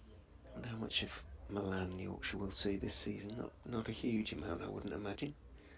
Very happy what they've seen so far. Yeah, it's usually few and far between, but usually every time he does come back, he contributes a lovely innings, so I think the Yorkshire faithful will always be happy whenever he is available. Thompson is in. Bowls, nice shape to the delivery, but slightly over pitched, and waiting for it, Ackermann on drives it back past Thompson, past the stumps, and it runs down to the long on, a very straight long on boundary. Milnes's pursuit was, I think he always knew it was more about retrieval than about stopping the ball crossing the ropes. And Ackermann picks up a very pleasant 4, moves into double figures onto 13. Malan isn't one of those on an incremental contract, is he? Which must really annoy Yorkshire when some of the England players are on sort of incremental deals, when Yorkshire continue to pay most of their wages and still don't see them. In goes Thompson, bowls very full down the leg side, got away with it. Ackermann tried to flick it away down to fine leg, didn't get anything on it, and Thompson pauses at the end of his follow through, puts his hands momentarily on his hips in, I think, self-admonition, rather than anything aimed at the batsman there. Yeah, Malan, one of those signings that you always think anything you see of him is a bonus, but then also he's not a consistent pick in that England team, which can be frustrating for trying to predict what your team's going to look like week to week and even competition to competition. Brooks on an incremental, isn't he? I believe so.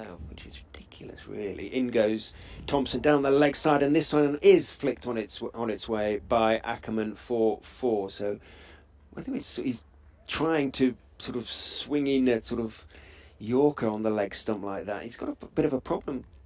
Has he, Jordan Thompson? He went down on one knee there, so he was about to be knighted. But no, he's picked himself straight up. Sometimes that's a sort of sign it's a bit of an issue, but I think he's just cross with himself, maybe. Yeah, he's a passionate cricketer, is Thompson. Not quite sure what that was demonstrating, going down on one knee. Seemed to point to his side a couple of times whilst down on one knee and sort of... That's what I thought. But Is maybe he feeling just his right side? tried a bit too hard in his action. Fingers crossed he's all right. He's continuing. Anyway, in he goes and bowls, and that one's going to be flicked down to fine leg. Can long leg get there? Puts in the dive. Great stop down there by Revis. Well, didn't sort of dive to his right. He sort of slid to his right on his side. We've already talked about the stripe down the right side of his trousers. Well, his right leg is pretty much all mud and green now, mud and grass, all down that side. It's not so much of a stripe as sort of half and half almost now. Yeah, obviously boggy down that side of the ground and not drained as much, and Revis probably knew what sort of dive he had to do to have any chance of getting a hand on that, and luckily in his tall stature he managed to get a paw on that and stop it. Thompson will be thankful because it's been a bit wayward these last couple of balls. Great slide by Revis, again backing up his fellow bowler. In goes Thompson. That's a much better delivery, straight, good line and length, and Ackermann has to treat it with respect and does, plays it back down the pitch towards Jordan Thompson. End of the over, 81 for 3. Ackermann, with those boundaries in that over, has moved on to 19. Hanscom, with that single boundary off his very first ball, remains on 4, and the announcer here at Headingley reminds the crowd that whatever happens, tea will be taken in precisely 13 minutes' time. 81 for 3. Last month ago, Rishi Patel caught and bowled, brilliantly caught and bowled by Jordan Thompson for 28.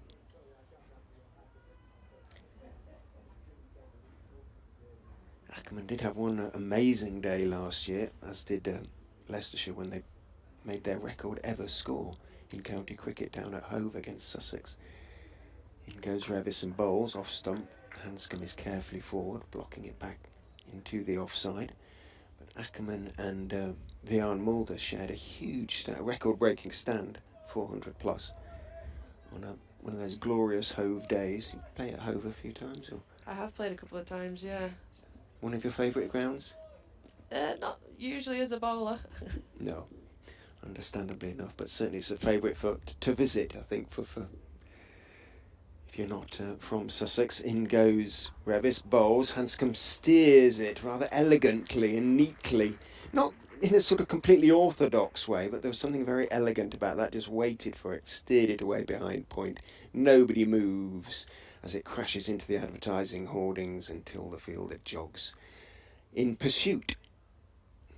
Hit the concrete below the advertising hoardings as well. So whether umpire Debenham will want to have a gander, no, he's quite happy.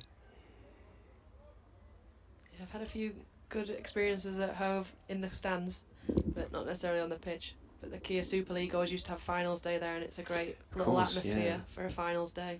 It's a brilliant ground. Revis is in, a little bit short, and again Hanscom, and short and wide, and Hanscom waiting for it, dabs it away down towards third man, doesn't quite time it as well this time, so Bess, running back from point, is able to put in the slide that basically seems to be pretty much mandatory these days for a fielder in pursuit of the ball. Nobody sort of bends down, well, very few bend, just run in pursuit, bend down, pick it up and turn.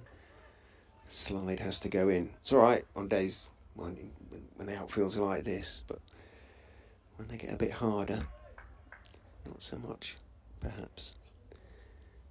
Hanscom picked up a couple, moves into double figures onto 10. Revis is in, bowls to him, straighter, and Hanscom nice high left elbow as he blocks that back down the pitch and up towards mid-on. Thompson picks up, no run. You can still see the outline of Bess's slide down at that third man region. So it's suggesting it's still a little bit damp out there, and the value for money for your runs has been on these squares that are cut all the way across the pitch. Yeah, absolutely. Revis is in, bowls full to Hanscom, who drives. Didn't quite sound as though it's got it out of the middle, but he's going to pick four nonetheless, because as Katie said, the ball is running across the square basically, and then over the net pitches, gathers a little bit of pace, and it's a short-ish boundary on that side. No chance for the fielders to cut it off. So Hanscom, 3 boundaries already to his name, has moved on to 14. Leicestershire on to 91 for 3. Hanscom looking quite settled straight away here, showing what sort of deck it is that one Yorkshire batting on. It's still similar for them as well, despite the pressure they're under. Revis, bit of punishment in this over, is in, bowls outside off stump, a tempter, but this time Hanscom happy with the runs he scored in this over, not surprised, decides to let that one go through. To Hope behind the stumps, 91 for 3 off 18 remains the score, and the run rate, as it was pretty much throughout the Yorkshire innings, up and around 5. And we've just seen Ben Code return to the field, so obviously probably just having a little break after that opening spell. He put some effort in. Nothing to worry the Yorkshire fans that will see Code again in this innings, as Thompson looks set to continue from the clean slate pavilion end. Has he always used the headband in your... It seems to have been a recent thing since the COVID season, when headbands came in when no one had haircuts. I feel like it's stayed around ever since, probably a superstition thing. I wasn't sure there was a sort of Jack Brooks legacy or something like that. The headband warrior. Indeed.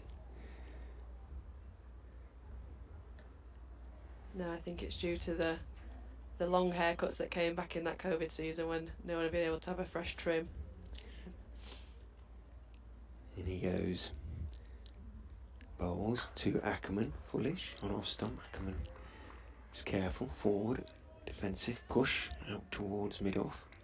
No run, they'll be conscious of the proximity of the interval. Ackermann and Hanscom. Hanscom having a chat to Paul Pollard. He'll know everybody, won't he, Peter Hanscom? From his several summers in the county game.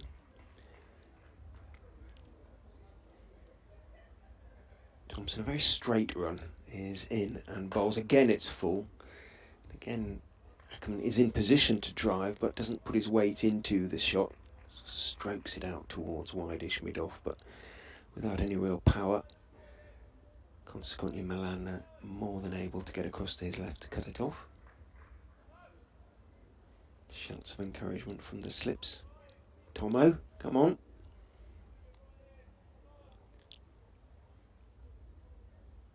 Tomo turns, elbows jutting, runs away from us and bowls. Drags his length back a bit, and it's a straighter delivery too, but Ackermann still likes to play on the front foot if he can. Is leaning forward, blocking it down the pitch on the on side this time. There's no run. Pollard and Hanscom resume their conversation, which is quite an animated one.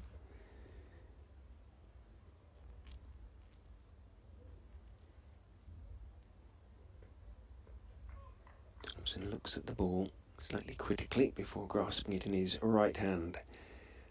Getting into his stride and bowling brings Ackermann forward with a line and length delivery. No real movement for Thompson. Forward defensive from Ackermann again. Pollard holds up the two fingers to umpire Debenham. Not something you see in club cricket. I don't think I've ever seen in all the time I played. Umpires do that. You're quite lucky to get a neutral umpire anyway. Usually not a member of the other side. The standard at which I played. Thompson is in full. It's drifting onto the legs. Bit of an inside edge, I suspect. Thompson started to go up. And indeed, as the single is taken, mid-wicket having to run to square leg, there is no signal from umpire Pollard, so an inside edge it was. Ackermann on to 20, 92 for 3. Briefly animated the slips, and Thompson been a much better over so far for consistency for Thompson. He's made Ackermann play everyone so far. Keep those stumps in play and try and make something happen, because there's not all that much help from the wicket itself. Hanscom to face Thompson for the first time. He's clipping him away down to fine leg for 4. There did look to be a bit of shape in that delivery, but he just started it on the wrong line, Jordan Thompson. And Hanscom, who's a fine player, just turned his wrists on it. Side edge and moved late. By the looks of it, he might have moved after the bat, because Shy Hope's taken it to his left. Yeah, that's what I thought. Revis had hands on head early doors. He's done him all ends up. Great delivery. And that's exactly what we need just before his lunch break. Try and force a wicket, and Leicester should be in real trouble. Well, he did do plenty of that, so much so. It certainly deceived me as it deceived Colin Ackermann. Came back so much, I thought it must have gone past the inside edge. Revis is in again, a little bit short this time, so Ackermann is able to wait in his crease and defend it off the back foot, drop it down at his feet, bounces out into the offside. No run, 20, he remains. 4 balls left of the over. Might just squeeze in one more before the tea interval.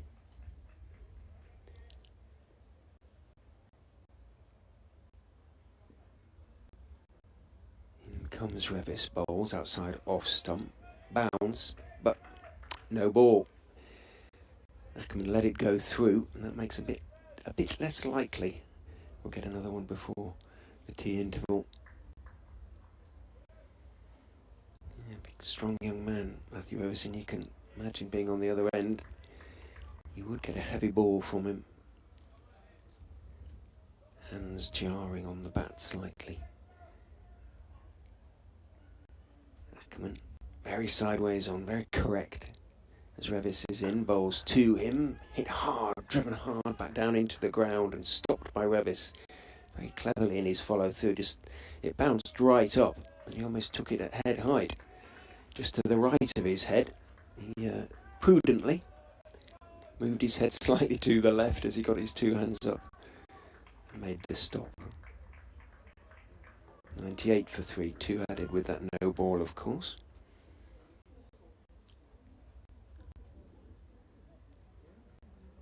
Turns, knees pumping, runs in, bowls to Ackermann. When he bowls his outswinger, sometimes just loses his line a little bit, and did on that occasion. Started wide, went wider. Ackermann, with tea just a minute away, had nothing to do with it. Yeah, a gift when you're counting down the minutes until tea. Absolutely no reason to play a shot to that. Never in danger. Revis needs to find that line again. They got the first ball that caused a bit of trouble and found a bit of movement. With his height, he can hit the seam and get real movement. And he goes and bowls again outside off stump. That doesn't really swing as much. It was a slightly better line, but again, not straight enough to persuade Ackermann to play, and he didn't. Start seeing the buds turning into leaves now. Looking at the trees around Headingley, especially away to our west above, or visible above the western terrace at any rate. I wonder if they'll ever put a roof or another tier on the western terrace. No need to really. In goes Revis and bowls. That is a straighter one, but Ackermann more than equal to it. Defends on the front foot. Well, almost lets bat. Ball hit bat. Drops it out into the offside. Umpires look at each other. Umpire Debenham takes off the bails, and that is tea. Leicestershire take it still in a position of some jeopardy. 98 for 3. They'll be in that jeopardy for some little time, but they'll be a little bit reassured by the way Colin Ackermann that is, and Peter Hanscom have put together a partnership of 34 from 31 balls for the fourth wicket so far. They'll take tea, replying to Yorkshire's mammoth first innings of 517 all out on 98 for 3. We'll take a little break ourselves. I'll go and update BBC Radio Leicester. Enjoy your tea, your Yorkshire tea. We'll be back with you soon.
welcome back from Headingley.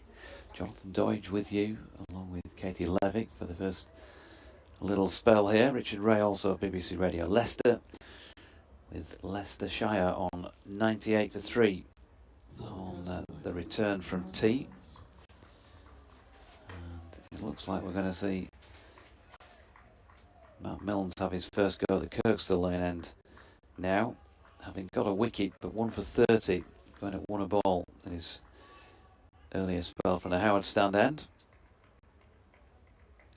Colin Ackermann not out on 20, but it's Peter Hanscom who's on strike on 18. Yorkshire have gone with 2 slips and a gully, point, cover, mid off, mid on, mid wicket, and a long leg.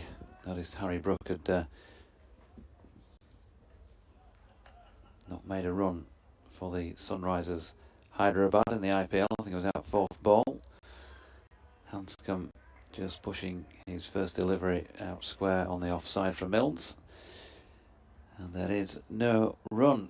Welcome back, Lev. Welcome back. Seems a while since we've been on together. Yeah. I can't remember too much, as you know, in terms of things like that, so I'll just agree. Just remember to tell us that Brookie got a duck. Sorry about that. Sorry to be the bearer of bad news, but just quoting the facts. In comes Milnes, and he's almost played that on Peter Hanscom. Second ball following the resumption, a little bit late on it, and it's trickled behind him, not so far away from off stump. Yeah, Hanscom looked most surprised there when he looked back to see that his bails were still on. I think he had no idea where that was going. Just trying to watch it on replay, but good start from Milnes from this end. Troubling Hanscom already. Can you find a bit of rhythm here? Matt Milnes, right arm over the wicket, just outside off stump, and Hanscom decides to play at it and pushes it to Bess at point, no run. Mentioned the signing of Sword Shaquille, of course, which was announced earlier in the day. I think we all knew that it was coming anyway, but it was a matter of whether or not the visa could be sorted. Well, that has been the case, and so 27-year-old Shaquille, left-handed batter, made his test debut against England for Pakistan last winter. He's flying in on Sunday, and he's set to play 4 matches with the possibility that he may stay for more, as Milnes' latest delivery is turned into the leg side by Hanscom, and there is no run. So raw in terms of test matches. Born in Karachi, Sword Shaquille, 5 tests he's played, and as many one-day internationals, 62 first-class career matches to date, so there is some experience there, and approaching 5,000 first-class runs and 16 tons with an average of 54.23. So a player of interest when he makes his debut next week at Bristol. Provided there's no long delays at the airport. There'd have to be pretty long delays, wouldn't they, as the latest delivery to Hanscom is pushed out into the offside. No run. Yeah, hopefully proved to be a shrewd bit of business from Yorkshire there. Disappointed that Shan Masood's not joining this early part of the season like they hoped, but they've done well to get some replacement overseas in quickly. Hanscom, slightly back foot weight there, pushed into the offside where Thompson does the fielding. End of the first over back, and there are still 39 remaining on day 2, with Leicestershire on 98 for 3, following Yorkshire's 517 all-out earlier today. Just watched another jumper be run on to Malan there. The sunshine's gone in for the first time. It looks like it could be away from this Headingley pitch for a while now, and suddenly it feels like April and it's a bit chilly. For the first time this season, we're going to see George Hill in competitive action from the Howard stand end. Andy Walker tweeted earlier, what a brilliant catch by Jordan Thompson, the man who makes things happen. Yeah, just as I walked out of the back of the box, he made it happen. A wicket to him. Can George Hill come to the party? His first delivery is straight and asks Colin Ackermann to play. James Green says, great to see you back and delighted to see Yorkshire took advantage of some ordinary bowling, having difficulty understanding recruitment policy. Surprised we went for wicketkeeper batsman, thought we needed bowler as we had difficulty bowling teams out last year. Well, a few things you could say to that, James. Ackermann waits, pushes that one to mid-off. Or it's fielded by Malan by the looks of things, there's no run. Few things you could say to that, Lev, I suppose. I know you didn't see as much cricket as I did last year, but you saw enough. Bowling-wise, injuries to key men, so therefore you're going to have more difficulty taking wickets, playing in a higher division and on some very, very placid pitches in the first part of the season in particular. As Hill's in, and that's flicked off the legs by Ackermann for a single. Yeah, I think particularly with Yorkshire, the players just tend to miss or get called up for international duty. Your likes of Root, Malan, Bess, Brooke are all batters that you need to replace. They were unfortunate last year, that Fisher and Code were out for a large portion of the season. Again, Fisher currently not quite match fit, waiting on the sidelines to come into this 11. You've also got Ben Mike, Mickey Edwards have got recruited over the winter, so I think that bowling attack is looking strong and there's lots that can come in and do a job. You've got George Hill coming on here now, who was one of the earlier in the attack last year, and he's got the luxury of being a middle overs bowler now. Just shows the strength and depth of that bowling attack, and I think it is batters that were needed in particular, especially with Brooke missing, who scored a large proportion of last year's runs. Hanscom solidly behind this next George Hill delivery. Bowled a particularly good spell, didn't he, at Old Trafford when Yorkshire was struggling to take wickets on that occasion, and suddenly started to swing it round corners, George Hill.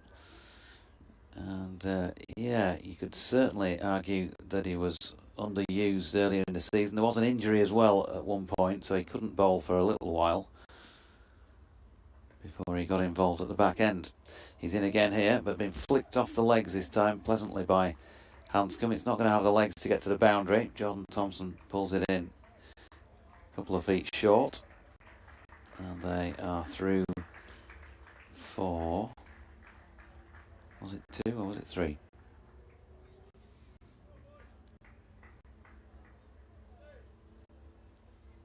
Silence. I won't hazard a guess. Risk being wrong. So I just thought, I hope you realise sooner.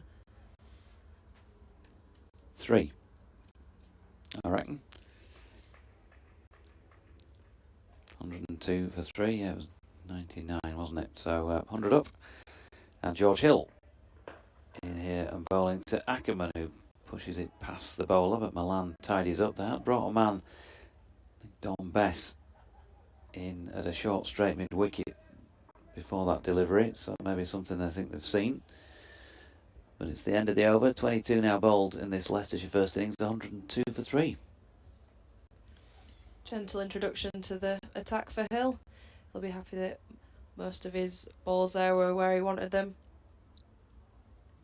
It's a tough pitch for a bowler, not all that much to help you and assist you to try and find a little something here. So it is just about being disciplined and who can hold the nerve the longest. Two very capable players at the crease in Ackermann and Hanscom. And it's that sort of team you like to think if you can get through one or both of these, then you're in with a really good chance. Here's Matt Milnes bowling to Hanscom. The two batters out there at the moment, right-handed of course. Hanscom pushing back down the pitch to the bowler in his follow-through. Elsewhere, it's tea at Southampton at the GS Bowl, where Nottinghamshire are 75 for 1 second time around, leading by 29. So Hampshire took a bit of a lead with them. It's already been rubbed off. Looks like bubbling up into an interesting opening game of cricket for those two counties.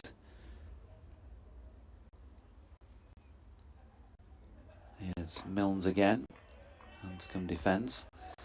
At Old Trafford, Surrey 442, Lancashire 157 for 3. Still a further 285 runs to find if they're going to get up to Surrey's first innings total. At Taunton, Somerset 128 for 5.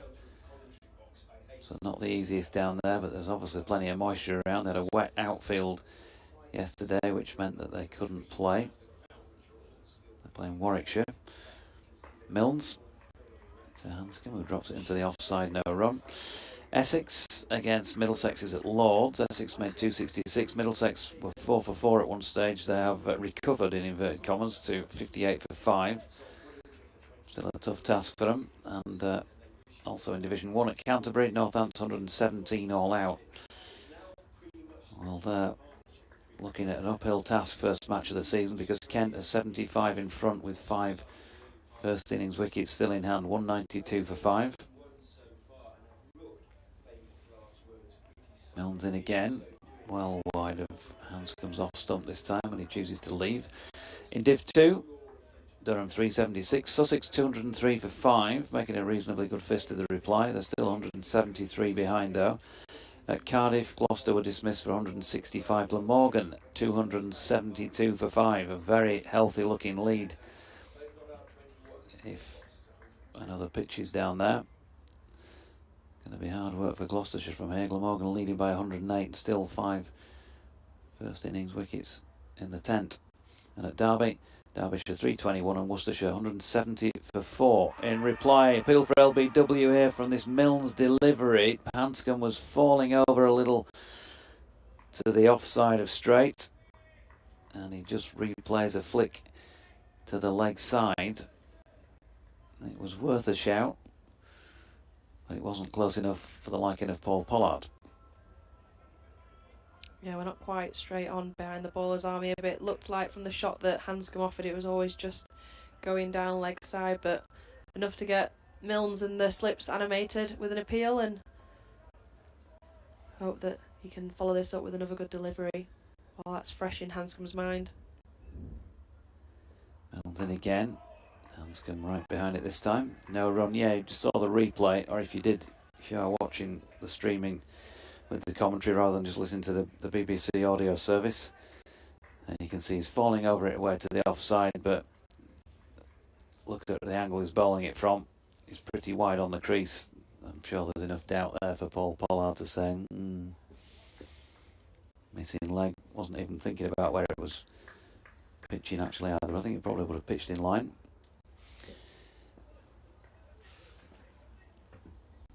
Left off for a breather.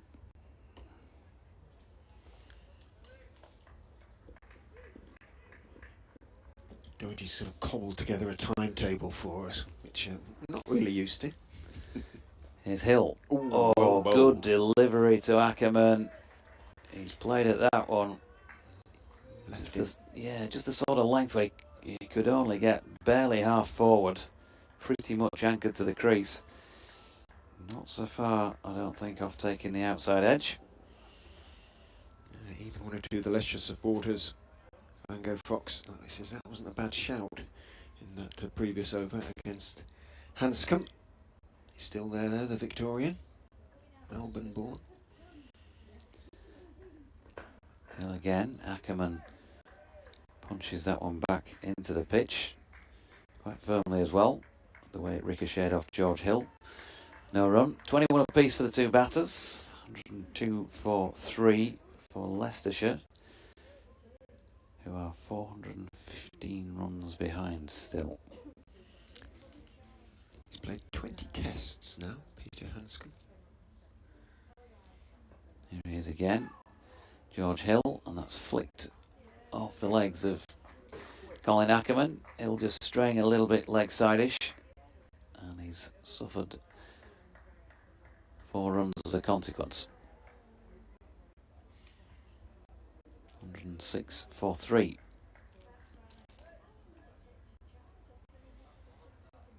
George Hill. We talked about his talent before with both bat and ball. Pretty much established himself, I think you'd have to say now, in this Yorkshire first 11. As he's in again, and that one punched back to him. Good season all round last year for him. And although he's batted up the top of the order, I think the the slide down is absolutely no slight on his abilities whatsoever.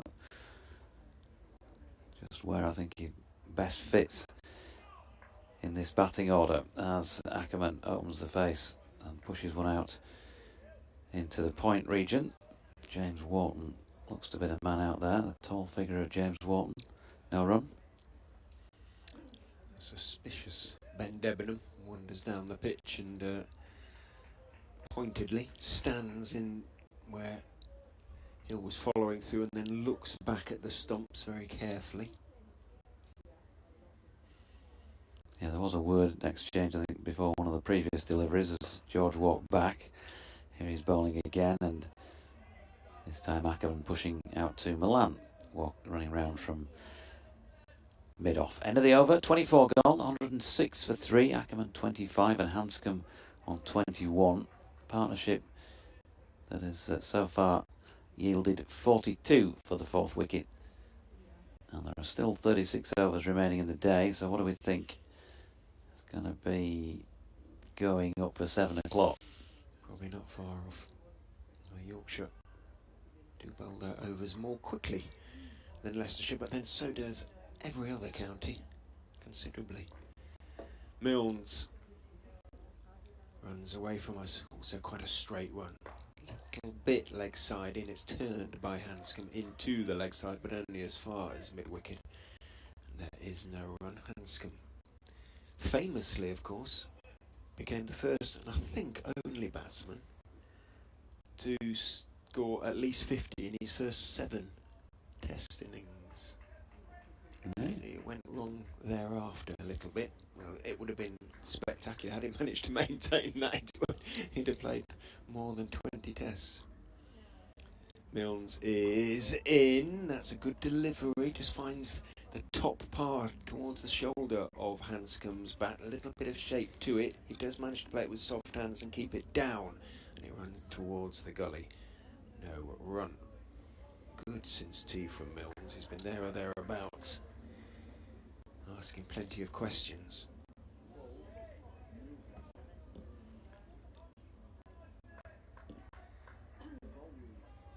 They know it's an important partnership. I think these Yorkshire boys part these two. Suddenly you've got you into the all-rounders, probably Mulder in next. Milnes runs in and bowls. Hanscom, everything fairly close together. Not too much foot movement. That said, blocks it away off stump out into the offside. There's no run.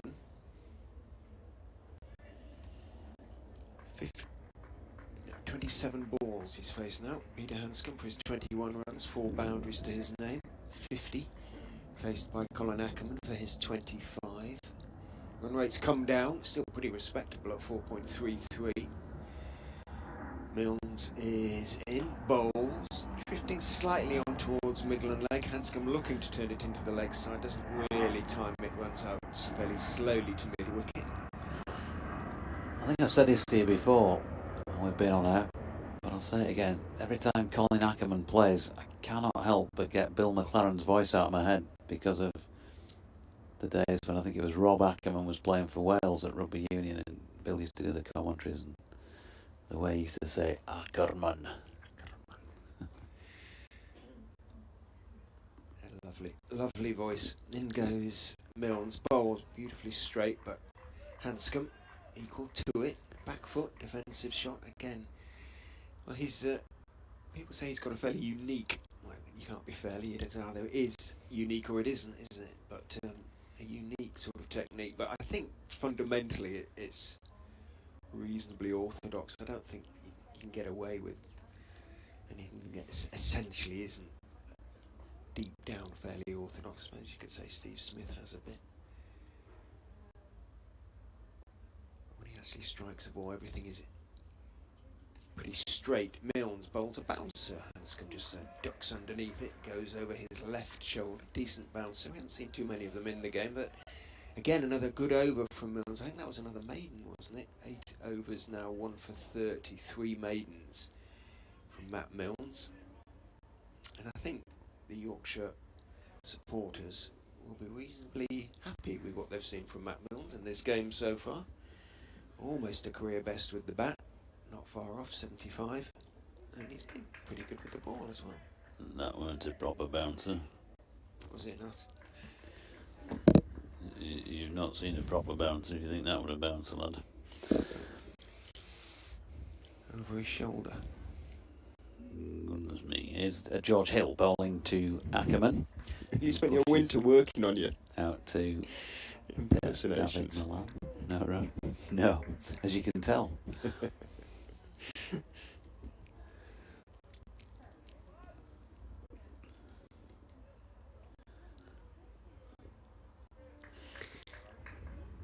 But you kind of know what he would have said. George Hill running in towards us. Ackermann drops it into the offside, and there is no run. They've got that fielder in the face, as it were, at least in the eye line of Colin Ackermann, just a couple of strips away in the leg side. It's Dominic Bess.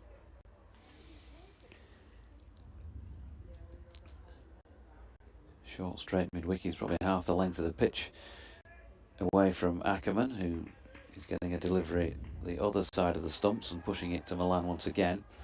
So he's at mid-off, Dawid Malan. There's a mid-on. There's Bess in at short straight mid-wicket. There's a more regulation orthodox mid-wicket. Long leg, 2 slips, and then point and cover both on the 1. As Hill comes in again past Ben Debenham. Ackermann takes this from the crease, top of the bounce, and punches it back past the bowler. Ben Cody's round from mid-on to field. I think this has been really good since tea from Yorkshire. They haven't picked up a wicket yet, but they're bowled very straight. There hasn't been anything really loose for Hanscom and Ackermann to put away. One that's just slipped down the leg side, wasn't it? And then again, Ackermann gets a little bit of room to work with outside off stump, but just pushes it straight to Matthew Revis and the covers. Yeah, I think that to me, that's been the plan throughout, and so sometimes it's cost them runs, hasn't it? Because if they've not quite got the length right with bowling it straight, they've been picked off for some of those boundaries. And if they've gone just a little bit leg side of the straight, they've also been flicked away around the corner a few times. So it's not always been right. George Hill in again, and Ackermann shoulders arms, and no run to complete that over. The 26th with Leicestershire on 106 for 3. I think what I'd say, my observation, somebody who watches them regularly, after 26 overs today, they've bowled pretty well, but they could have bowled better. But I think it looks to be a plan to just bowl it straight, attack the stumps, bring, the pads possibly as well as the outside edge into play, and it's worked on 3 occasions. It's not been perfect, but they've still got a lot of runs to play with, and clearly it looks to be the way things are going for them. Milnes is in 2. Hanscom does find the outside edge, squares him up, bounces well short of Lythe at second slip. Lythe manages to stop the ball, not cleanly. He's limping slightly away, so presumably it burst through his hands and wrapped him on the shin or somewhere. He made the stop nonetheless, but that was another good delivery from Matt Milnes. He did find the outside edge of a squared up Hanscom's bat.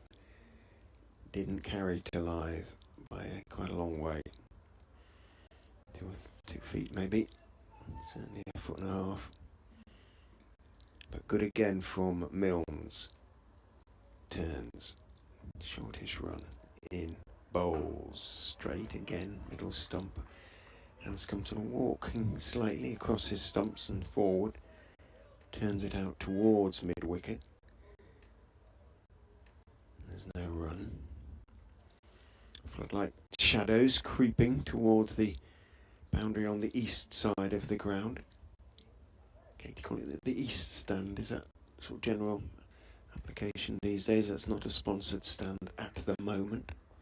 Yorkshire, I'm sure, would be open to negotiations for a sponsor to come forward. Short from Milnes, tries to pull it, does pull it Hanscom. Not, I don't think, exactly where he wanted to. He went much finer than I thought. I think slightly bottom edge part of the bat. Runs down to Longleg, who makes a sliding stop. Picks up another considerable patch on his trousers for his pains, but saves 3 runs. Hanscom takes 1, moves on to 22. 25 to Ackermann. 107 for 3. Leicestershire being made at the moment to work hard for the many runs that they need. 368 of them just to avoid the follow-on. Milnes is in and bowls again, nice and straight. Ackermann leans forward and blocks it out to mid-off on this occasion. Radders has been posting a photograph this morning of Herne Bay, a whiff of sea air at Herne Bay before heading to Canterbury for the Kent-Northamptonshire match. I haven't seen you posting any pre-day photographs of the sights of Headingley. I beg to differ. There were a few sights in Headingley as well last night when we were out. Milnes is in slightly short of a length outside off stump, gets up on his toes, Ackermann, and guides it away wide of a backward point. Bess has to go sprinting back, does so. He's an absolute spitting image of Eddie Barnes, Dom Bess. I think you put them together. If Barnes ever does grace us with his presence, as he's promised to do at some stage during this game, I shall refer to him as Dom Bess throughout, just to see how he reacts. He's such a nice bloke. He won't worry at all. And Ackermann picks up a couple of runs, moves on to 26. Yeah, I posted a picture of Headingley this morning. I could see the ground from my hotel room on Otley Road. Milnes is in, forward goes Hanscom, just blocking it out into the offside, and there is no run. Did you not see it? A fine picture of the sun rising. No, as much as I do follow your every tweet on Twitter, you might have been fast asleep at that the net. Well, I was up and working at 5 this morning. Don't forget. Of course you were. Of course. For the second day in succession. Not that you've complained about it at all. Not been mentioned. Oops, did that slip out? 108 for 3 at the end of the over. 27 bowled now, so the run rate is exactly 4. Slipped back down from 5. Barely did that at all throughout the Yorkshire innings. Here's George Hill running towards our commentary position, high up on the 4th floor of the pavilion here. That's dropped into the offside by Ackermann, first ball of the over. Partnership now worth 44. So it's something of a counter by Leicestershire. There's certainly been some flair at times out there from 4 of the batters now, but nobody's got above Rishi Patel's 28 just yet. Ackermann's on the brink of doing so, 26 as he punches his next one into the offside, and Revis fancies a bit of a jog in from the covers to do the pickup. If Leicestershire are going to save this game, at least 2 batsmen are going to have to score decent centuries, aren't they? You feel? The men most likely are probably at the crease at the moment. Mulder batted well throughout the South African summer. Hill's latest delivery, flicked by Ackermann to Ben Code at mid-on, no run. Topped the Leicestershire batting averages last season.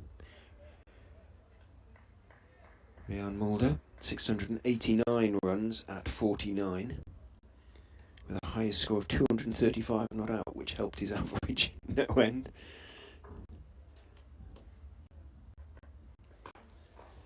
Ackermann solidly behind this latest Hill delivery.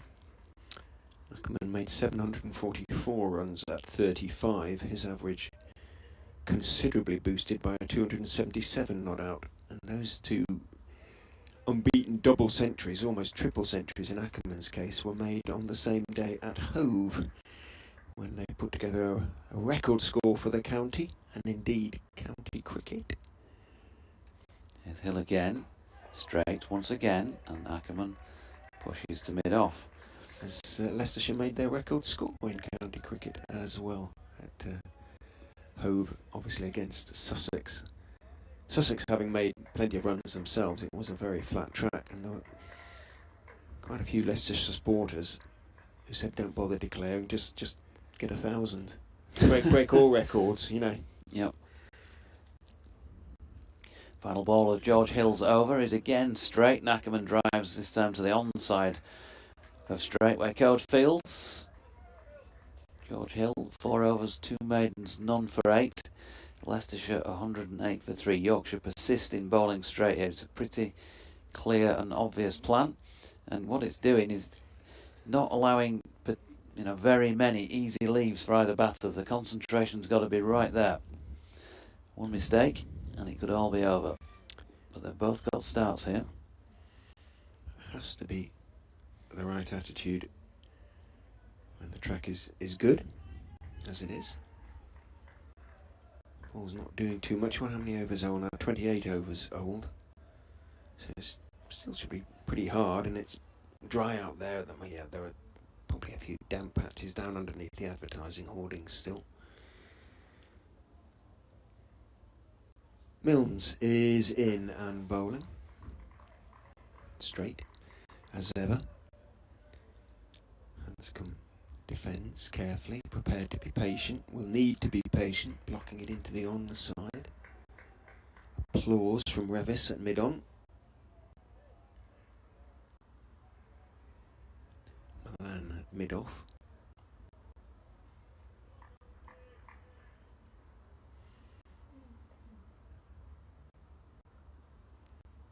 Milnes gets swerve in his run on that occasion, and he delivered it from slightly wide of the crease. Deliberate thing onto off stump. Hanscom again equal to it, but no risks that could be taken. Well, could have taken them, but it would have been a risk, so just elected to lean forward and block it out into the offside. I first chat with him last week on the record, Matt Milnes. Nice young fella. It feels like he'd been around longer than he looked, if you like, age-wise, but a bit like yourself, to be fair. Milnes is in, and that's drifting on to leg stump, trying to help it around the corner. He takes his bottom hand off the bat. Hanscom falls over himself slightly, and there's a stifled shout from Milnes and 1 or 2 behind the stumps as he gets himself, the Victorian that is, into a little bit of a tangle. Insult after insult. That was a compliment. I thought you were implying that I look, I've been around a lot. You just want to take offence, don't you? In case Milnes and bowls, and he has managed to get that one away. Hanscom on that occasion got on top of the bounce and steered it away between extra cover and Malan at mid-off. Malan it is who runs back to field. Thompson watching him, and a couple of runs taken. I am a Yorkshireman. We tend to take offence very easily.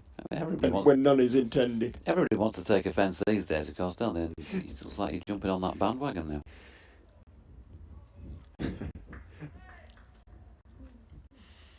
110 for 3.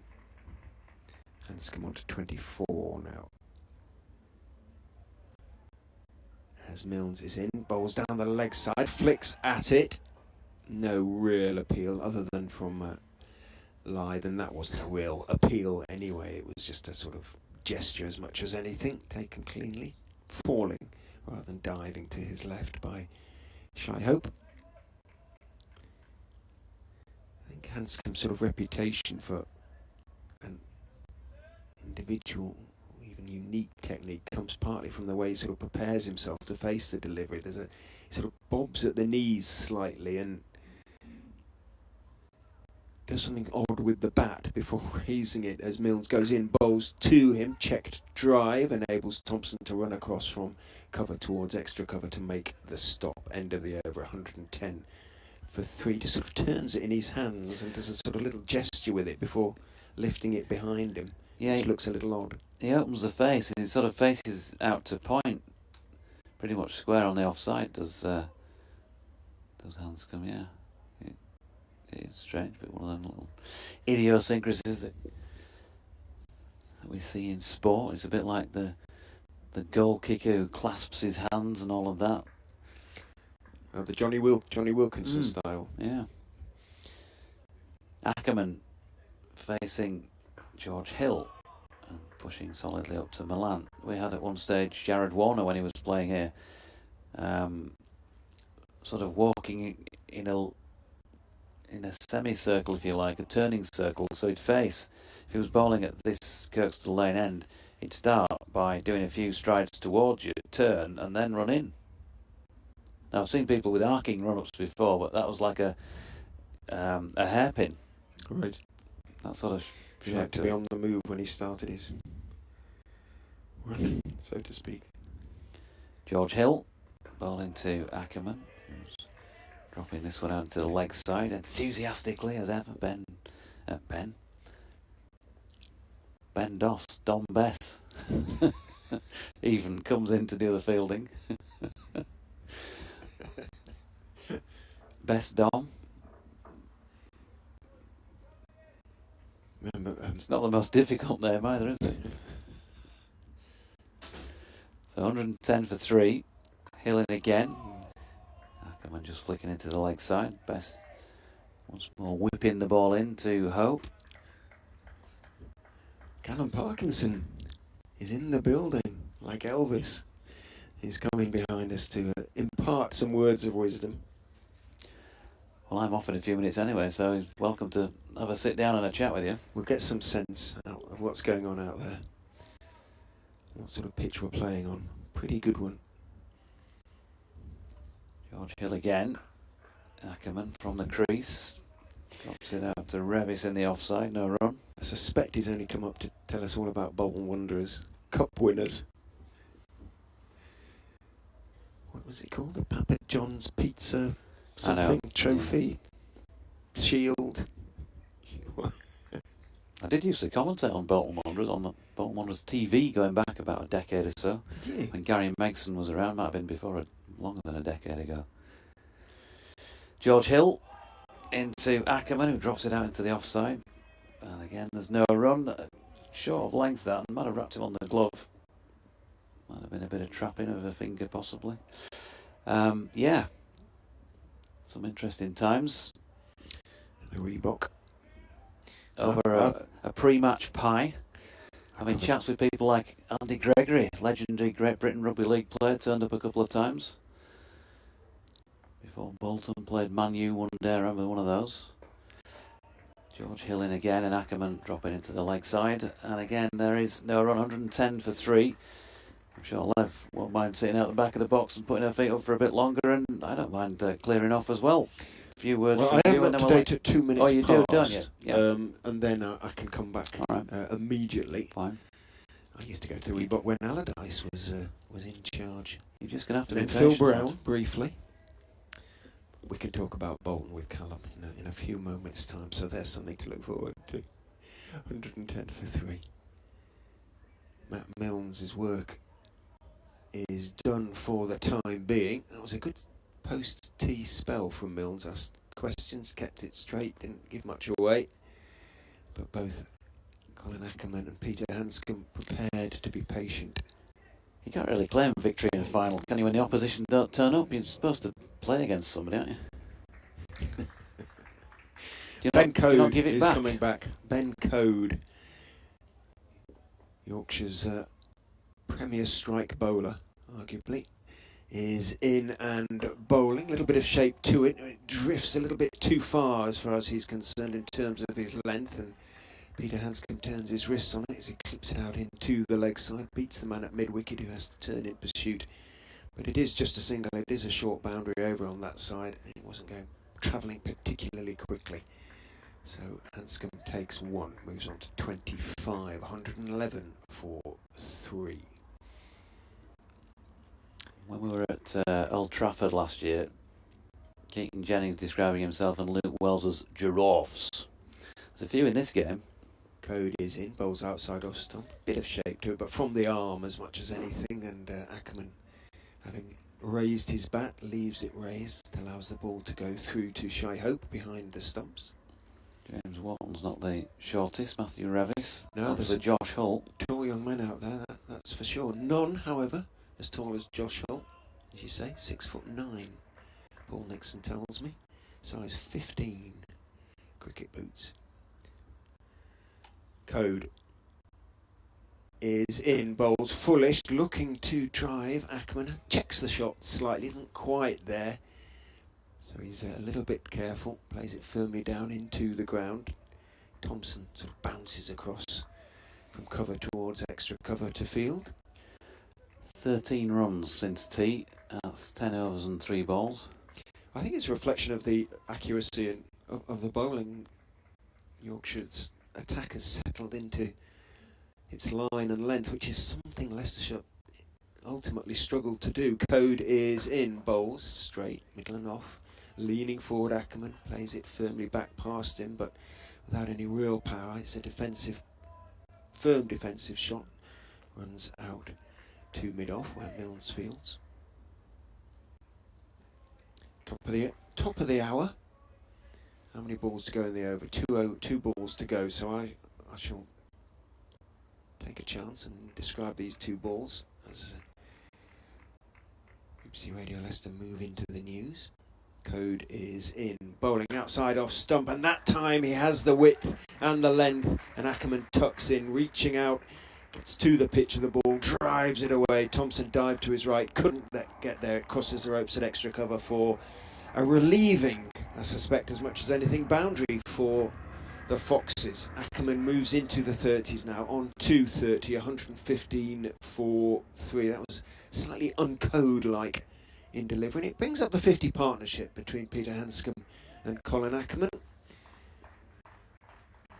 It's come off 96 balls, and considering they'd made 34 off 31 at tee, that's again an indication of how hard they've had to work post tee. Code is in again to Ackermann, holds it back a bit, but again he gets his line wrong slightly, so although it is a slightly slower ball bouncing and moving away, it doesn't require Ackermann to play. It's outside off stump, swinging away. Just struggle for a bit of rhythm in that over. Ben Code in his first over back after tee. It's 115 for 3. I'll do my update and be back with you shortly. Still 29 overs to go in the day, so 406 runs. Leicestershire behind, of course, needing first of all 368 to avoid possibility of being asked to follow on. Let's just check in what's going on elsewhere. In Division 1 down at Southampton, Nottinghamshire against Hampshire. Notts 86 for 3 in their second innings, having made 185 first up, and then seen Hampshire make 231. So Notts with 7 second innings wickets standing, leading by 40 there as George Hill runs in towards us from the Howard stand end, and that's nicely flicked off his legs this time by Hanscom. He's got it away beyond the chasing Yorkshire fielder, and he's going to pick up 4 runs through straight mid wicket.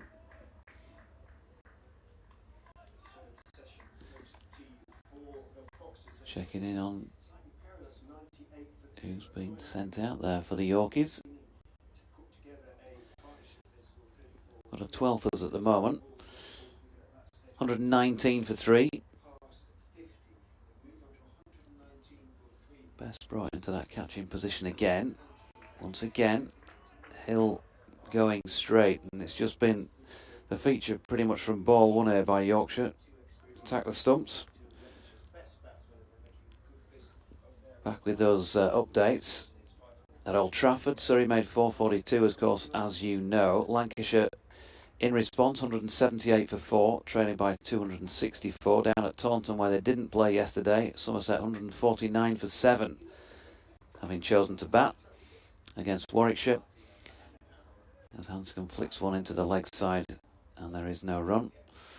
Essex against Middlesex. Essex 266 all out. Middlesex have recovered from 4 for 4 to 78 for 5, but still Devil's own job for them down there. At Canterbury, Northants 117 all out. Kent 198 for 6, leading by 81.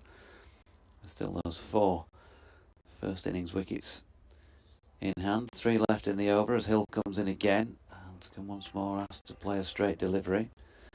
It's not Don Bess, by the way, it's Jordan Thompson who's coming into that catching position now. But it looks as though it could be Bess who's off the field. Durham 376 all out in Division 2. Sussex 236 for 5 are making a good fist of the response. 140 behind still. At Cardiff, Glamorgan 301 for 5 now. A lead of 136 on first innings at the moment. Making it tough for Gloucestershire as George Hill just gives Hanscom a little bit of room to work with outside off stump, and he's opened the face and run that one away. Down to third man for a couple. And then finally, the only other game to mention is at Derby, where Derbyshire made 321 and Worcestershire 210 for 4. Are 111 behind in their first innings.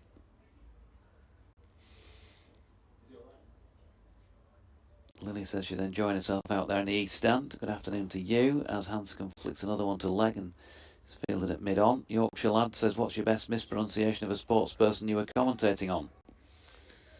Oh, I have to think about that one for next time I'm back. And Jane says, well done Katie and Jonathan, I can tell you it's actually hot in the stands.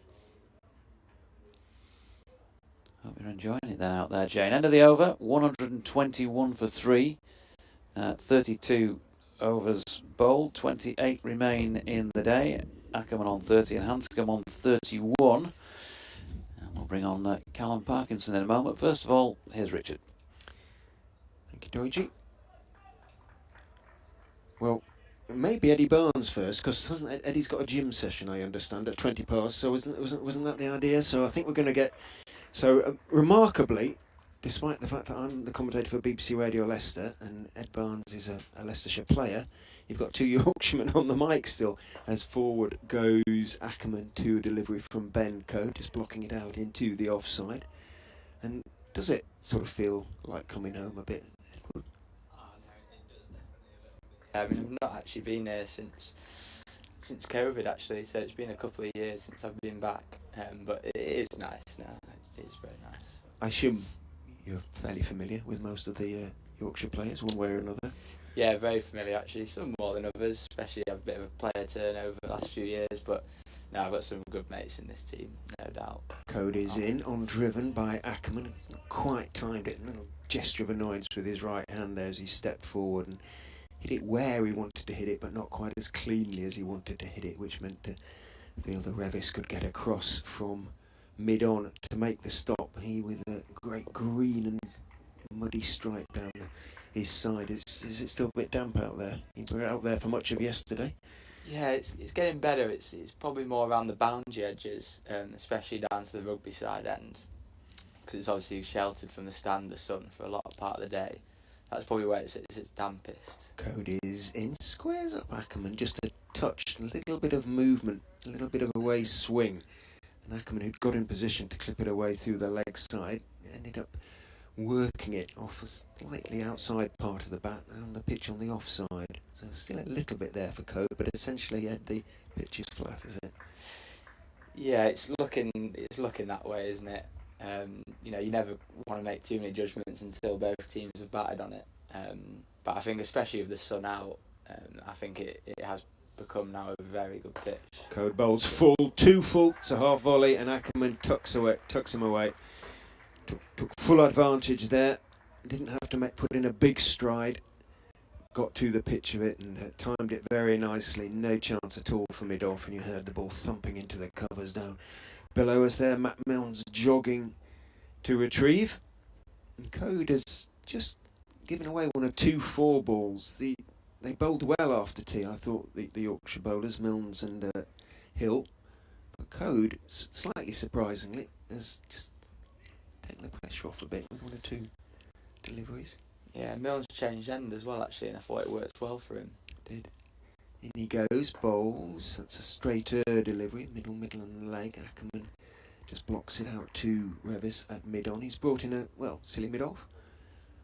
Yeah, I think we'll see more of that. I think we'll see more of that as the game goes on, to be honest. Just trying something. I think when the ball gets a lot softer as well, slips become a bit less in the game.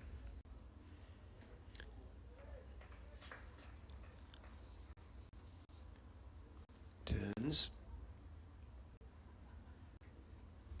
Runs away from us, kicks up his heels. Ben Code runs in and bowls. Slightly short, that stayed a fraction low, I thought. Ackermann played it off the back foot, bottom part of the bat back down into the ground. Code fielded himself in his follow through. 1 or 2 did stay low. Rehan 1 or 2 squatted actually that he bowled, didn't he, in the end? But I think they're almost out of the footholds or something. I don't know. Yeah, I think that's probably how the game will go. You end up bowling a lot straighter fields and kind of hope that 1 or 2 does shoot. How it has done in the past at Grace Road, to be fair. Fourth innings, it can keep low, and that can almost be a mode of dismissal. And I think that's probably how this game will go. It'd be interesting to see how they see it, Yorkshire. If these two keep batting for a bit longer, almost what is their plan B and what they go to. And that will be interesting to see. Jordan Thompson is going to replace Hill at what is now, will you refer to the rugby end, because that's what it's always been, the rugby stand. It's now the Howard stand end, well, for the foreseeable future at any rate. Jordan Thompson is going to be bowling from that end. A fine caught and bowl to dismiss Rishi Patel. Inside edge onto the pad. Ballooned up, Thompson is in, down the leg side. Hanscom tries to help it on its way, doesn't get anything on it, taken by Shy Hope, moving away to his left behind the stumps. Yeah, he looked like he struggled for a bit of rhythm early doors. Thompson also got the wicket of Patel, but maybe fighting a bit, going down leg a few times and maybe fighting with himself. Potentially this end might be more him, up the hill, can bowl into the pitch a bit more. Is it very marked, the difference, whichever end you're bowling from, as Thompson comes in and bowls to Hanscom, who's looking to play it out on the offside, I suspect, and it's again slightly inside part of the bat, sees it go down the pitch on the onside to mid-on? Yeah, slightly. There's definitely other grounds, Leicester and Sussex that come to mind where the slope is a lot more in play. Yeah. But no, it definitely does make a difference. Definitely, and some bowlers like bowling up the hill. It suits them, and potentially Thompson might be one of them. Do you have a preference at this end? Thompson is in, bowls straight, solidly defended by Hanscom. Yeah, I'm usually up the hill preference. Usually, I've kind of become accustomed to that, really. I've always usually had second choice of ends, and you always end up at the hill when you have second choice, and you kind of get used to it and kind of learn to love it almost. In a way, but I think most bowlers really can, bowl either end most of the time. And what was the feeling in the dressing room? Took the wickets today, but again runs kept coming, didn't they? Sort of 5 and over as Thompson is in. Hanscom again, nice high left elbow as he defends that one down the pitch on the onside. Yeah, it's one of them where you're almost not nervously waiting to watch us bat, but you're hoping it's as good a pitch as you picturing in your mind and what you're seeing out there. I think that was kind of the mode of the game, that we probably just let him get away a bit too much. A few too many 4 balls. Not to discredit Bean and Malan, they obviously, they batted very well. Malan's an international class player, and I think it showed. But yeah, I actually thought they could have played a bit smarter potentially this morning. Thompson is in, bowls straight, firmly back down the pitch from Hanscom. Thompson puts out his big right hand, stops it in his follow through. You thought you might be looking at 600 plus, did you, at one stage? Or? I think it's tricky in hindsight. I mean, you obviously got 500 and you never ever turn your nose up at that. But yeah, they just allowed us to take wickets at a fairly decent flow, which, Bess at the end got them up there, which was a very good knock in itself. And without that, I think we would have been not happy, but a lot happier if we managed to get them for 470 after how yesterday went. Thompson is in again, straight again, slightly inside part of the bat from Hanscom as he plays firmly in defence, runs out to short-ish, straight-ish mid-wicket, and it's the end of the over. 1, 2, 5, 4, 3. Ackermann 34, Hanscom 31. Important partnership for Leicestershire, and in the context of the game as a whole, it's gone past 50, but going to have to be an awful lot more. Probably say 2 batsmen might have to score 100 here if Leicestershire are going to save the follow-on in the game. No, definitely. You're looking at 1, if not 2, massive partnerships, really. And you're hoping that this is one of them. I think it's just going to be a patience game now, bat and ball, nothing too stupid, play straight, and I think it's a good enough pitch that you'll get your rewards later on in the day or tomorrow, definitely. That shortish, straight, very straight mid-off is in position again, trying to get in the batsman's eye line, I suspect, as much as anything, as Ben Code is in bowl, slightly short. Ackermann taking his bottom hand off the bat. Doesn't really climb too high. It was from short of a length, but did enough, as I say, for Ackermann, just to precautionary reasons as much as anything, as it jarred into the top of the bat. Yeah, he's that close, that mid-off. You'd almost think that Code can cover that area himself. He's almost next to him in his follow-through, isn't he? Yeah. Yes. Yeah. If he went further up, it'd be in the way almost. Yeah. Wouldn't it? It's Yeah, you're not wrong. Finlay Bean, who was a big unit. So too is Code as he runs in past umpire Pollard and bowls. Stays a little bit low outside off stump, and he's immediately looking back as played off the back foot by Ackermann into the offside. Code, as though he may have slipped a bit or something in his action, really. He put his foot down on the crease, but as though something a little bit was awry. Yeah, I might just be frustrated with how this afternoon session's gone, really, or evening, shall I say. Runs away from us, elbows jutting, is in and bowls, fullish, little bit of shape to the delivery. Ackermann looking to drive, certainly doesn't put his full weight into the shot. Past Bean it runs, but only as far as mid-off. Almost behind him, and again, no run. Have you had a chance to have a sort of chat to Peter Hanscom, get to know him a little bit? He's only been with us for 3 or 4 days, essentially. Yeah, not long. He actually trained. I think he arrived at 9 p.m. at night, Sunday evening, and he trained Monday morning, which I think amazed quite a few of us. I think a lot of us would have been catching off on a few winks, I think, but no, he's instantly he's gelled in very well. He's a lovely man, knows his cricket very well. Knows English cricket very well, as that one is blocked out into the onside by Ackermann, isn't he? No, he does. He's played against him when he was at Middlesex. Yeah, played against him a few times. He actually, when he was at Yorkshire, was just as I was coming through the ranks, actually, so vaguely remember him from that. But no, vastly experienced. 34.4 overs. The umpires are having a word. Are they having to do with the ball? Well, they didn't even try and put it through a gauge or anything like it.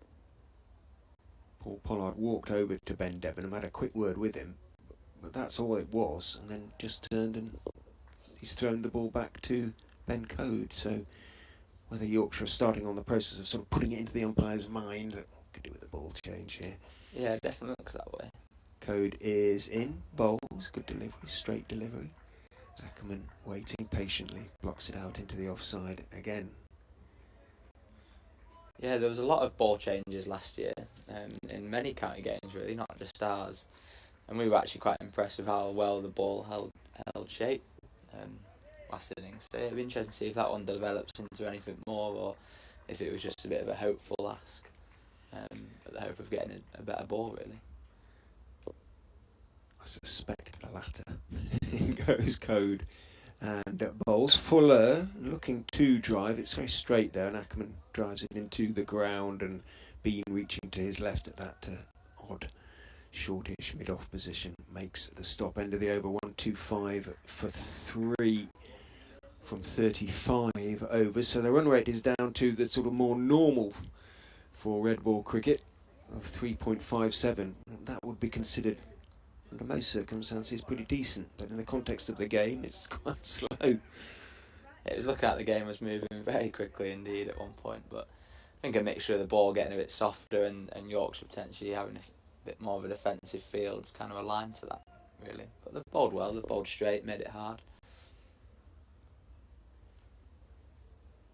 Thompson will continue. Adam Lythe, who's usually got something to say to somebody, did on that occasion. He's running back to second slip now. He's in position alongside Hill. In goes Thompson, bowls straight. Played firmly back down into pitch by Hanscom, fielded by Thompson in his follow through. Always looks a bit like, from this distance, sort of Jack Brooks running in with the sort of hair standing on end and the band and the, you know. He has made that headband his own, hasn't he, last few years? Jack? Well, yeah, both. Oh, yeah, But Jack indeed. or more so, yeah. Not far from merchandise, I don't think, Jack Brooks. No, he got a Yorkshire. He had a Yorkshire one, didn't he? For a while in Yorkshire colours. At any rate, in goes Thompson, bowls straight again, turning it off the straight. Hence Thompson's hands on head stifled appeal, as that one's turned by Hanscom into the mid wicket area. But Katie was saying that it was partly due to sort of COVID and not having haircuts and things like that. But yeah, that's there were probably a few shaggy shaggy heads around, weren't there? Who's got the best haircut in the Leicestershire dressing room at the moment? Yeah, Callum Parkinson's up there, I think. The Paul Nixon look. In goes Thompson, bowls fullish on off stump, but not timed by Hanscom. Certainly didn't look to really drive it away. He was looking to steer it into the gap and mistimed it slightly.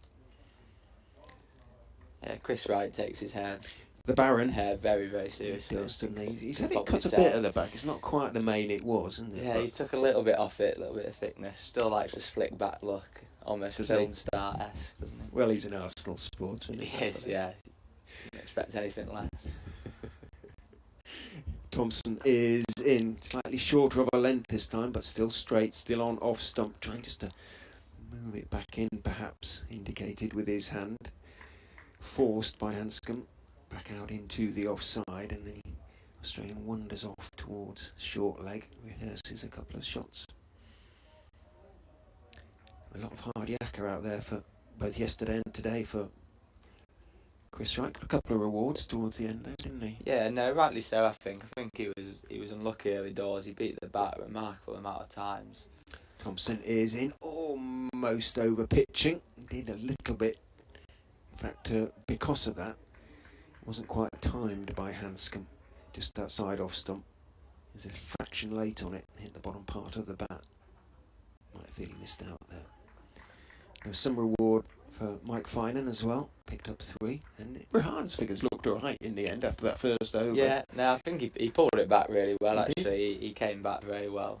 Probably shows his maturity, young age, to be able to... Because that could have affected the best of us. He's extraordinarily mature for his age. Again, Thompson bowls full, almost looking for the Yorker there, rather jammed out by Hanscom into the offside, end of the over. Another testing one from Jordan Thompson.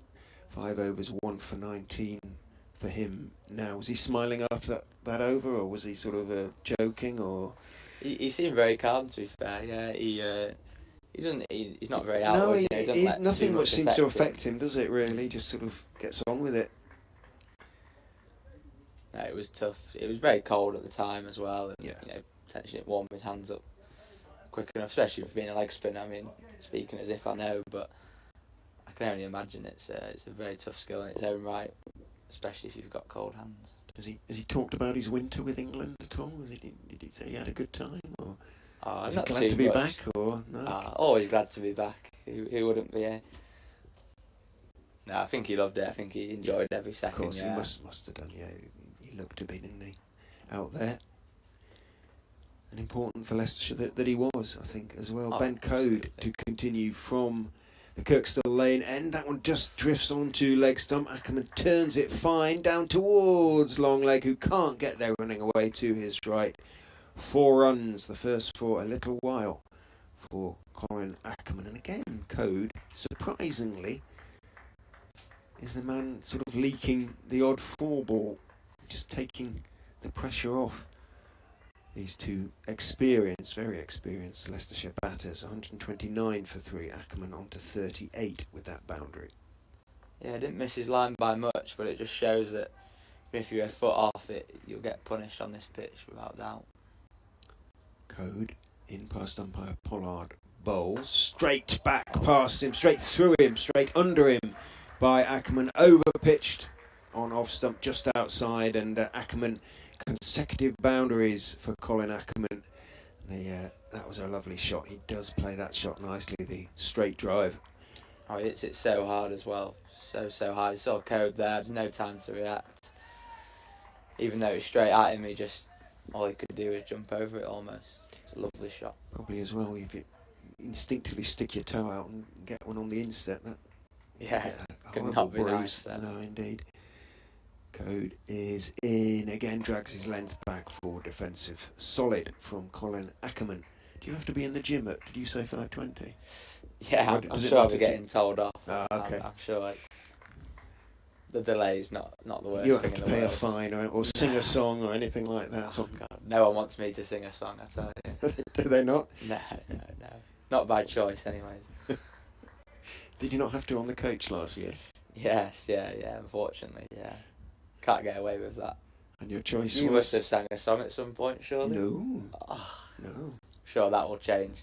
In goes Code. Oh, squared up slightly there is Ackermann. It was full. There was a little bit of shape to the delivery. I think he was initially looking to clip it away through mid-wicket. Had to adjust in the end, and it wasn't quite where he was looking to play that one. Got away with it. Along the ground, it went back towards the bowler. So your song of choice was... Do you remember? No, it's a good question, actually. I sang one not so long ago that was Party in the USA by Miley Cyrus, Okay. which probably didn't suit my vocal tone, to be honest. Probably more suited to... Marching on together, I would assume. In goes Code, and it's defended with a nice high left elbow by Colin Ackermann. Yeah, I'm not sure I'd have been able to get away with that one as much as I'd have liked to try. That would have suited me a bit better. I think that the deeper masculine chanting would have suited me far better. You must know all the words as well. I mean, not just the chorus. Oh, yeah, all the words, yeah. I remember learning it when I was younger, because I went to a game once and I was so distraught that I was almost like miming the wrong words, but so I'd made it my mission to learn it from scratch, and now, yeah, it's ingrained. In goes Code, and again, Ackermann is defending a straight delivery out into the offside end of the over. A better over as far as Leicestershire were concerned, in that a couple of boundaries resulted in it. 133 for 3. Ackermann into the 40s now, onto 42. Hanscom 31. The partnership now 69 for the 4th wicket so far. I still have the single with Marching On Together on one side and the other, and then the other, you know, the Little Billy Bremner song. Oh, amazing. That is... What's it called? You never want to lose that. That could be Probably. amazing. Yeah, bit it of might be memory. worth a bit, that, actually. Amazing My bit of brothers bought memorabilia. it for me back in the early 70s. Yeah, they hardly sing the Bremner song at home. I think it's only an away No. song nowadays. Little Billy It's Bremner. that complicated of a chap. Yeah, well, some of the names won't mean too much to some. In goes Thompson. Bowls outside off stump. Hit hard down into the ground. Puff of dust from the ball as it connects with the ground from Hanscom's bat. Hard down into the ground, but can't get it past backward point and makes the stop. We can talk about Leeds United on air when we're up here, can't we? We can't really elsewhere. No, we can't. I don't know if you've actually seen the reports today of Jesse March to Leicester. Had an interview today by all accounts. Thompson is in full, leg stump, clipped, but only as far as mid-wicket. Gesture, irritation from Hanscom because wide open gap between mid-wicket and long leg, and somehow he managed to pick out mid-wicket, went straight to him, and he'll feel, oh, missed out there. Good luck to Leicester if they appoint Jesse Marsh. Yeah, you're not wrong there. I'm not sure he'll keep you up, Foxes fans. Don't say that. Can't say that, Rich. You got to touch wood. Well, Long season. I'm not sure the Whites will stay up either. Thompson is in, bowls, fullish on off stump, looking to drive off the front foot is Hanscom, but again, a bit too straight, steers it out to mid-off, and there's no run. Not confident now? Confident, Oh, if yeah. that's a word, probably made up. If they get something in, if they beat Palace on Sunday, I suspect there'll be a few sighs of relief. Absolutely. We're getting some more Jesse Marsh news. No, actually, just been shown that Thompson is in, bowls outside off stump, steered into the crowd, into Been the shown offside, from but Jonathan again, that- can't get it through. on this day in 1973 was the Billy Bremner's famous winner for the FA Cup. Beating Wolves 1-0, in the semi-final to get to the final Yeah, about 73. on this day. 73 just means. Just means. Some of us remember that all too painfully. Oh, that was an awful day. I'm sure most of your life has been pain regarding Leeds United. No, because the first part, most of it was pretty darn good. In goes Thompson and Bowles, played back towards him firmly by Hanscom, but into the ground. Thompson reaching to his right, stops the ball, not cleanly, but Bess, the Eddie Barnes look-alike out there, makes the stop. Matthew Revis starting to warm up again out there. Yeah, surprised we've not seen any Bess in longer patches, really. I thought he might get a little bit of a long ball this evening, but... Yeah, no, we haven't, not at all yet, have we? Potentially with the clouds coming in, they might stick with Seam, but I'd be very surprised if we didn't see a bit of Bess soon. That's for sure. Thompson in past umpire Debenham. Bowles, again very straight. Turn of the wrist there from Hanscom.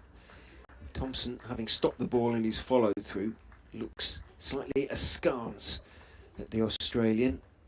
He'd got a little bit out of position. He does have a very slight tendency on the evidence of this innings so far, just occasionally fall over towards the offside. And he almost did on that occasion. Got plenty of bat on it nonetheless. 133 for 3. Ackermann has 42. He's faced 93 deliveries. Hanscom 31 off 65. I've got to go and do an update, so we'll bring JD back on. You might have to go to the gym before the S&C man comes marching up to. Might be a good time to get C. Parkinson. I think then we'll see. I'm sure. Jonathan has Callum Parkinson alongside Jonathan. Talk Deutsch. about Bolton. Bore the listeners. Thank you, Ed.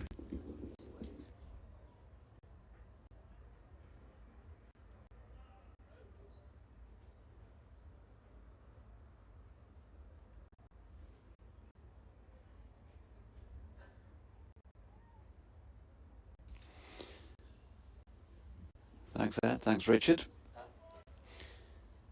Matthew Revis from the Kirkstall Lane end. Have a seat, Callum. Put some cans on. Welcome. How you going? You alright? Not so bad. You're obviously full of beans after the after that victory for that their team on the dark side.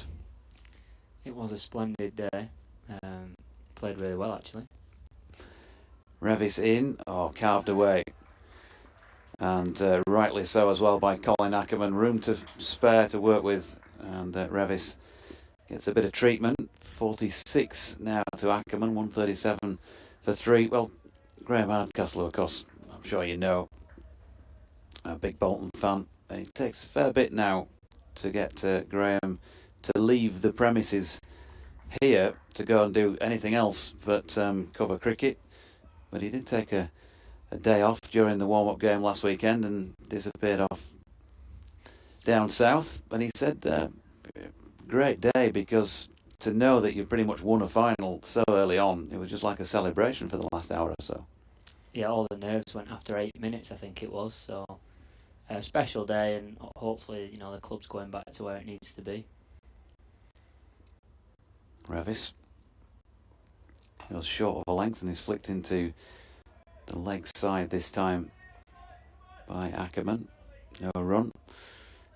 All fans say that, don't they? If they're not in the top division, it's back where we belong and all that sort of stuff. There's only 20 teams belong up there. Some teams that, still surprise me that they're above us in the pyramid structure, I guess. But, hopefully we return back to the glory days. Here's Revis. Attempt at a flick off the legs by Ackermann. Shy Hope with a bit of a fumble behind. No harm done. Quite a few in today. They've got a 4-figure crowd in. 1,000 or so. I think 700 and something yesterday. Was a bit chilly, but I suppose Good Friday. The Yorkies in a good position overnight. Drew a few more people out. Here's Revis again. And top of the bounce, Ackermann pushes that one punches it out really to Dominic Bess at point. We've kind of just seen Dom Bess disappear from the commentary boxes. He's out there doing a bit of fielding. They are so alike to look at, the pair of them, Ed Barnes and Dom Bess. Yeah, they've certainly got similarities. Is there any changing room jokes about that around? Not quite. It's the first I've heard of it, to be fair. I'm obviously good mates with Bessie, growing up with him, and Yep. I've never really put them together, but now I see it, it's certainly a likeness. Revis in again, once more straight, and just dropped into the leg side. Finley being round to field, and again no run. One more delivery to come in this over, and then we'll get Callum's thoughts on the situation so far. 380. Leicestershire still need to get to Yorkshire's 517.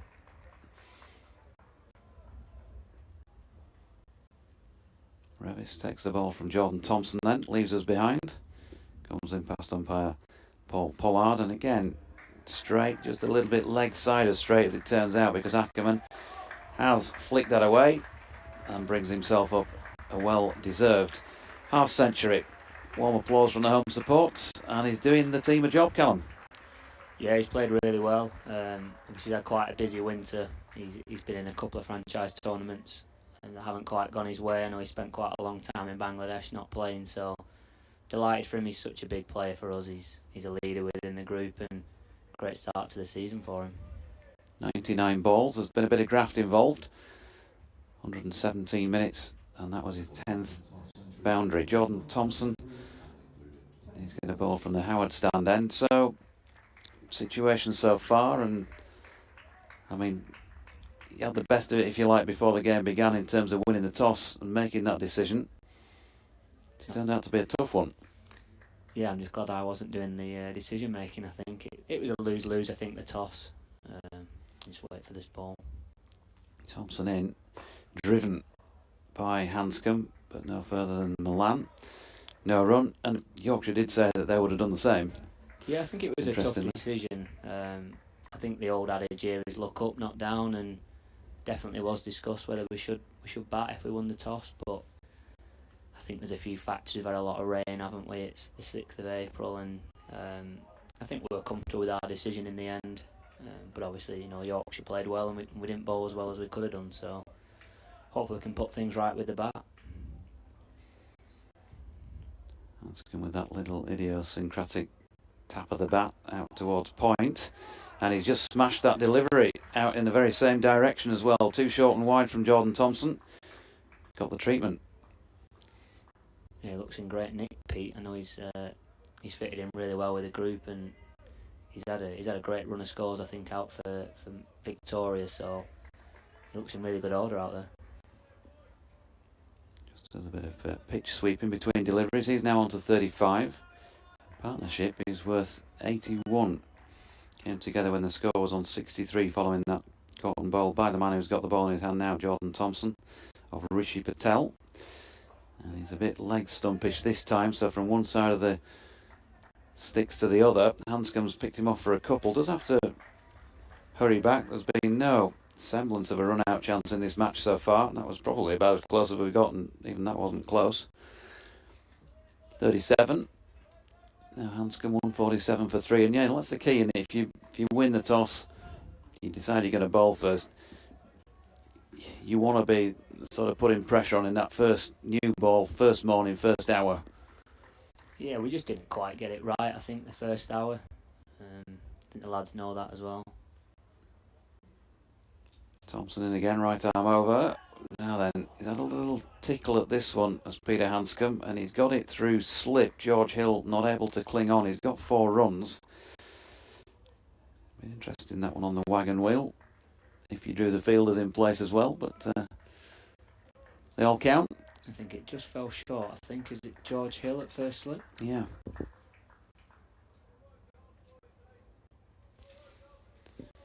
Just a couple left in the over, and we'll bring Richard back in to have a chat with you from a Leicestershire perspective. We've done the Bolton thing now, by the way, so we don't have to do that. You can talk to him about Leeds United. You see the floodlights out there, Callum, just down Here's Thompson. Now then, edged and dropped this time by George Hill, who buries, or would like to bury his head beneath the Headingley turf on the back of that. They've got a couple for it, so 2 in successive deliveries, one that went for 4 and one that has been put down. He's ringing the left hand, George Hill. I think I'm right in saying 28 or 29 chances went down in the cordon last season, despite the fact that you'd say on the face of it that all the lads involved there are good grabbers. And he's got the responsibility of first slip this season, George Hill. I think that's the first. He said, checking the scorecard, it is the first chance I think that's come his way. And he's hit the grass. 153.43. Thompson in again. And this time, Hanscom solidly behind it. End of the 40th over. 153 for 3 then, with Ackermann on 50. And Hanscom on 43. And Richard will be back in a moment or two after a few words from Callum. You've got to make that count, hasn't he? That chance. Yeah. I mean, there's no easy chance in the cordon. It looked like it went rather sharply, but it's a massive moment in the game, I guess. You know, if they get that wicket there with 20 overs left, they could really put us under pressure. So, big let off. I think it was Pete, wasn't it? So, you know, hopefully can make him pay. Ball after it sort of tried to play the shot and played it down in, not quite into the ground, and bounced just short of Hill and went through him, and then very next ball tried to do it again and gave him a chance, and he couldn't cling on. Must be incredibly frustrating, obviously for Hill, but certainly for the skipper as well as the bowler. Revis is in, bowls slightly short of a length on his back foot. It's straight there. Ackermann defends it out into the offside. Was that difficult? You know, obviously after a season as captain, but incredibly difficult not to get frustrated in those circumstances for the skipper. I suppose you just have to encourage, don't you? You can't get angry. Yeah. I think as well it's the bowling group. You know, you set out to hopefully take 10 wickets and put chances down. You end up needing 13, 14 wickets. It can get quite frustrating. Revis is in again, slightly short of a good length. Ackermann stays on the back foot, plays it out into the offside. Again, there's no run. There were some good grabs from Leicestershire's fielders. 1 or 2 chances weren't quite able to be grabbed. Ackermann has a great pair of hands. Mulder just drops nothing, does he? And wherever he's fielding. We think we've got a good cordon. I think it's been an Achilles heel of a lot of teams, slip catching. It's such a unique skill, and yeah, we've got some good lads who do a lot of practice. Revis is in, bowls full outside off stump, goes for it. Thick outside part of the bat, very much so as far as Ackermann is concerned, but along the ground, when it was out there, threw the hands at it, picks up 4. Yeah, if in doubt, go hard, I think, is the motto for Cole. Certainly threw his hands at that one. And after the sort of tight hour after tea, so to speak, everything's all certainly gone a little bit loose, both bowlers and batters. Guess it's always the way, isn't it? After sustained pressure, there's always a give at some stage, either with a wicket or with a flow of runs. Got John Mallet in my face here, haven't I? Here he is, Johnny must Mallet be with used the to camera. Must be used to it. The gossip columns outside off stump from Revis allowed to go through by Ackermann. Sun back out here at Headingley. A few more dark clouds around, but essentially we are set fair for the rest of the game. You've had an injury yourself, obviously, at the start of the season, but pretty much close to recovered now. I hope so. It was a bit of a side niggle. A bit of a side impingement I picked up. Not great timing a couple of weeks ago. Just in the nets or just bowling in the gym nets? Or? Yeah, bowling too many overs indoors. Revis is in short outside off stump, chopped away, but down into the ground again, not quite timed by Colin Ackermann, who rehearses the shot. Dom Bess able to scramble around to his left from cover point to make the stop. Yes, I'm hopeful. You know, definitely targeting next week. With Vian not being fit to bowl, it just didn't make sense from a team balance point of view to push too hard and potentially risk, you know, missing even more cricket than I needed to. It's a long season, as we both know. Revis in bowls. Bouncer very short, and it was straight but comfortably avoided by Ackermann. Bobs at the knees and leans to one side, lets it go through to Shy Hope behind the stumps. End of the over, 157.43. So hopefully fit for next week in terms of bowling. Yeah, Ditto Mulder. Can you say that as far as you're aware? I have no clue. Okay. Again, I think it's good media training. Yeah, hopeful. I think the club's obviously hopeful. He's bowled a few on the outfield, hasn't he? Yeah. And he looked in reasonable order. I think as well, obviously, without me and Vian, there's two of you, probably 6 bowlers, as we normally go in with if you include Rahan, Righty, and the battery of fast bowlers. So I thought we showed a lot of heart and courage. Mikey Finan's not played much cricket. Josh Hull on debut. He showed a lot. They did well. Yeah, they showed a lot of guts to keep going, keep running in. Obviously it looks a pretty good wicket, so we're really pleased with both of them. They showed really good signs. Jordan Thompson, having seen a catch go down in his previous over, is into Hanscom, goes past the outside edge with a beauty, and he puts his hands to his forehead in dismay. A few heads being scratched out there, how that didn't find the edge. That one just held its own, went past, slid past the outside edge of Hanscom's bat. Good stuff from Thompson. Hanscom just needs to get through this little bit of little spell of difficulty. Yeah. Took the words out of my mouth. It's get the feel. It's a big 20-25 minutes here. If we can get through that, hopefully we'll be set to stumps. Thompson endeavouring to make sure that doesn't happen. Is in, bowls again on off stump to Hanscom, who's leaning forward. It's a slightly fuller delivery, so able to cover it off with an angle bat. Bounces out towards backward point, and there's no run. One of the fascinating things I think about 4-day cricket is how you can get these little sort of changes in momentum and period. Suddenly there's a sense of things changing, and little games things, within games. The sun seems to have gone in. It just seems to be nipping about a fraction more than when the sun was baking it, mid-afternoon. Thompson is in and bowling outside off stump, feeling for it a bit there. Hanscom, he's just a little bit discomforted at the moment as it slid past. Went through low to Hope, but on the full, Hanscom wanders down the pitch, just tries to get his thoughts back together, get his concentration back together, get his focus. Experienced man though, 20 tests, as I say, he's played. First, I think only, I was saying to Dawid, batsman to score 50 in his first 7 test innings, was Peter Hanscom. In goes Thompson, bowls to him, full on to the legs this time, a little bit more comfortable in playing that one, dropping it out towards the man at short-ish mid-wicket. There's no run. Yeah, we were just delighted to get it over the line, obviously with Shafiq kind of having the plug pulled so late on to get a quality replacement, someone of Pete's calibre who, just done well in India, had a great summer. Had a really good summer, yeah, absolutely. He looks in really good order, and he's a big coup for us. Thompson is in, bowls, comes back in a little bit, and he's fraction late on it. It's Peter Hanscom, he keeps it out, and that is what counts. But goodness me, this is a good spell from Jordan Thompson, asking all sorts of questions.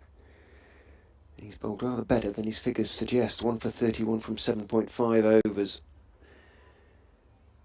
I always feel that can happen early season, obviously with the weather we've had, bowlers haven't had miles in the legs, and you see a lot of the boundary sizes as well this time of year, often played on one side of the square, and run scoring can be a bit easier. I'm getting a lot of questions coming in for you, Callum. In goes Jordan Thompson, bowls straight, and Hanscom, a relieved Hanscom, blocks it back past him. We've got question time coming. Well, I have to ask the question really. I mean, it's difficult for you, and it's say how you feel it is at the moment, obviously, but people very much aware you're coming to the end of your contract with Leicestershire, and wondering what's in your mind and what were your thoughts at the moment. It's a long season ahead of you, and that's what you'll be concentrating on. But yeah, definitely, and I'll give you the media answer is I'm just taking it Yeah. Just want to get fit and contribute to winning games for Leicester and turning round especially our red ball form. But like I've been quite open. I love the club. I see it as my home club, and everything I've done in the past couple of months has been really amicable, and I get on really well. I'm very close with Nico, get on really well with Claude, and hopeful that we can keep moving forward as a club, and that's probably what I've got for you. Is it sort of fair to say the sort of ball's in the club's court at the moment? Really, you're looking to see what they're prepared to offer. As in goes Revis and Bowles. Ackermann instinctively looking to get forward, has to stay on the back foot and block it back down the pitch to the tall young Yorkshire bowler. Probably not in answer to the last statement. It's probably more obviously just want to see how we move forward. It was obviously a disappointing campaign last year in the red ball side of things, and just want to see where the club moved to. We showed great signs, and hopefully we can keep tracking forward. Revis is in outside off stump, driven beautifully by Ackermann for 4. It was too full and it was too wide. Ackermann just leant into it and timed it very sweetly away through the covers for a boundary. He moves on to 58, 161 for 3. So probably fair to say if Leicestershire start winning a few red ball games and let's say win the T20 and win the RL50, you'd probably be interested in staying then. That'd be nice, wouldn't it? Wouldn't it be nice? No, I really enjoy my cricket. I really enjoy playing, and we'll just see how things go. But hopefully we can craft well this week and get a good result for us. Revis is in, adjusts his line and length, bowls nice and straight. Ackermann equal to it, plays it defensively off the back foot, back past Revis as far as mid off. Actually, in all seriousness, there's been a lot of talk about preparing sort of drier wickets, trying to get a little bit of turn for the likes of yourself and Rehan and Ackers at Grace Road. Can you tell yet whether they've managed to achieve that, looking at the pitches that Andy's been working on, or looking at the square? Revis is in again, nice and straight and off stump. Ackermann defence. Yeah, there's definitely a buy-in. I think if you remember the end of last season, I think we played Durham and Middlesex. I caught some stick, I think, off the members for not bowling myself enough. It definitely showed signs of turn, and it's really promising. And I think our spin attack probably is our point of difference this year. And I know Andy's a great guy. I'm sure he'll buy in and produce pitches where we can take 20 wickets. Revis is in, bowls very straight, and Ackermann leaning forward, slightly angled bat and defensive bat, runs it out towards backward point where Bess is the fielder, and there's no run. I think that was the big battle, I guess, last year. You obviously watched every ball, and I think taking 20 wickets, sometimes on our pitches, hopefully as this pitch looks like, it can be quite difficult. It's hard work, isn't it? It can be. Revis 77 on his back, is in, bowls wide-ish again. Wasn't quite a half volley. Ackermann, having picked up his boundary earlier in the over, has nothing to do with it. End of the over, 161 for 3 or 43. Run rate, which had dropped about 3.5, is beginning to creep back up to 3.74. But the crucial battle going on at the moment at the other end between Peter Hanscom and Jordan Thompson.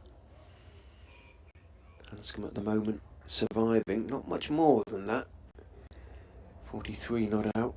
Thompson asking all sorts of questions.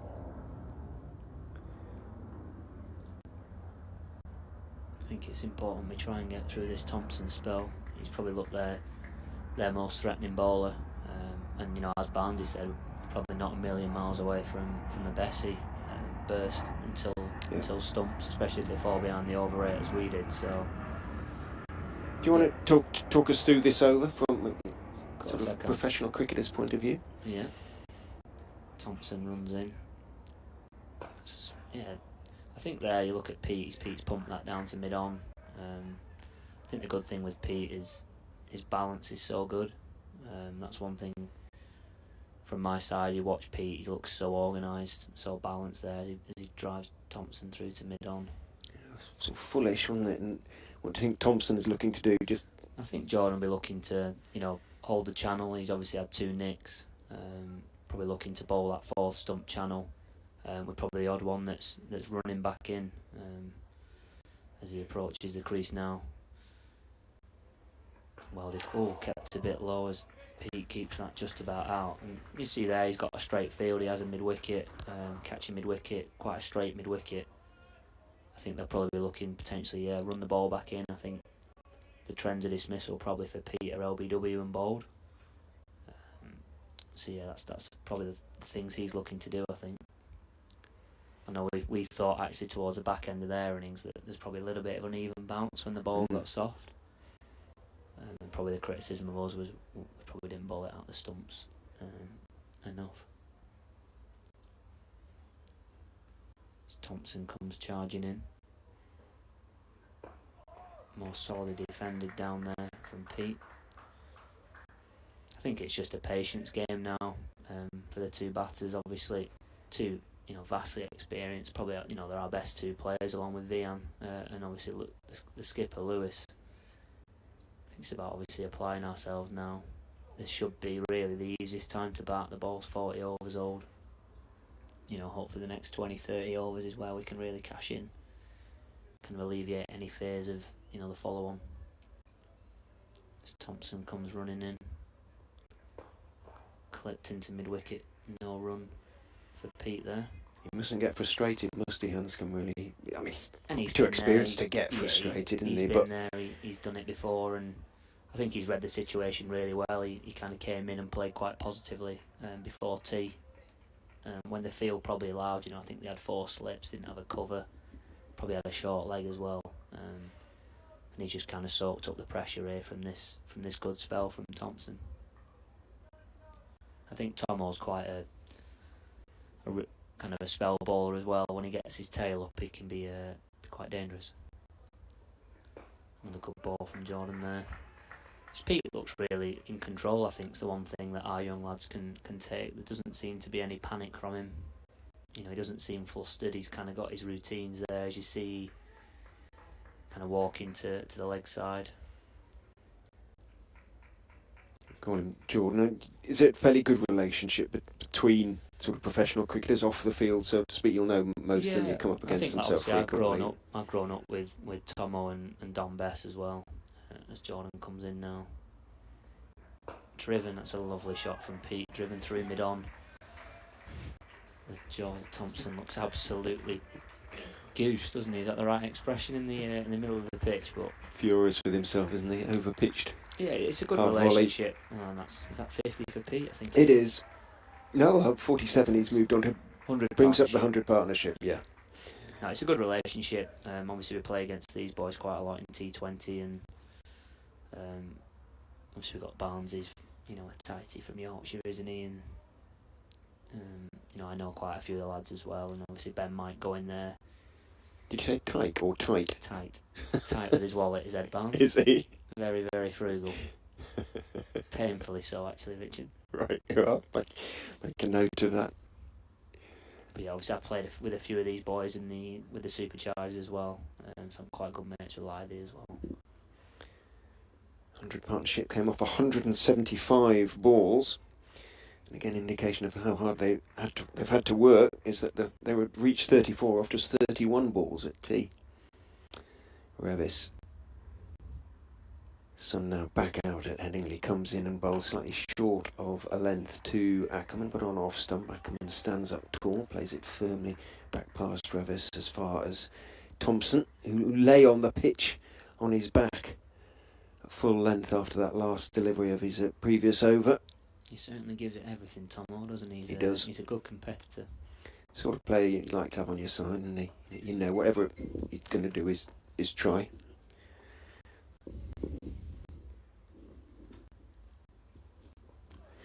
In goes Revis and bowls, blocked again by Ackermann.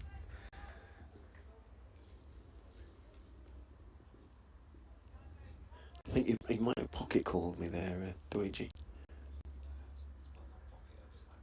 Oh, deliberately. Okay. One of those things. We had phones going off everywhere yesterday. First day of the season. All sorts of things we hadn't switched off. Everywhere. All sorts of settings on mobile phones being changed. Revis, quite a short run. Tall man goes in and bowls. Thick inside edge, slightly loose from Ackermann there. Thought that was going to squeeze through. Took a thick inside edge. Well bowled by Matthew Revis. And Ackermann will have been relieved to see that one squirt away behind square on the leg side and pick up a single. How did Hull get on today? Actually, I haven't seen the scores. I saw the early scores, but I haven't seen the rest. It's been a football league day rather than a Premier League day, hasn't it? Yeah, we got a great Good win Friday. at Exeter. Did you? Does that mean that you're back close to automatic? Playoffs. Revis is in, bowls, middle and off, very solid. Hanscom, everything fairly close together as he blocks that one out into the off side. Drawing 2-2 after 28 minutes. Hell of a start. Yeah, everybody going for it on that basis. Well, Tigers not too much to lose. Sunderland plenty to lose, haven't they, really? Who's that loosening up there? Is it Matt Milnes? Number 4? Yeah, still no sign of Dom Bess, just having an over or two as Revis is in again, line and length, and again Hanscom prepared to be patient. Everything fairly close together, blocks it out into the offside. You'll have played against Peter, presumably, when his time at Middlesex, perhaps? Yeah, I've played against him. I actually, one of my few List A games, my List A debut, I played against him when he was at Yorkshire in 2017, but... I keep forgetting he was here as well. Yeah, a couple of times when he was at Middlesex.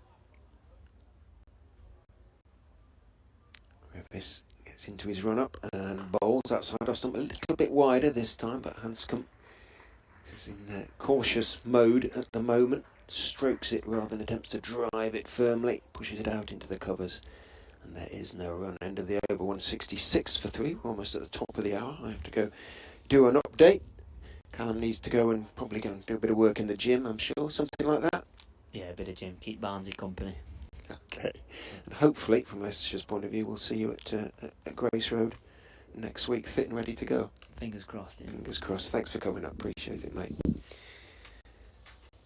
Callum Parkinson and Ed Barnes, they're both giving a bit of insight into the thinking of both sides at the moment. And we are now going to see Dominic Bess as Katie comes back alongside me, and I'll give way to Jonathan. Double change in the comms box. Nice to sit and watch a couple of the Leicester boys come and turn their hand to a bit of commentary. Ed back in his home turf. Cal back in his home turf really for the Superchargers. Gave me a nice long extended break. But good to be back with you, Doige. Something like that. You've been made redundant. Been off that long. Did think about going and sitting down in the sunshine for a bit. Was it a nice shopping trip you've had this afternoon?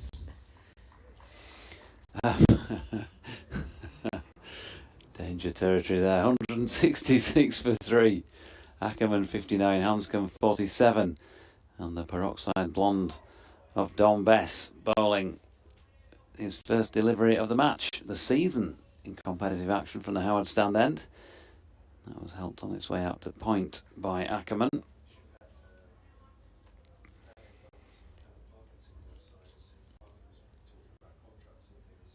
Bess again. Now then, there's a man in a short leg, and that is James Wharton. Ackermann flicked it in that general direction, bounced short of him, but brought him into play.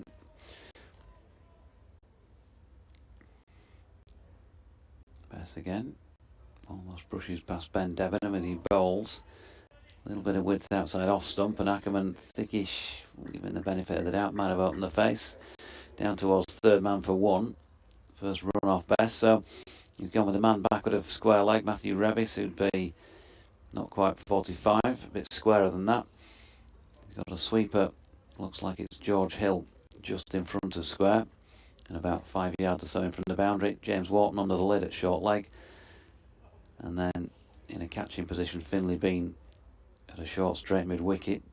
Ben Kerr just been moved at deep mid on, a little bit to his right, a little bit more leg side-ish as Hanscom just pushes forward.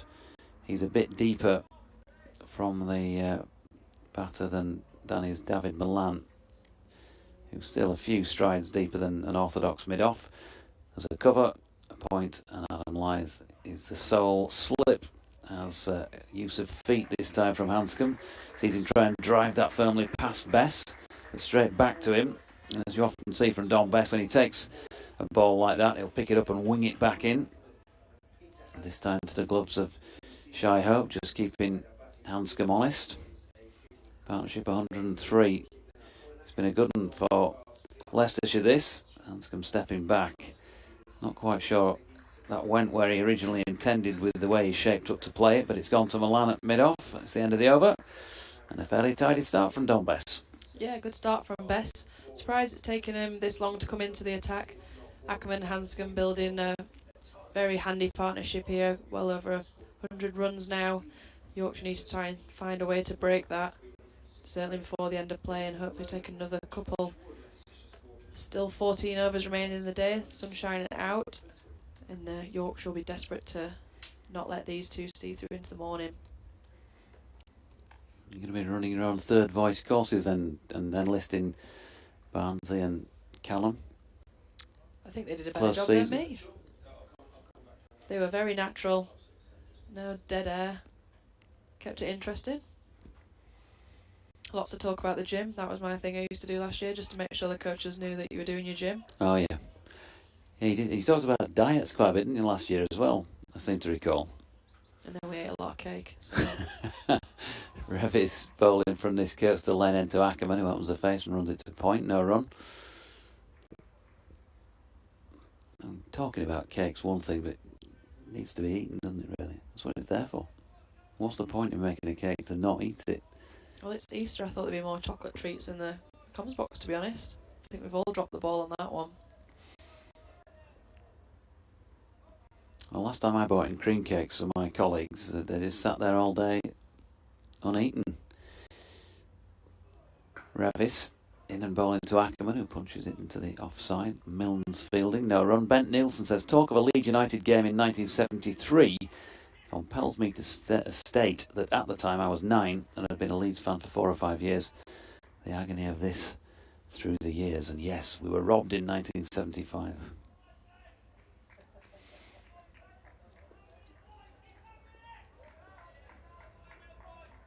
At Jonathan Doyd, you're at Katie Levick, Katie_Lev even, for Katie Levick. Oof. Now then, Revis has bowled that one to Ackermann, who's got a thick inside edge on it, and turned it down to deep backward square. Malan fielding, they pick up 1. You can also get in touch on BBC West Yorkshire Sport at gmail.com. Stephen says, hi JD and Lev. So good to have the cricket back. Sorry, I can't remember the name of your fellow Leicestershire commentator. Apologies to him. I'm sure Richard will gratefully accept. Revis in. Hanscom pushes to Code at mid-off, no run. He goes on to Stephen. As you said, it was quiet. I thought I'd ask how Dawid Malan might be feeling coming from a World Cup winning experience in Australia to an April in Headingley. He'll be feeling pretty good after his century, though. Is he expected to be available for a while? Well, yeah, he's not an England central contracted player anymore, is he? So, on the face of it, he's available. Revis to Hanscom, solidly behind it, back to the bowler, no run. Yeah, we touched on the Malan thing a bit earlier on in the day, how he's not a contracted player, but he often comes back to Yorkshire, puts in a performance, and then we see him disappear again. So you can never really guarantee what competitions or availability you're going to have from him, but he's always welcome when he is here, and he's got a pretty good record in his returns to Headingley. He's got a very good record on this ground while playing for Yorkshire. Revis in, and Hanscom right behind it, pushes to Code at mid-off to complete over number 47. So still 13 remaining today. We're at 7 minutes past 6 already. Probably going to be not so far short of touching on 7 o'clock by the time the umpires pull the stumps up for the day. Jordan Thompson coming back on to the field of play. I hadn't actually realised he'd left, but Finley Bean is having a run off, as you can see. Revis 10 overs for 45 so far, yet to bowl a maiden or take a wicket. And Bess, well, very early in the season for him, 1 over for 1 run.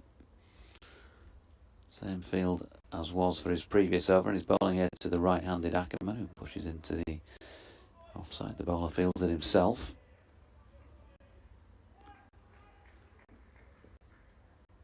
Looked as though Matt Milne, Ben Cohen, in fact, going through a few little warm-ups, just keeping himself loose in case called upon during his last dozen or so overs. Bess's latest delivery flicked along the deck to Jordan Thompson at mid-wicket.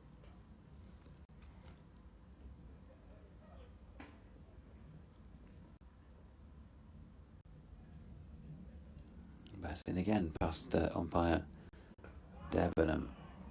Another straight delivery that's worked once again to Thompson. Peter Ward says you can tell the summer's here when the weather gets warmer, and you can hear the dulcets of yours truly on the wireless device.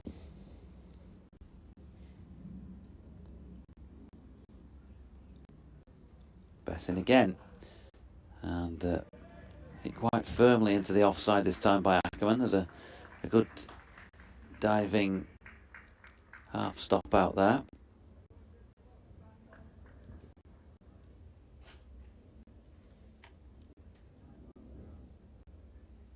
Trying out the new binoculars, don't Yeah, you? it always helps to take the caps off the lenses. I was just checking in on who it was out there who did the fielding, and does so again from that latest delivery. Duke, who's gone out there, it is, isn't it? Harry Duke in the covers, prowling around in there. Not going to get his hands on this one though. Too much width from Dom Bess. It was full, and it's been dispatched back at a point by Ackermann. We know he can play that shot, and it's not a ball you want to feed him with, really. 65 to him now, 172 for 3 after 48 overs, Leicestershire. Yeah, I was just thinking that Bess had a better start than the couple of other spinners for Leicestershire in their innings, but he's still been economical. 2 overs for 5 runs, and just that one loosener there that got put away. Anything that's had any sort of width or been short of a length on this pitch has just been easily put away, and it does race so quickly down to that area with all the squares that are being cut in preparation for the season. It was indeed Harry Duke, who's just made his way back off the field. He's having to wait his turn for an opportunity this season. Of course, he had the gloves at the start of last year. Things didn't quite go his way really in that department, and so Jonathan Tattersall was recalled with some success. Then, of course, got the captaincy.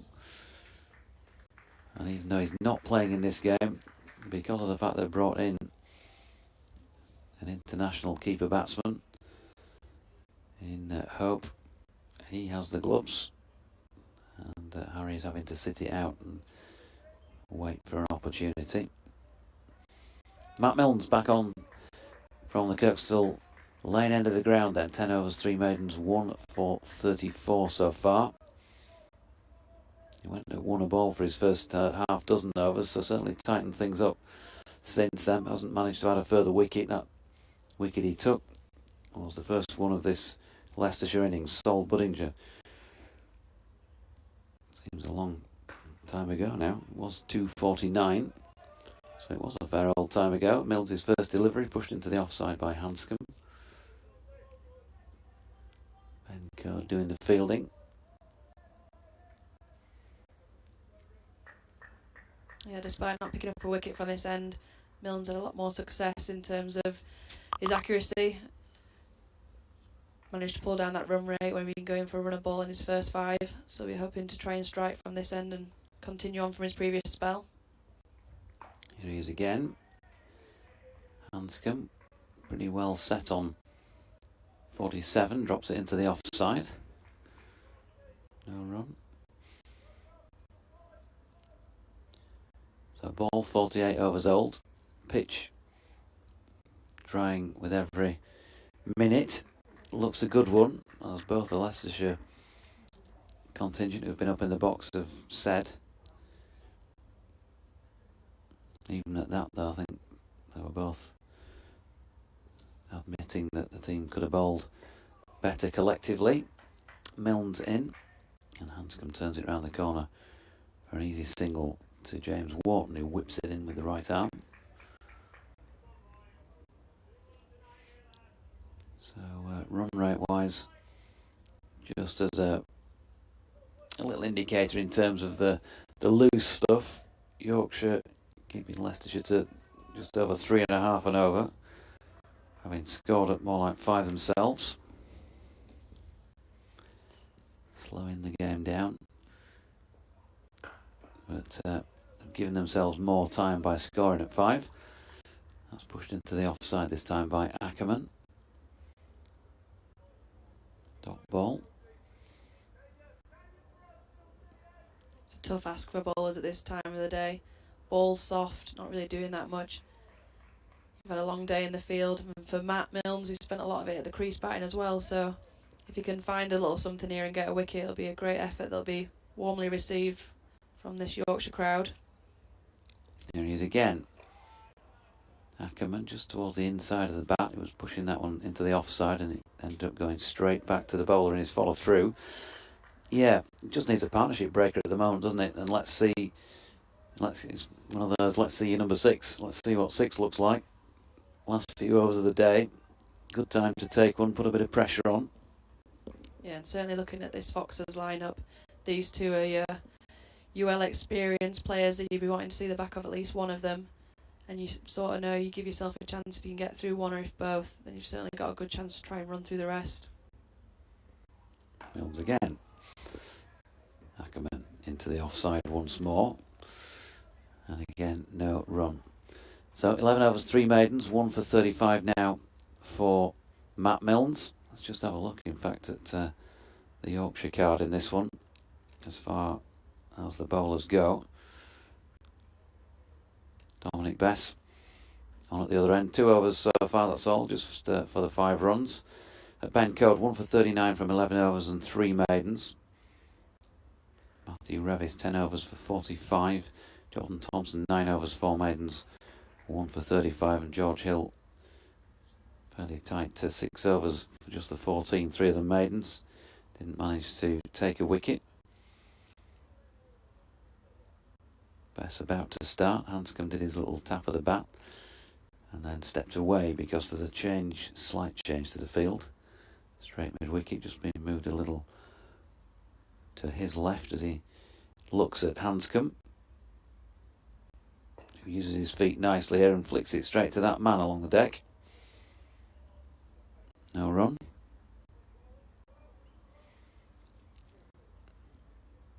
Wian Mulder, who I've not seen, I don't think, at close quarters before. When I was standing in the press box last time I was off, looking down to the left, sort of had a bit of a look at David Willey from the side.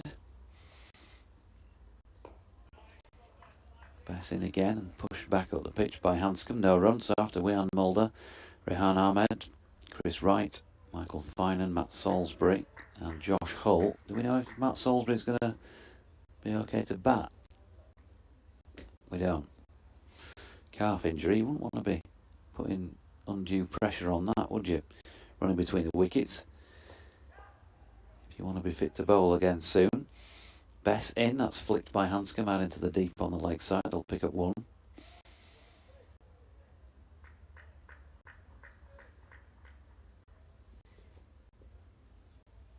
Yeah, which puts a lot of pressure on this partnership, but they've done a very good job in steadying the ship so far.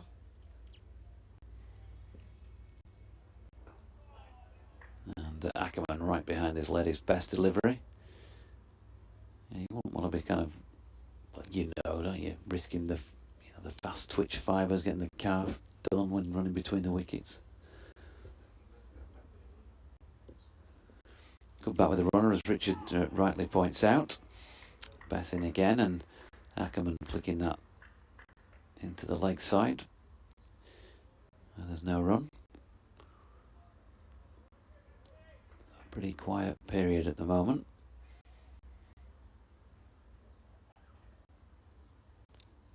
Bess in again. And Ackermann. Bess with his hands on his head, got a little bit excited by something about that, but it dropped out into the offside. And there was no run to complete. 50 overs of this Leicestershire first innings. 174 for 3. Run rate is down below 3.5 for the first time in a while. 343 runs behind.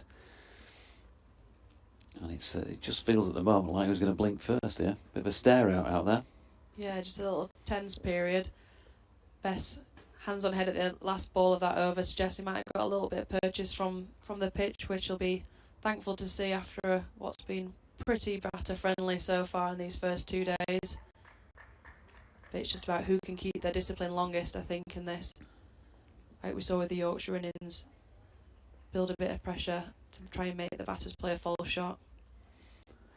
Melns is in, and that's dropped into the leg side by Peter Hanscom, who draws some deserved applause from the crowd that remain here at Headingley on Good Friday, because he's got himself a half century on the board, and he's thoroughly deserved it as well.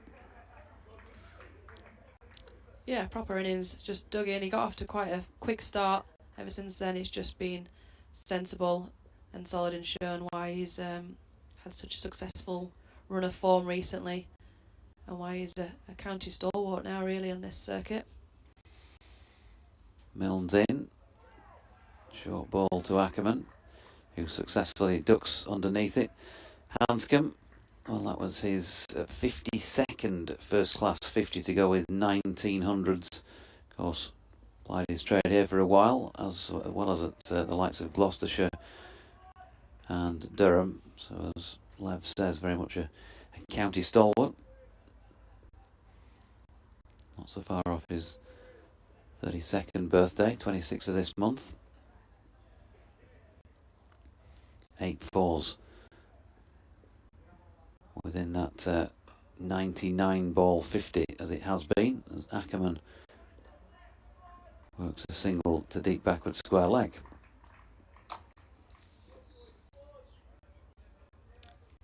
Yeah, just looking completely solid so far, these two. That drop chance could prove to be very costly now.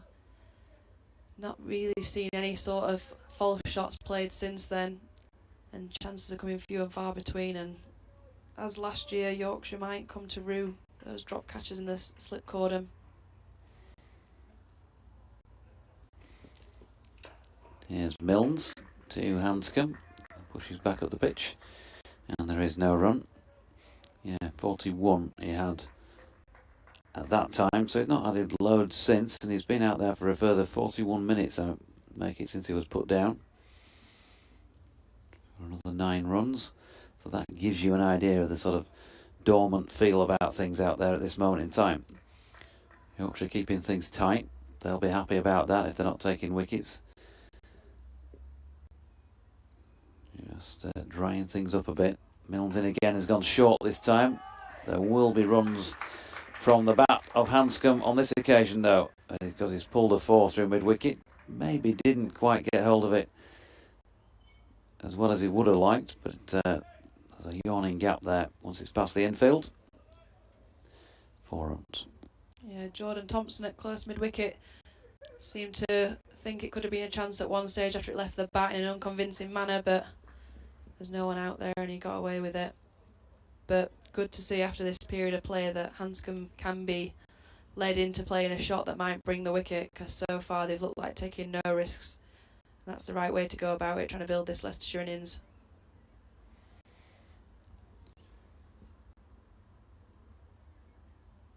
The gardening from Hanscom. Curtis Gibson's been quite visible for a while, hasn't he, this afternoon? Having a word with a bowler or two here and there, so I'm going to chat with Matthew Revis when he was down on the boundary edge. And he's out there at the moment, down to our right, the sort of Western Terrace come Kirkstall Lane corner of the ground, as the final delivery of Milnes' over is just pushed into the offside by Ackermann. 51 gone then. And they're 180 for the loss of 3.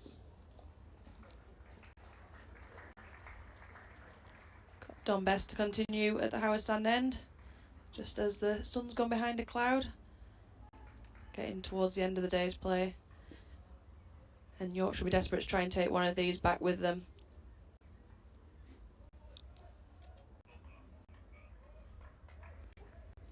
Lancashire in a bit of strife against Surrey at Old Trafford, by the way, 222 for 8.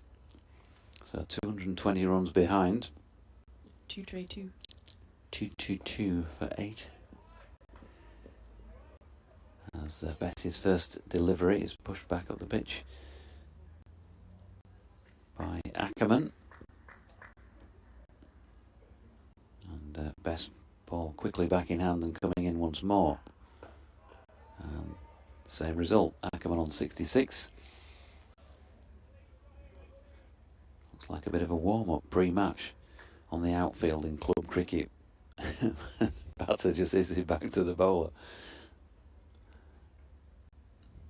Bess again, and this time flicked to leg by Ackermann. It's going to bring the fielder into play. Just trying to throw down the wicket at the striking end. That was Matt Milnes. But Ackermann makes his ground. Hanscom, I should say, makes his ground, running to the striking end. 54 on his back, 54 against his name on the board as well. Peter Hanscom going to face this next best delivery. Just a little prod out in front of his pad.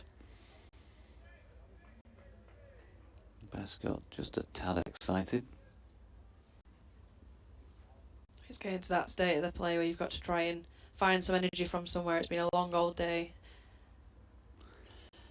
Yeah, it certainly has. Bess again.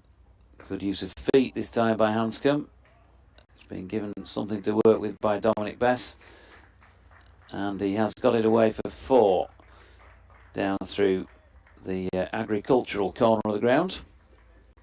Yeah, I won't be too discouraged there, Bess. A couple of times Hanscom's used his feet and not got to the pitch of the ball and had to abort the shot he was originally hoping to play that time. He's not probably got it as clean as he wants or where in the ground he wanted it to go to, so it's good to see that he's willing to play some shots after what's been quite a reserved period of play from Hanscom. It's encouraging for Bess and the Yorkshire team. Try and get a bit of liveliness back into it and force this chance to come. What has Bess got as a riposte here? Just straightens things up. More like off stump and pushed out that way. Finlay Bean doing the fielding, end of the over. And Bess 4 overs, no maidens, none for 11. Ackermann 67 and Hanscom 58, 185 for 3.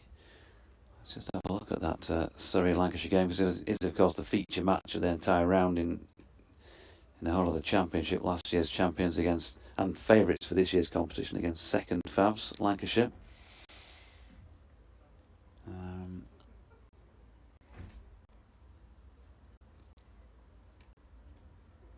Not sure if there's been any particular destroyer for Surrey. 4 wickets, yeah, for Sean Abbott, 4 for 42 from 18. And the other 4 shared out between Kemar Roach, Dan Worrell, Jordan Clark and Cameron Steele. So Surrey making a good start to the defence of their title. Here's Matt Milnes. Ball into Ackermann. Pushed out into the offside, no run. That seemed to take an age to get to Ackermann. I was going to say, I thought he held it back, but the contact lens in the right eye was misting up at the same time, and I thought, if I say that, that eye there. Have you got a prescription binocular then in that eye? No, I've just got to keep adjusting those bins, and also remembering to take the caps off the end of the lenses as well. It was a bit dark at Headingley a little bit earlier on today when I tried to have a look at one of the 2 of the fielders out there. Ackermann blocking this latest Milnes delivery.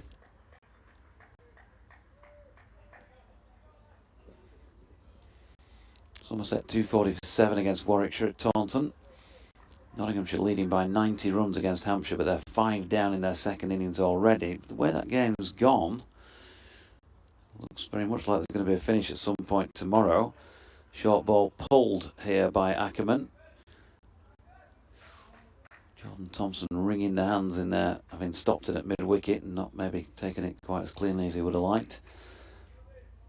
But with the sort of lead, unless Notts collapse back end of this second innings, the sort of lead they've got, they're going to be able to ask a few questions, Hampshire.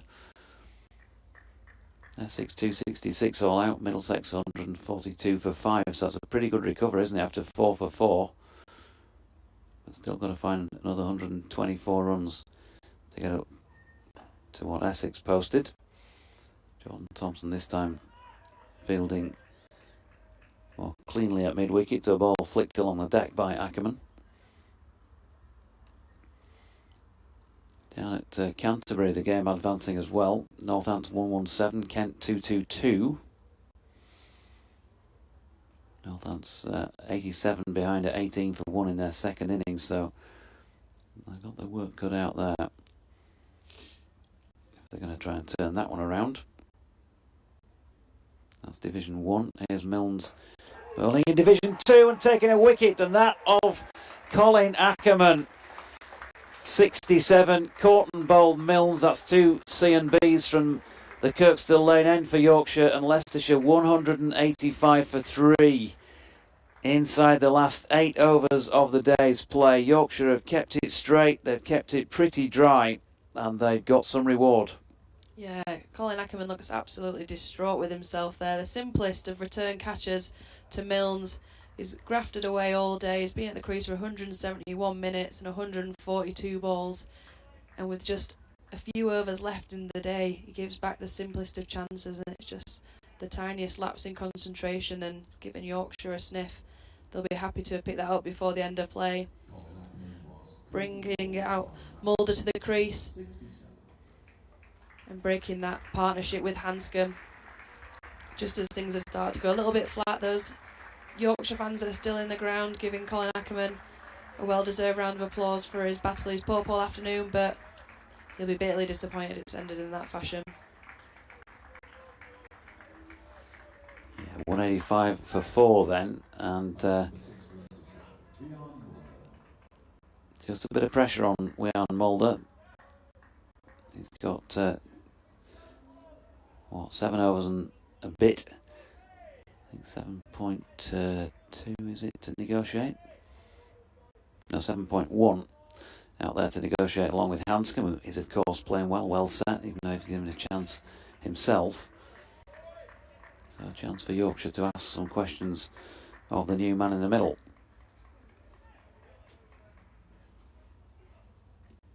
Yeah, and suddenly there's a little bit more chatter around the ground.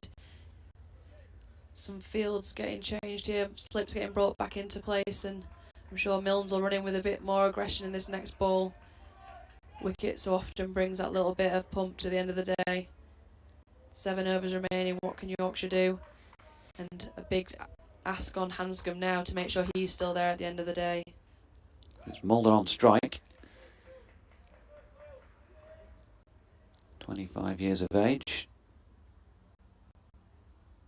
Averaging 34.75 in first-class cricket, and able to watch the first delivery by Milnes go by, and just when you would have wanted a straight delivery as well, first up, last ball of your over, he throws a wide one, but he got a wicket in that over. He's managed to break that partnership, and it was a very, very good one, wasn't it, as far as Leicestershire were concerned. 121 between Hanscom and Ackermann. Ackermann went for 67 in 142 balls, 171 minutes, and including 13 fours. Back to Mulder, 61 first-class matches, 3,058 runs, a highest of 235 not out, with that average, as I mentioned, of just shy of 35. 8 first-class tons to his name, along with 9 further 50s. Ben Code being brought back on. No great surprise to have one last shot from the Howard stand end this time.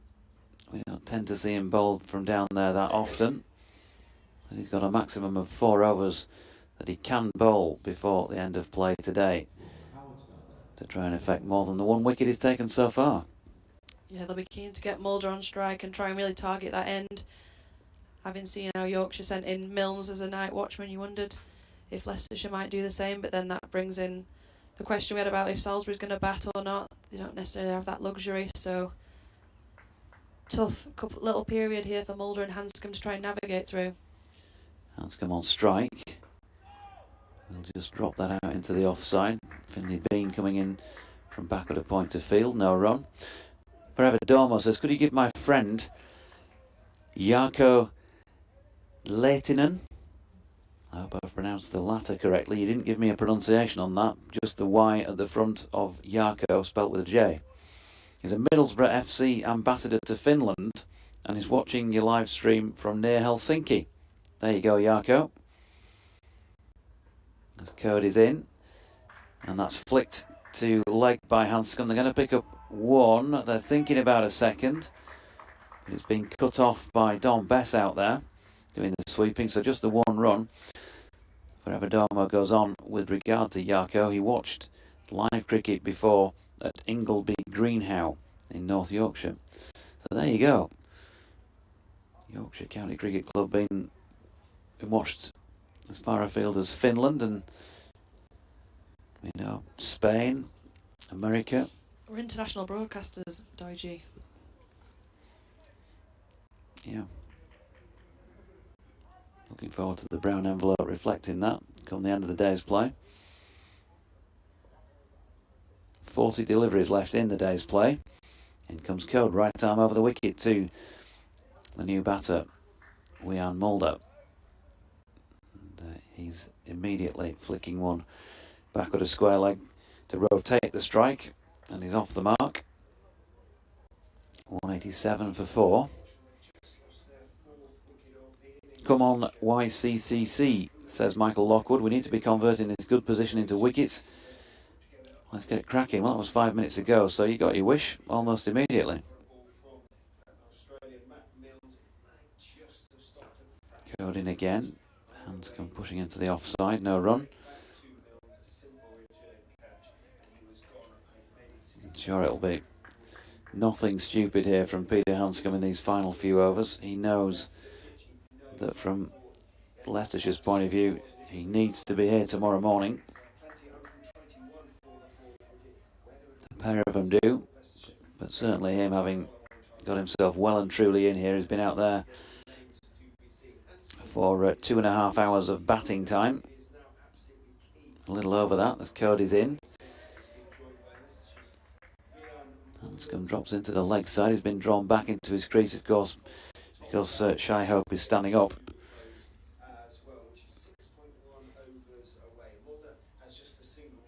2 slips in place, George Hill and Adam Lythe. Just in case there's a bit of a tickle.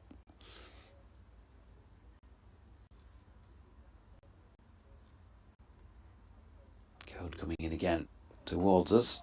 Hanscom just up on his toes, pushing that one out into the offside. It's the end of Ben Code's 12th over. No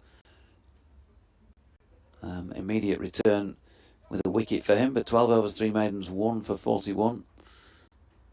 He's round about the Leicestershire scoring rate, 187 for 4. Yeah, decent return for Cody. Never easy with a softer ball. I was just watching Thompson warm up in the last over. Wondered if he might be having a last minute blast because he so often produces something, but that might just be wishful thinking on his part or trying to keep loose after a long day. It's Milnes to continue from the pavilion stand end. He obviously got the wicket last over. What can he do this over with Mulder on strike, the new batter? 3 slips in place. Here is Milnes. Throws one wide of Mulder's off stump and he chooses to watch it go by. Peter Ward says, don't forget Dundee when you're going through your geographical locations for Yorkshire viewers and listeners. Yorkshire must be favourite for promotion, he says, given new arrivals and depth that they've maintained. Question mark. Well, they are favourites for promotion. If you look at the odds put out there by the bookmakers, saw quite a few 7-4s before this game started, which is a pretty skinny price for a season, full season ahead. Now then, Matt Milnes is appealing for LBW here. He did that little sidestep just before he bowled it. Ran in as if he was going to just go on his normal angle towards the crease, and then sort of stepped off the right foot for a couple of strides and bowled it from wider on the crease. Didn't manage to take Mulder by particular surprise on that occasion.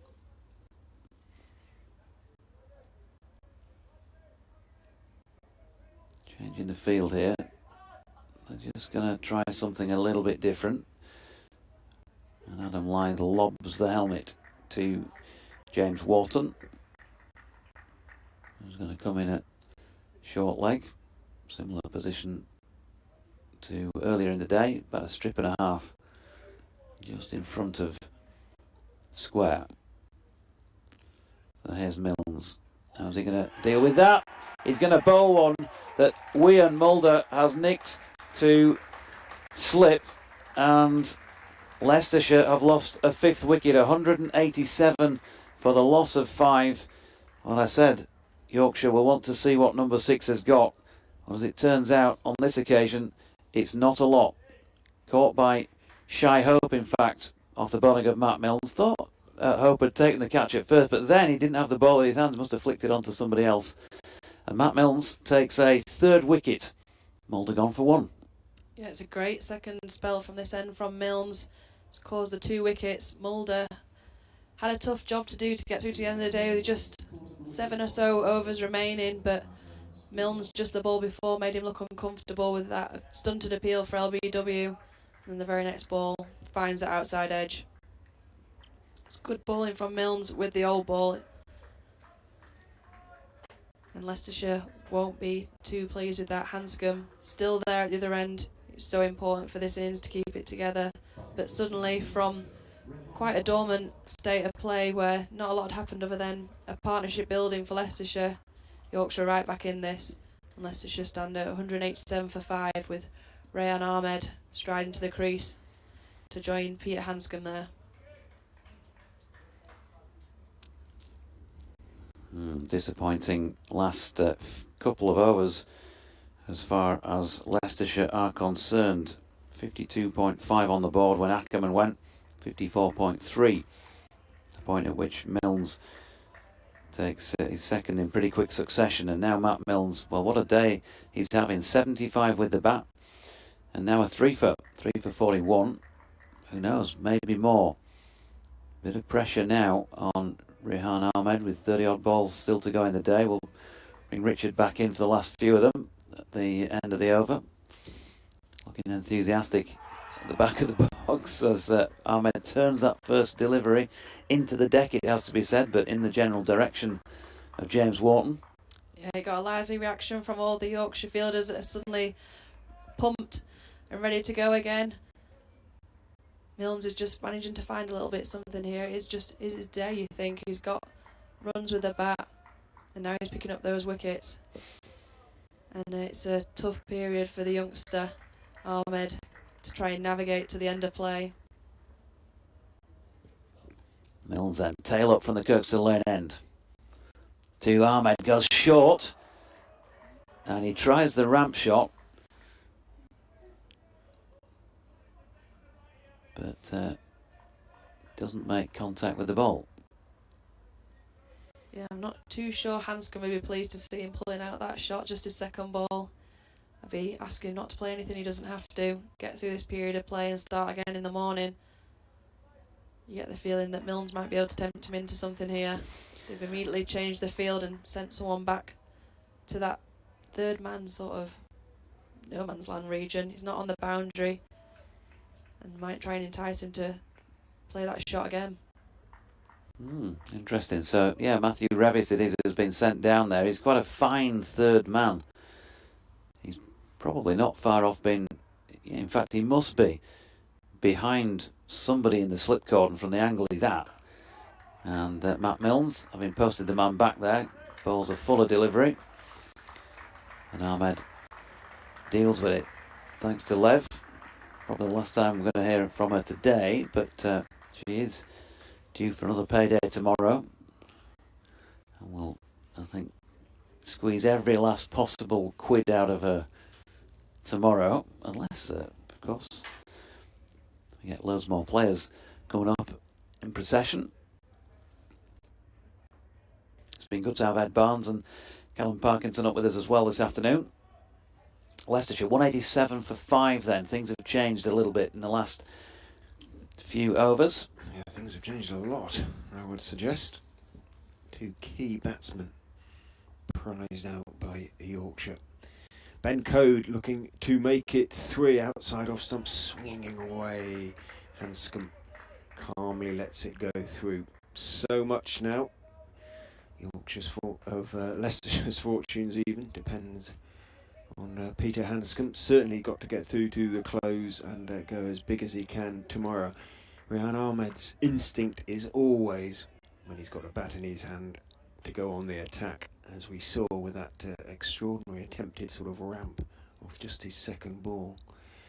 In goes Code, bowls, another outswinger, not taken cleanly by Hope, and he's given away a bye, unfortunately, there, because he reached to his right. Didn't have to dive, but he did have to reach, and came out of the gloves and ran sort of between Lythe at second, Slip and Hill at first, and as a consequence, Ahmed calls Hanscom through and takes the bye, as you would expect the number 7 to do. Quite high, Ahmed, 7. He's got ability, real ability with the bat and the ball, but not sure at this stage of his career he's a sort of genuine 7. He'll be looking to prove that's exactly what he is. And his first job is to get through to the close. 4.4 overs remain as Ben Code charges in, bowls down the leg side, gets that one wrong. By his own sort of metronomic standards of accuracy, Code hasn't been quite on it today one way or another.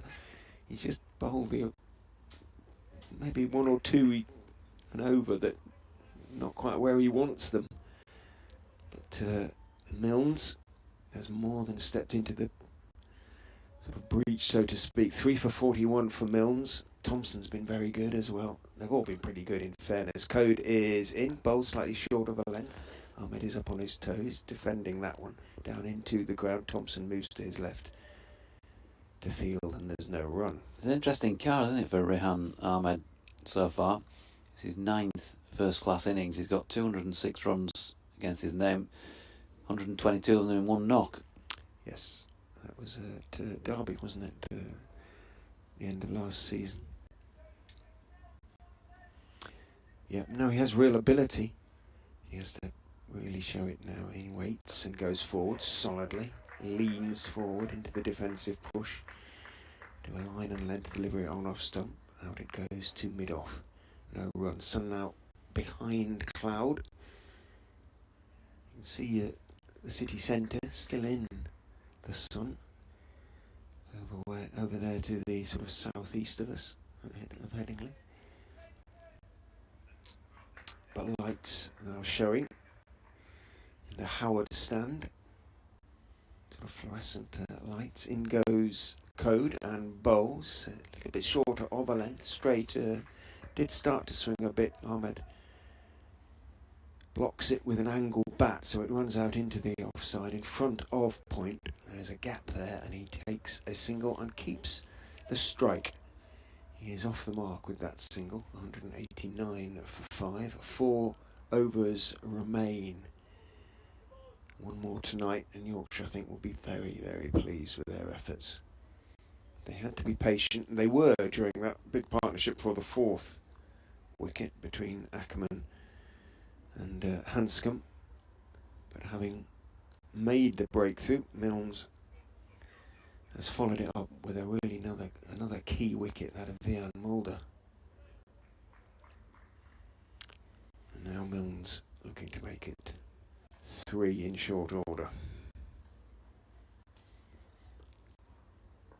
In he comes then. Going to pass on by Paul Pollard about now and bowl. And Ahmed pushing to Code, who's just shielding his face from the sun. Lengthy shadows being cast from the west, surprisingly, this time of day. Western terrace. A few of the whatever you call the contraptions at the back of the stand, casting shadows almost onto the strip they're playing on. Advertising boards, I suppose you'd say. Short ball pulled by Ahmed, and that is 4 backward of square. Not Mark Milne's best, but maybe just trying something that didn't quite come off. 3 for 45 for him now, 193 for 5. Still a fair way off the first batting point here, Leicestershire.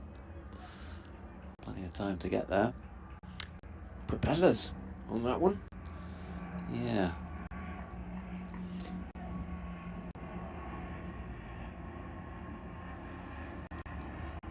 Here's Milne again. Pushed into the offside by Ahmed. Takes on the field. Jordan Thompson, the man, picking the ball up, but couldn't stop the single. You see, if Marty... He'd know. You're terrible, aren't you? You see, I think away commentators should do that. I mean, be bothered. Who cares? We'd know exactly what that was. What type of aircraft, do you mean? Mm. You don't see many propellered engines these days, do you? Bombardier. Milden again. Straight. Attacking Hanscom's stumps, and he's pushed it out. Up towards mid-on. There is no run, but that would be a tremendous end to the day for Yorkshire if they could secure the wicket of Peter Hanscom in, what is it, left 20 deliveries. James Green says, prior to joining Yorkshire, didn't know much about Milnes. On first view, looks steady medium pace. Looks as though he picks up wickets. Interested to know what your impressions of him when previously seen. He's in again. And that's pushed down into the offside by Hanscom. No run. Not seen enough of him really, James, to give you a strong comment on that front. And also because, apart from the fact that he got runs in one of the innings for Kent against Yorkshire down at Canterbury, because as you know, as a regular, my short-term memory is not fantastic. I can't remember an outstanding bowling performance for him for Kent against Yorkshire. But he's certainly been good enough to be playing first-team cricket down there. And this latest delivery is pushed into the offside to complete that over. Just 3 remaining in the day. Leicestershire 194 for 5. But he's averaging 28ish, I think I mentioned earlier, Richard, so tidy enough. Indeed, and he's got a decent chance with 3 for 46 from 15 of matching his half century earlier today with a 5 for, not necessarily today. He gets a pat on the back from Matthew Revis. I wonder if that implies that there's going to be a change from this Kirkstall Lane end of the ground. There is going to be one from the Howard stand end of the ground, because Jordan Thompson, as you possibly heard the man on the mic confirm, is going to see if he can make something happen. He's going to get 2 overs. There are 3 remaining in the day. Shadows now extending across the pitch. Get that at Grace Road as well. Thompson is in to Ahmed, clipped neatly away off his legs down to long leg, where Code is awaiting. Overthrows Hope, but good work from Hill, running behind Shea Hope to make sure that no unnecessary extras are conceded. Single taken, Ahmed on to 7. As we were talking about him with Ed Barnes, nothing much seems to faze him. He's a mid-level young man you can think of. Hanscom looking to work that one from Thompson out into the offside, a bit too straight to getting into the gap, and Revis moving to his left makes the stop. My knees are very, very cold now, so that must mean that, well, we know the sun has gone in, but the temperature is dropping rapidly. It did get down to 0 apparently last night. It was cold this morning. Certainly a few of the Yorkshire fielders beginning to look on the chilly side. Hill's got his long sleeves right over his hands at the first slip. Lythe's got his collar up at second. Thompson in. Bowl short. Go! Top edged attempted pull, and for a second, well, for quite a long time actually, it's in the air, but Hope, who's sprinting to his left, initially looking to get around to leg gully where the ball was landing, and he was actually well short, but certainly a false shot from Peter Hanscom, and Thompson again, one way or another, making something happen. If anyone can, JT can. Looking at the replay, how far? Yeah, no real chance for Hope to get there. 2.3417, I think, was the seconds it was in the air. Just from a quick calculation of the trajectory and long enough to raise hopes and then dash them as Thompson is in. Bowls a bouncer to Ahmed, who right knee goes down and he moves his head to one side, plays it well by not playing it. 196 for 5. Hanscom 60 with that slightly fortuitous single. Ahmed 7. 2.2 overs remain today. Again, very much Yorkshire's day. Leicestershire still the best part of what? 368. 170 runs short or so of reaching their follow-on target. Thompson is in. Another good short ball, but just a little bit wider outside off stump this time. And again, Ahmed plays it well, just drops the hands and watches it go past. A foot in front of his nose. Gully is being sent back to deep backward point. They'd prefer, it would seem, to bowler Ahmed, but he's handled himself reasonably, as you would hope from a number 7. He's not out there as a night watchman. It's his position in the order. Revis is being dropped back to that sort of third man stroke deep fly slip position as Thompson is in. Good bouncing delivery. Now I think he sort of curtain railed his bat back inside the line there. He certainly did so. Whether he did so before or after it had gone past his outside edge, Ahmed would stoutly maintain it was before, but the bowler's shout of frustration implies he thinks he had a little play at that one first. End of the over. Ahmed is still there on 7. Leicestershire 196 for 5. Not JD within 4 of a first batting bonus point. We know that now. 54 needed for that little feat. Thanks for that. Ben Code going to try his luck again at his usual Kirkstall Lane end. Just looking at the Super League scores this afternoon. You know, I'm a rugby league fan. Hull FC 0, Hull Kingston Rovers 40. Dear me. Ooh. Oh.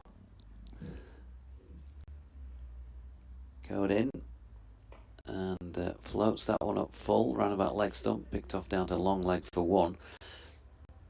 And then say Kingston Rovers 40. Was that the way around? So Hull FC really struggling there, wow. Down second from bottom, and obviously with that sort of points deficit today as well, it's not going to help the cause. And Wigan have beaten Saints.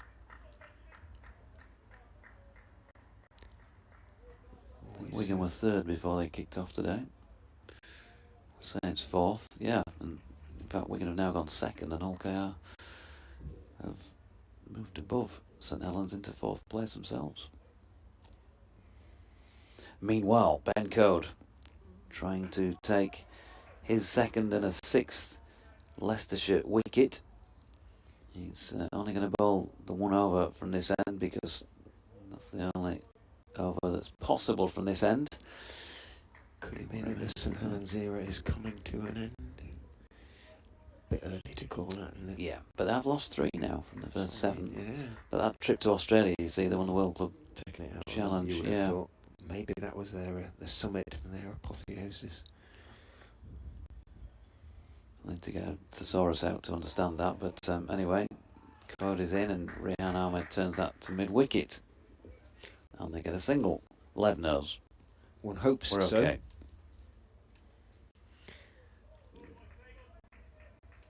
Nice to see Kingston Rovers doing well, the Robins. They'll be mourning and gnashing of the teeth in Westhull though, aren't they? Andy Walker says, I hope I'm not being naive, but there seems to be a good feeling about this Yorkshire side. It's early days, of course, but from what I've seen, everything is looking encouraging. Thanks for the comms, a key day tomorrow. Here's code. We have the ground fully in shadow now. Hanscom is highly unlikely to do anything silly now. And he just takes to the block with that one. 2 slips point. Cover, mid off, mid on. Straight mid wicket. Finlay Bean. And back on the boundary, square leg. And also down at long leg. Dawid Malan with his hands in his pockets, I think, keeping him warm. Here's code. Again, attacking Hanscom's stumps, and he's turned it to Bean, who was stepping away to his right to do the pickup. A few have stayed to the very end, haven't they? My view of the majority of them Most way have to gone. the east side of Fairness. behind this monitor. Well, they've gone behind glass. Can't see very much out there, I'm afraid. I don't blame them. Chilly out there now. Code in again. Wide on the crease. Ooh. A little bit of shape about the ball. Stayed a bit low. Yeah. As well. Hanscom successfully negotiates it, so there are just 6 balls remaining in the day for this partnership, which is worth 11 so far, unbroken for the 6th wicket to hold things together and see Leicestershire try and fight on again on day 3. Hanscom 61 and Rehan Ahmed is not out on 8. Ben Code will finish the day with 14 overs, 3 maidens, 1 for 44 against his name. Stumps everywhere else, as you would expect at 2 minutes to 7. We have an over to go, so we are going to go past 7 o'clock for the second. We've gone past 7 o'clock every day of the season then so far. Jordan Thompson dearly loved to pick up a wicket in this final over. Really end Yorkshire's day on a high note. Rehan Ahmed waits with bat raised. Thompson is in, bowls to him straight. Ahmed equal to it. Bob of the knees, having blocked that one out to mid-off. Got that man at third, a very fine third man, Matthew Revis, with his reflective sunglasses perched on the back of his Yorkshire cap, about 3 or 4 yards in from the ropes. Lev standing behind the desk, a bit like the kids do at school, where they're waiting for the teacher to say, "Put your chairs up and off you go."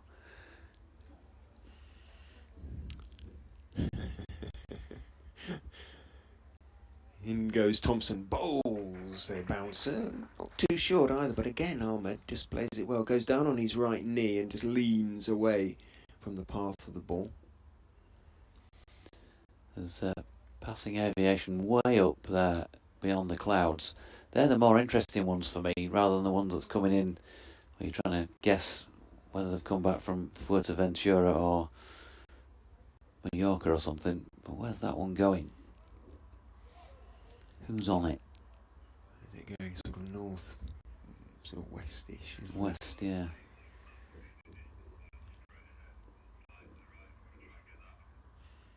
Thompson is in and bowls again a little bit short towards the body, the ribs of Ahmed, who's up on his toes, pushing it in the air through short leg. That isn't a short leg, it's just a man out, sort of leg gully kind of area, and the sweeper out on the leg side boundary for the top edged hook perhaps. So he picks up his single, gets down to the safety of the non-strikers end. 3 balls to go. 3 balls for Hanscom to see off from Thompson and get through to the close. Thompson is in, bowl, short, looking to pull it around the corner, doesn't get anything on it. Hands to the head for Jordan Thompson, and indeed a couple of the fielders as well. Tried the ball again because obviously previous over Hanscom mispulled, got a bit of a top edge, and again it didn't look entirely, not uncomfortable, but he just got the shot wrong again, stepped inside the line, just tried to paddle it around, didn't try to pull it violently. He didn't get it right at all. Went through to Hope behind the stumps. Something for Yorkshire to think about. So much so that Bess is being moved from sort of conventional mid-wicket again to that sort of deepish leg gully on the sort of 45. In goes Thompson, bowls another short one. This time he does pull it down towards fine leg. Ben Code is down there, grabs it at the second attempt, and it is just 1 to Peter Hanscom, and it brings up the Leicestershire 200, which those of the, and there are a fair few, 20 or so, I think Leicestershire supporters have come up especially, and they greet it with a warm round of applause. 121 balls that fourth 50 of the innings has taken, 59, 74, 107 and now 121 balls per 50, so it's getting harder and harder for the Foxes. Last ball of the day. Jordan Thompson pounds in. Bowls to Rehan Ahmed. Bowls straight. Ahmed just turns it off middle and leg out towards square leg. Fielder comes jogging in from the boundary to field. Ahmed takes his single with a sense of relief, I'm sure. Just dabs his bat down at the non-striker's end to complete it. Walks back towards Peter Hanscom. The two will touch gloves, no doubt, as batters do these days. There you go. And they have seen the day out. But again, it has been Yorkshire's day because Leicestershire end on 201 4-5, needing 368 simply to avoid the follow-on. They knew it was going to be hard work, JD, Yorkshire, and they stuck at it, and they got their rewards, particularly towards the end of the day, having made early breakthroughs. Yeah, wasn't perfect with the ball, but I think they worked hard. They deserved the wickets that they took.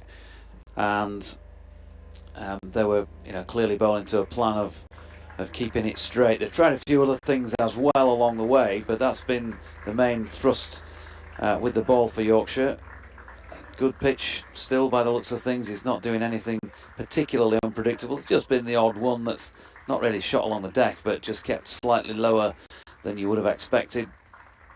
Matt Milne 3 for 46 to his name. Ben Code 1 for 44 and Jordan Thompson 1 for 40 are the 3 wicket takers. Wicketless Matthew Revis, George Hill and Dominic Bess so far in this first innings that they've been out there in the field this season. So 201 for 5 there, 316 runs behind Leicestershire at the moment. You wouldn't put it past Yorkshire to have to bat again. They may even bat again anyway. Not enforce if Leicestershire go past the follow-on. Yeah, it depends on if they don't. Timings and all of that, I suppose, as well. They'll want to give themselves. I think with last year in mind for Yorkshire, when they did struggle to finish off a few sides particularly in that first half dozen championship games, they got themselves into good positions. Couldn't finish it off on good pitches and against Division 1 players, it has to be said, with injuries. So all those things to throw into the pot there. But yeah, they'd want to give themselves, ensure they've got plenty of time to get the opposition out here and make sure they see it through. I think if they will enforce, I'm sure, if they get the opportunity so to do. They've got a night's rest now. It's the first game of the season. They're young and fit, and as you say, it could be hard work on a good track, and they've got to give themselves time. But they're very much in control of the game at the moment.